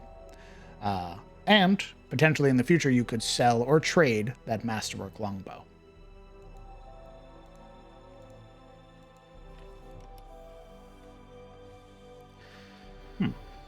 All right.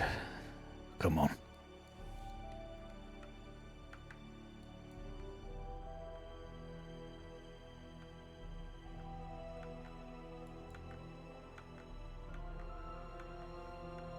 Is it we search everything, or are we like disappearing from here? Well, he found the points of interest on them. Okay. You can go like thoroughly take everything if you wanted from them. Well, if they don't have anything particularly impressive, then yeah, it's fine. Okay. They don't have like obvious money pouches or any shit like that, then meh.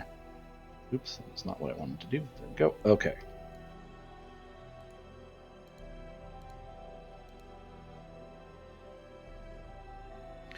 All right.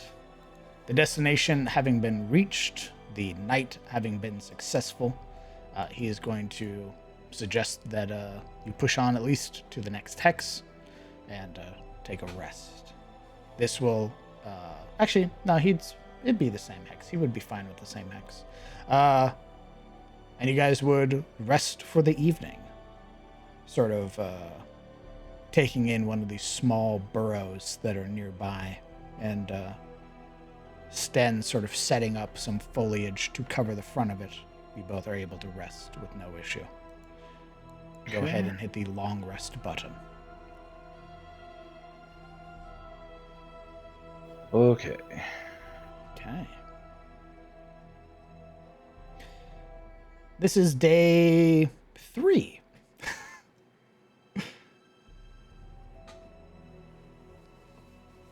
It's now that Sten would begin to sort of trek back. Go ahead and roll in encounter dice, please.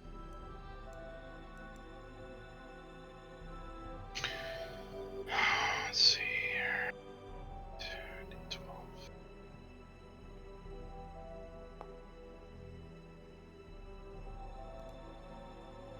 Always throws me into the corner and I have to drag the map way back in the fucking... Okay. Okay.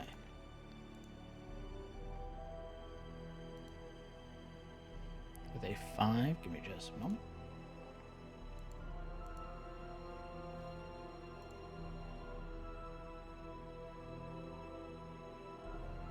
As you are both sort of stalking through the forest, go ahead and roll me a stealth check.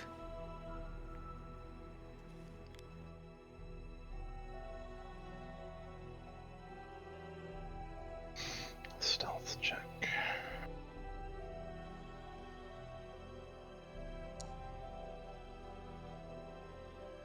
Of course. The sort of exhaustion of that previous fight, having been brought as low as you were to 1 hit point, there is an understandable sort of lethargy that washes over you. Though you may not be exhausted physically, there is still that fatigue of that grueling battle.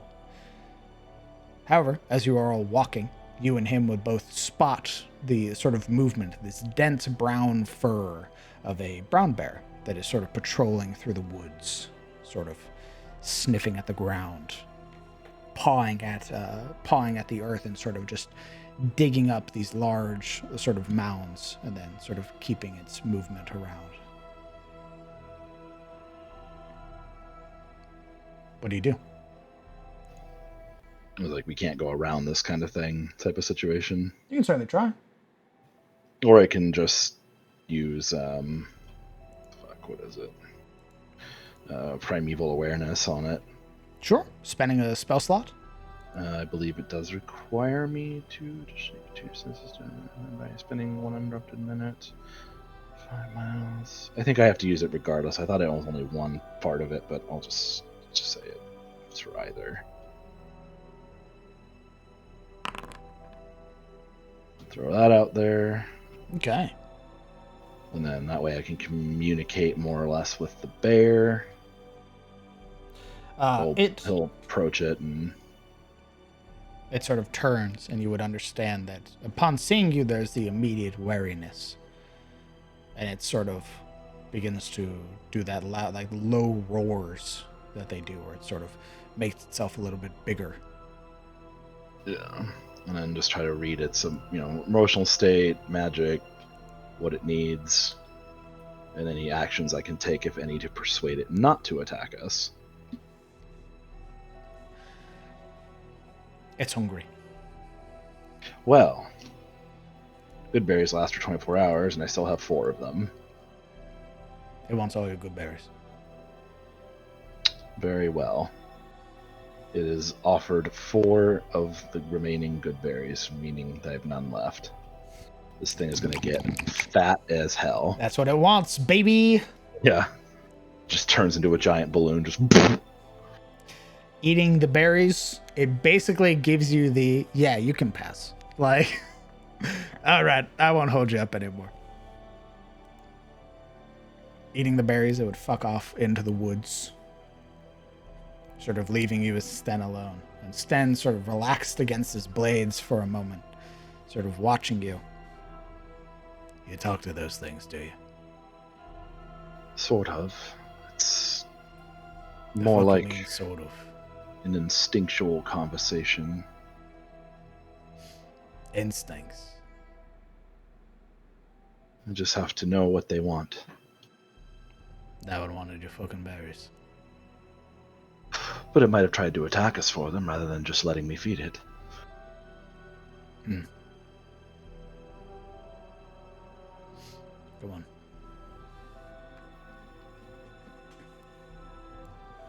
Encounter dice.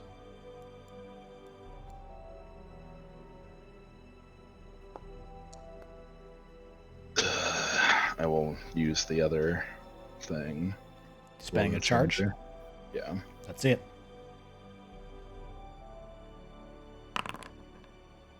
Oh no, I meant roll the encounter dice again.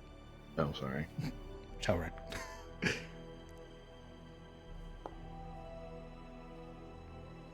12. Which one would you like to pick, the 2 or the 12? The 12. Being led along, it is a quiet walk back. Despite sort of the previous battle, there is this sort of understanding that's shown on Sten's face and the way he sort of acknowledges you, that in that fight, the way that you sort of proved yourself, there is that respect that is shown, and that you didn't flee or let him fucking get murdered. And despite it being a very quiet walk, you can tell that it is a walk amongst an ally, if nothing else. Go ahead and pick your final hex for the day. Encounter dice, please.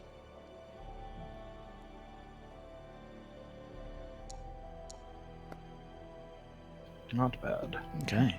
What I need you to roll now is a survival roll. A survival roll? Okay. Indeed. Survival. And you would find more than adequate cover, especially for just you and Sten, not having to cover for the entire party.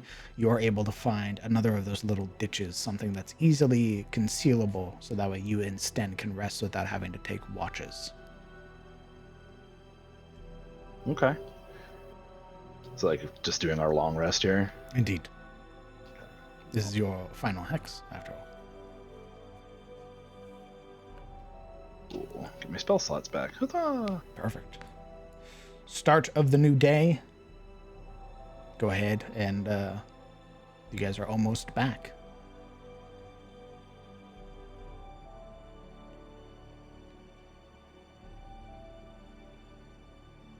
Okay, so we're just moving, still moving. Indeed. This is the start of day 4. Okay, boing. Encountered it.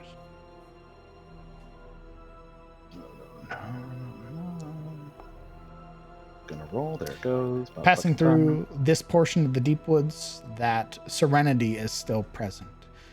From what you can tell, at least having fought the Emperor, having killed Laklira, and having killed the Manticore, in doing so, you appear to have pushed back at least the presence of the terror. Who knows how long those walls will stand, but for now, traveling through this portion of the deep woods, you do not feel that harrowing danger. Instead, you feel at peace. Pick your next hex.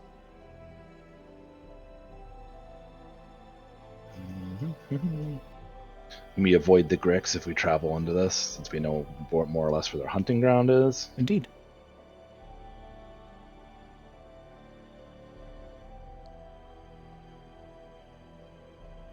Another encounter dice, please.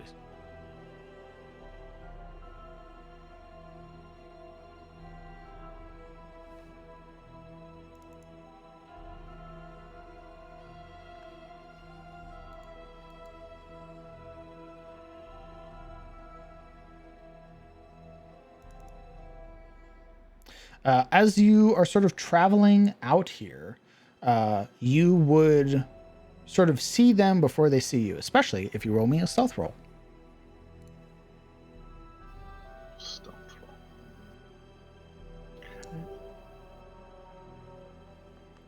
16. Much better. You're able to see them before they see you. And as you are traveling out, you would see that there are a number of sort of younger farmhands that have sort of come out.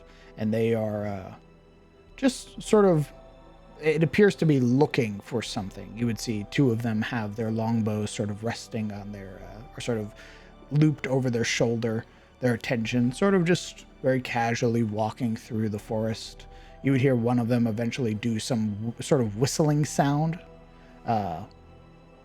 trying to draw the attention of something. And depending on how long you stay, after about a minute or 2, you would hear what sounds like a bell, like a ding, ding, ding, ding, ding, this moving sound, as sort of pushing out through the woods would be what appears to be like a loose dairy cow, something that had ran off from one of the outlying farms.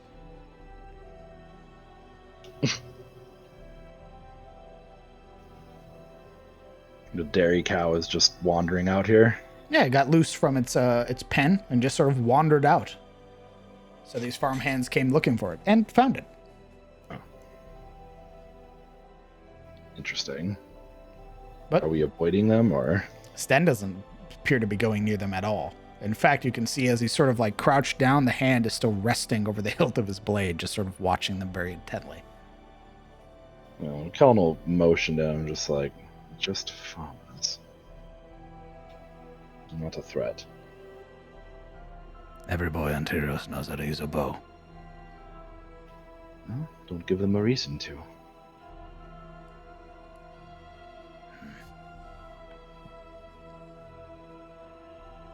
Come on. You'll follow after him. You would make your way back, arriving back at Eliond. On the, let's see, that was 1, 2, 3, 2, 3, 4. At the end of the 4th night, you would make your way back into Eliond well into the evening now.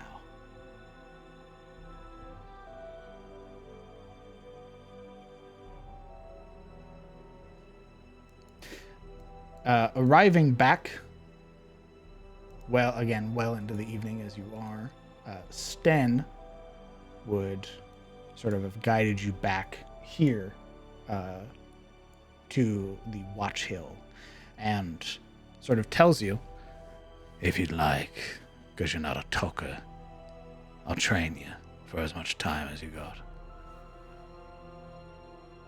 All right. If you feel comfortable with it, of course. We may go hunting again, we might not. I feel like, despite that we prevailed in the end, I could have been better. Bow has always been more my weapon of choice, but you wanted me to use the knife, and I wasn't able to get in there and do that. Aye. Don't disappoint me next time. Oh, maybe I'll just start with the bow and stick to it. Sort of shakes his head at you. He smirks back. He's just being a smartass. And if you would like, he basically would roll out a bedroll for you here in the Watch Hill. Sure. I'm sure he'll be checking into town every so often as well, so I don't think he just disappeared, but yeah. Nothing wrong with having disappeared. Well, maybe. I don't know. We'll see. Is there anything else that you would like to do on the night of the 4th day? No, I think we've pretty much covered it all. And it is getting late for me, so. Okay. Then I will ask, is there anything else during the remaining 10 days that you would like to do? I mean, it's just kind of like, if he's spending time amongst them, he's... You're training every day, 8 to 10 hours a day with Sten. And because Sten is a good teacher, the time requirement to train with him has been cut down from 10 weeks to 6. Oof. Minus your intelligence modifier, you'll need a total of 5 weeks trained with him before you can, when you level up next, having the option to multi-class into Rogue. So if you take the remaining 10 days to train with him, you'll have 3 weeks left of training with him.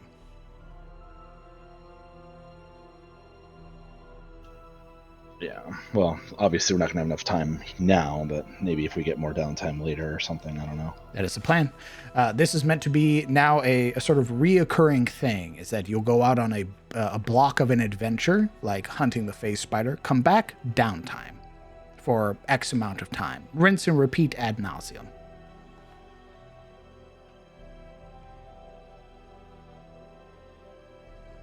So this will be the start of your training. Which, being with Sten being a good trainer, is able to cut off the time, and you being somewhat already proficient in some of the skills would cut the time down as well. So, Not being a complete dumbass. Indeed. With that, you are able to spend at least 8 to 10 hours a day for the remaining 10 days, along with the time that you've spent with him already, and shave off 2 more weeks of training, leaving you with just 3. So I'll need to dig out 3 weeks between now and whenever. Indeed. Either you can save it for the next downtime or things like that. Generally, that bonus stays with Sten, is the 3 weeks. If you were to train with a different teacher, it would be a different time. Yeah, it'd have to be recalculated for whatever. Indeed. That's fine. Sten seems like a pretty good option. But yeah, between that and like checking into town every so often just to make sure they know he's not dead. And then beyond that, or at least checking with Gerald, because everyone else seems very busy, so he's probably not going to be able to catch them very easily. Most of the folks you probably wouldn't be able to catch. Either they are already out doing things, like Marana is generally only available for like a few hours during the day before she's off doing things. Ashilde doesn't come back until the 9th day, and even then she spends most of her time training with Mr. Duskbrand for the remaining time. And around the 8.5 day mark, you being here in Watch Hill would find that their own little caravan would return. A number of these Blue Cloak, these Kingsmen, would come back, and they appear to have a haul with them. It would be a number of the sort of familiar looking crates with various markings on them, which they would set aside, and then their own little personal plunder of like chests and smaller barrels and everything like that. And you would be a part of returning a number of supplies back to town with the Kingsman's help, and adding to what supplies have been returned here to Eliond, as the Kingsmen had gone out, finding that the party never went and hunted down the Manticore's lair. Oh, that would have been smart.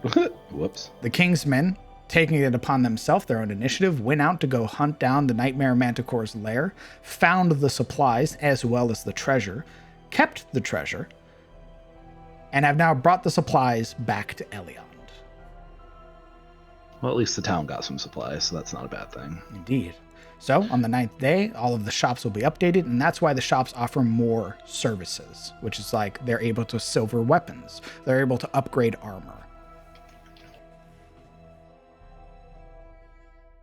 But yeah, between all that, like if he's spending time at the Watch Hill camp, I mean, I'm sure he'll be, chatting with King when he's available, and just kind of trying to slip in more of that persuasion to, consider the offer and stuff like that.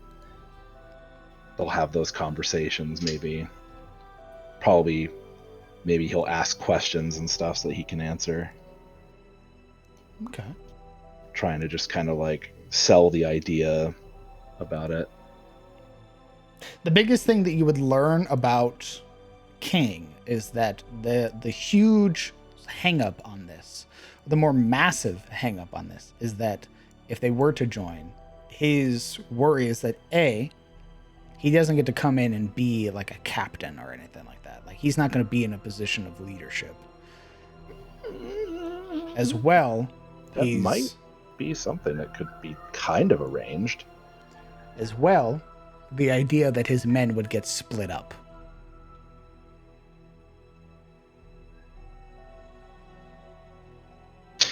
I mean, that could be something that could be like worked out in a way too, because I mean, at least to Kellen, like he already assumes that they're coming in as a package deal. So the counter to that would be like, if you join up, you do your training, we find out what the strengths and weaknesses are, then we basically train them as their own unit within the Watch. So they could stay together.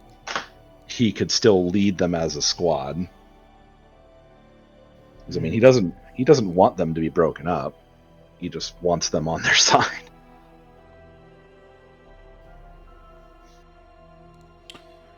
There's more consideration that's given. Yeah, because I mean, like, it's basically just, instead of, being gentleman bandits, you'd be Grey Watch operatives in your squad, and as long as you're following, those kind of principles and doing, the things that the Grey Watch needs them to do, they could, I don't see why they wouldn't be able to stay together. I mean, they might get some extra people from them to train as well, because I mean, they're obviously all very competent already, so they wouldn't even really need to be like retrained or trained from the ground up. Even might just need to get some like, hey, this is how we do some of these things, and these are some of the things that we expect. But I mean, that's standard if you join any group, right? So okay. But like, Kellen's counter would be like, what? No, we're not going to break you apart and split you off and separate you. It's, if you're joining as a unit that's already experienced. You just have to kind of learn some of the methods and some of the expectations, and that essentially, if you come across a town that's about to get raided by Morlings, like, you have to sort of protect that town and prepare the people and help them defend it, and train the peasants, essentially train the farmers and the villagers with the time that you have, and either get them out to safety or fight the Morlings off, or investigate monstrosities, and you already have a cohesive unit that more or less already operates that way. So you might get some extra people from the watch who will want to learn from you, and you might get, like a sergeant, essentially, not somebody who's over king, but someone who basically goes in and just kind of like sees how they operate and either takes from that what he can or imparts, kind of like, what would you call that? Someone who essentially, like, if they have questions or like, hey, you guys are still kind of new to this, so I can guide you through what we need. The biggest thing is that he basically wants to meet the leadership.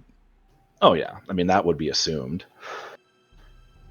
I mean, it's not like, okay, here's your badge, get going. It's like, hey, we need you to go. He already wants them to go up and meet the leadership, get sold on it, from the high ups. Make those assurances that their families will be safe and living in the enclave, and what benefits come with that, and all of that. Okay. So I mean, he's not out to like break them apart or anything like that. He wants them as they are, but just working for them. Understood. And it could even be a thing where, like, perhaps they get sent back to the Southlands to establish an enclave down here, because, like Kellen said before, he is completely unaware if there's even one down here to begin with. Because I think when we talked last, you were like, yeah, you've never heard of an enclave down here. It is pretty far. But having that enclave down here might actually be super beneficial to the area. So it could even be a thing where, like, hey, you meet the high ups, you get inducted, you take your people back, establish your own enclave, and then from there you recruit and train people and build up our forces in the Southlands, establish that presence, kind of thing. So this could end up being, like, for King and his folks, could end up being like a pretty huge opportunity. Kellen is thinking a few steps ahead with this, perhaps, but that's what he was kind of taught to do. All right. On the 9th day, when all of the stores have been updated fully, all the supplies have been doled out, is there anything you would like to do? I mean, is this kind of like where, hey, you can go shopping and do some stuff? The stores have been updated. I would like to pick up that leatherworking kit if they have one.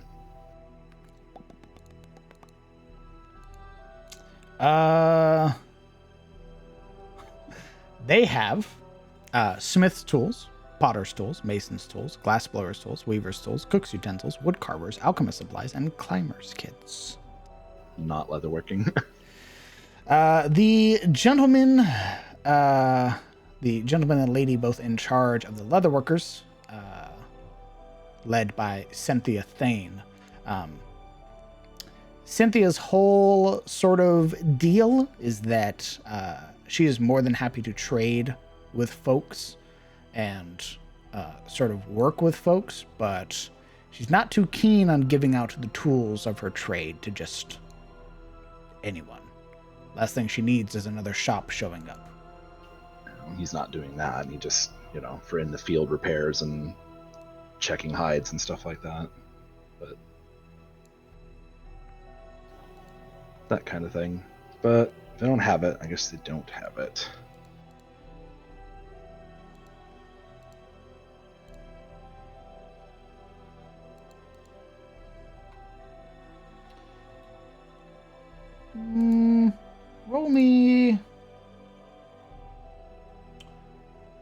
Roll me a persuasion roll.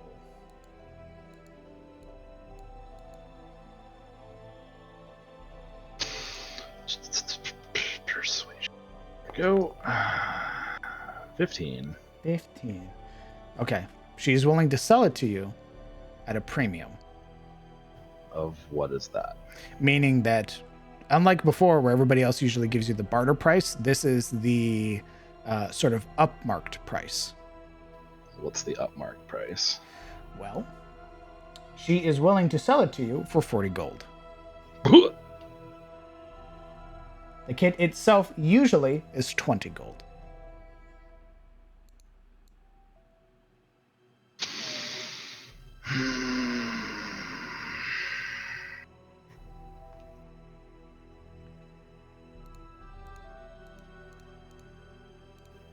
Well, technically, I do have a shit ton of copper and silver I could get rid of this way. I do that. Getting rid of 40 gold worth of silver and copper?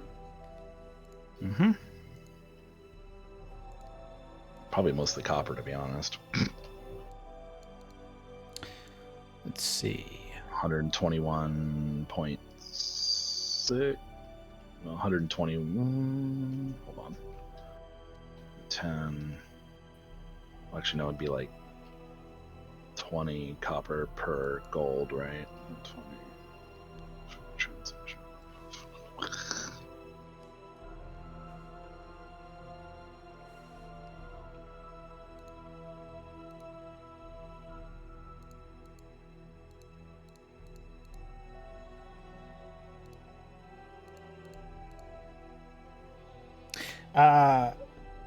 To get, if it's 20 copper per gold, if I am doing the math right, It'll be 20 times 40. 800 copper pieces. Shit.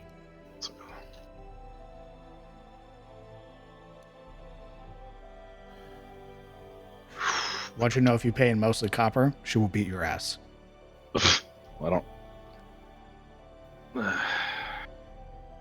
If you put a fucking mountain of copper on her table, Okay, well, what about half and half? she's fine with half and half. Okay. 10 copper for 1 silver, 10 silver, 20.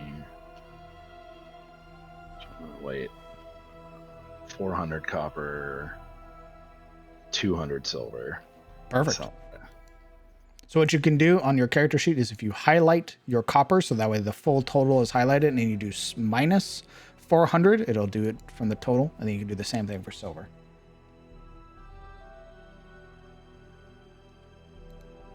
look at that. That's neat. It is another neat part of this character sheet, is that it does a lot of this simplified math for you. Okay. And you have bought yourself a leatherworker's kit.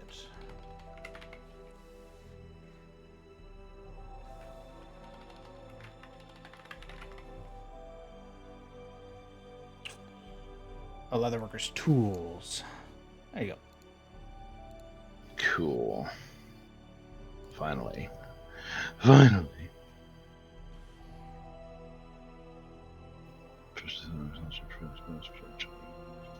Huh. You are proficient. Nice. Cool. All right. Sick. Alrighty. Well, but yeah, that should do that for now. Okay. Anything else? Not at the moment. No, just the training and talking and assuring and bargaining or whatever, trying to sell them on the idea. Understood. Unless something comes up. No, it'd have been the supplies would have been the biggest thing that would have come up. As well, you'd have learned of the adventure that Ashilde had been on, where Ashilde had lost one of the farm hands that had come along on that adventure with her. There was a death in that adventure. But you'll be able to find out more when the party reconvenes and discusses everything that's been happening, what transpired. Okay. If there's nothing else, then you spend the remainder of your time here in Watch Hill, meeting back with Gerald every now and then, discussing matters of what's been happening, what's going on, learning of what your companions have been doing, learning about Marana, sort of studying with Reynold going out, sort of exploring the town, meeting new folks, as well as Ashilde returning from her adventure and then sort of sequestering herself into Duskbrand's tower, as well as the return of the supplies and the new services that are provided here in town. Again, the silvering of weapons, upgrading of armor, things like that. And with that, you spend your 2 weeks ending them here in Watch Hill under the Crow, learning how to become a rogue. Nice. That's what I'm going to call it. Nice. Perfect. Thanks for Good playing. time. Because I gotta get to bed soon, so I have to work tomorrow, sadly. Told you it wasn't going to be short. I thought it was only gonna be a couple hours, honestly, and we're like, oh, we're going on a whole ass adventure. Okay. That's right. Man, heck, everything that could have gone wrong did. Just holy fuck. That was very close. Ending that fight with 1 hit point was fucking dramatic. Yeah, I felt that one. My toes were curled. I'm like, dude, if he rolls 1 more point of damage, I'm so fucking done. I mean, I'm sure Sten would have come up and ganked him, but... Nice, I agree. I agree with Cody. Nice assassination, by the way. Oh, out of the bow guy? Yeah. Yeah, it was a risky move, but yeah, I felt like the sniping approach, because like the whole thing was like he hands him a knife and Kellen's like, son of a bitch. And you're like, oh yeah, this guy's really strong. And I'm like, looks at knife, like, bruh. Bruh.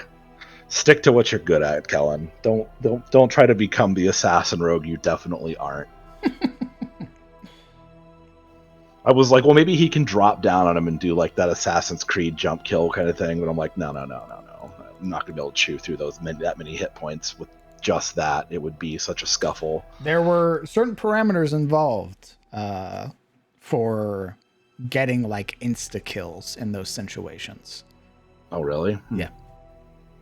That would have been good if everything didn't go wrong. That would have been fun to try. Indeed. But obviously you prevailed, learned a little bit more, and are now on your way to sort of becoming a rogue. All right. You have any questions for me, homie? Nope. Just cunning action is like super appealing.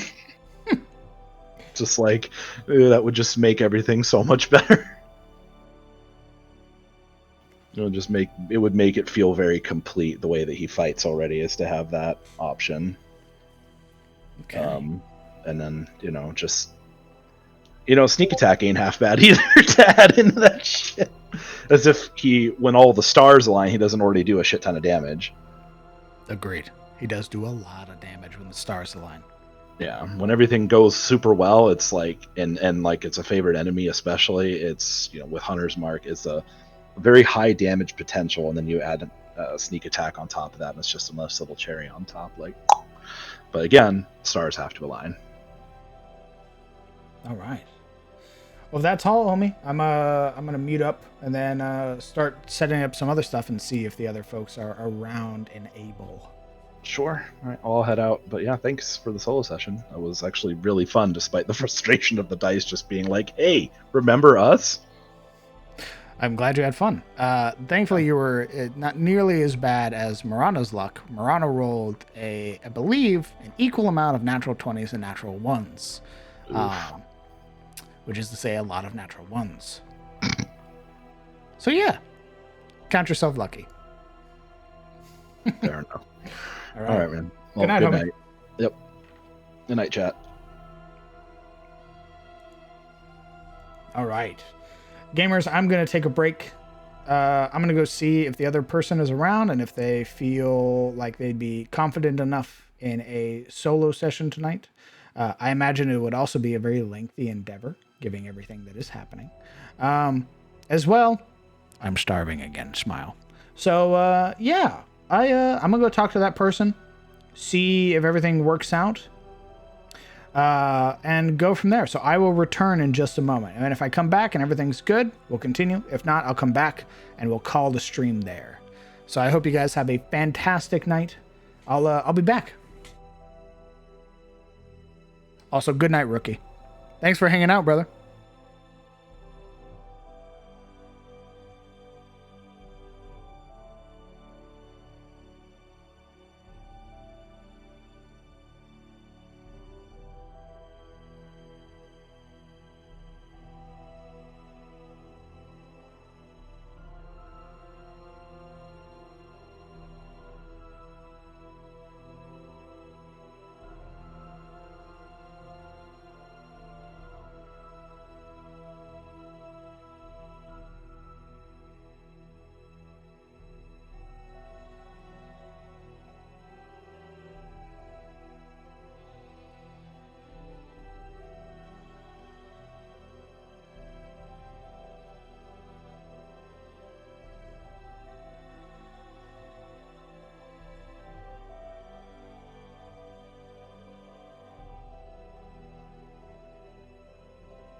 All right, folks.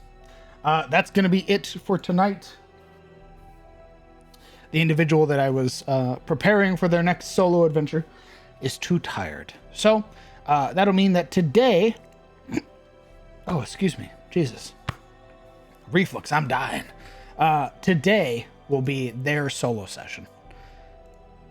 But thank you guys so much for coming out.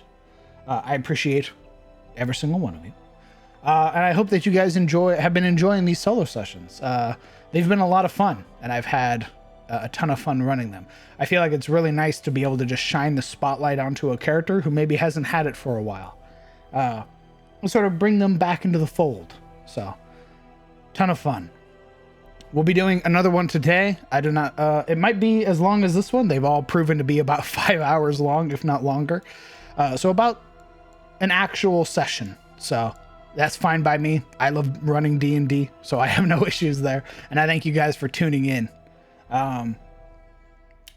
What else? That's it. Hey, to all the new followers who joined and you don't know who I am, howdy, welcome. I'm the Crown DM. I'm a 5th edition Dungeon Master who runs games in his own homebrew setting, the world of Adis. What you just saw was one of our side quests, a solo session for our ranger in the party, Kellen Aldane. We have done 3 of them so far with Marana Lamortia, Ashilde Ironhands, and now Kellen, and we have 3 more to do. As such, we're still doing our downtime stuff, so there won't be a CTF episode this week, but there will be another solo session. And that's it for me. I hope you guys join the Discord, because that's where all the cool people hang out, where all the fan art's at. Follow the Twitter for notifications when I go live. Subscribe to the YouTube for all the VODs, because sometimes Twitch is a pain in the ass. And that's it. I hope you guys have a fantastic night. I hope you take care of yourselves. Hug your loved ones. Tell them that you love them. And I will see you all later. Good night, chat.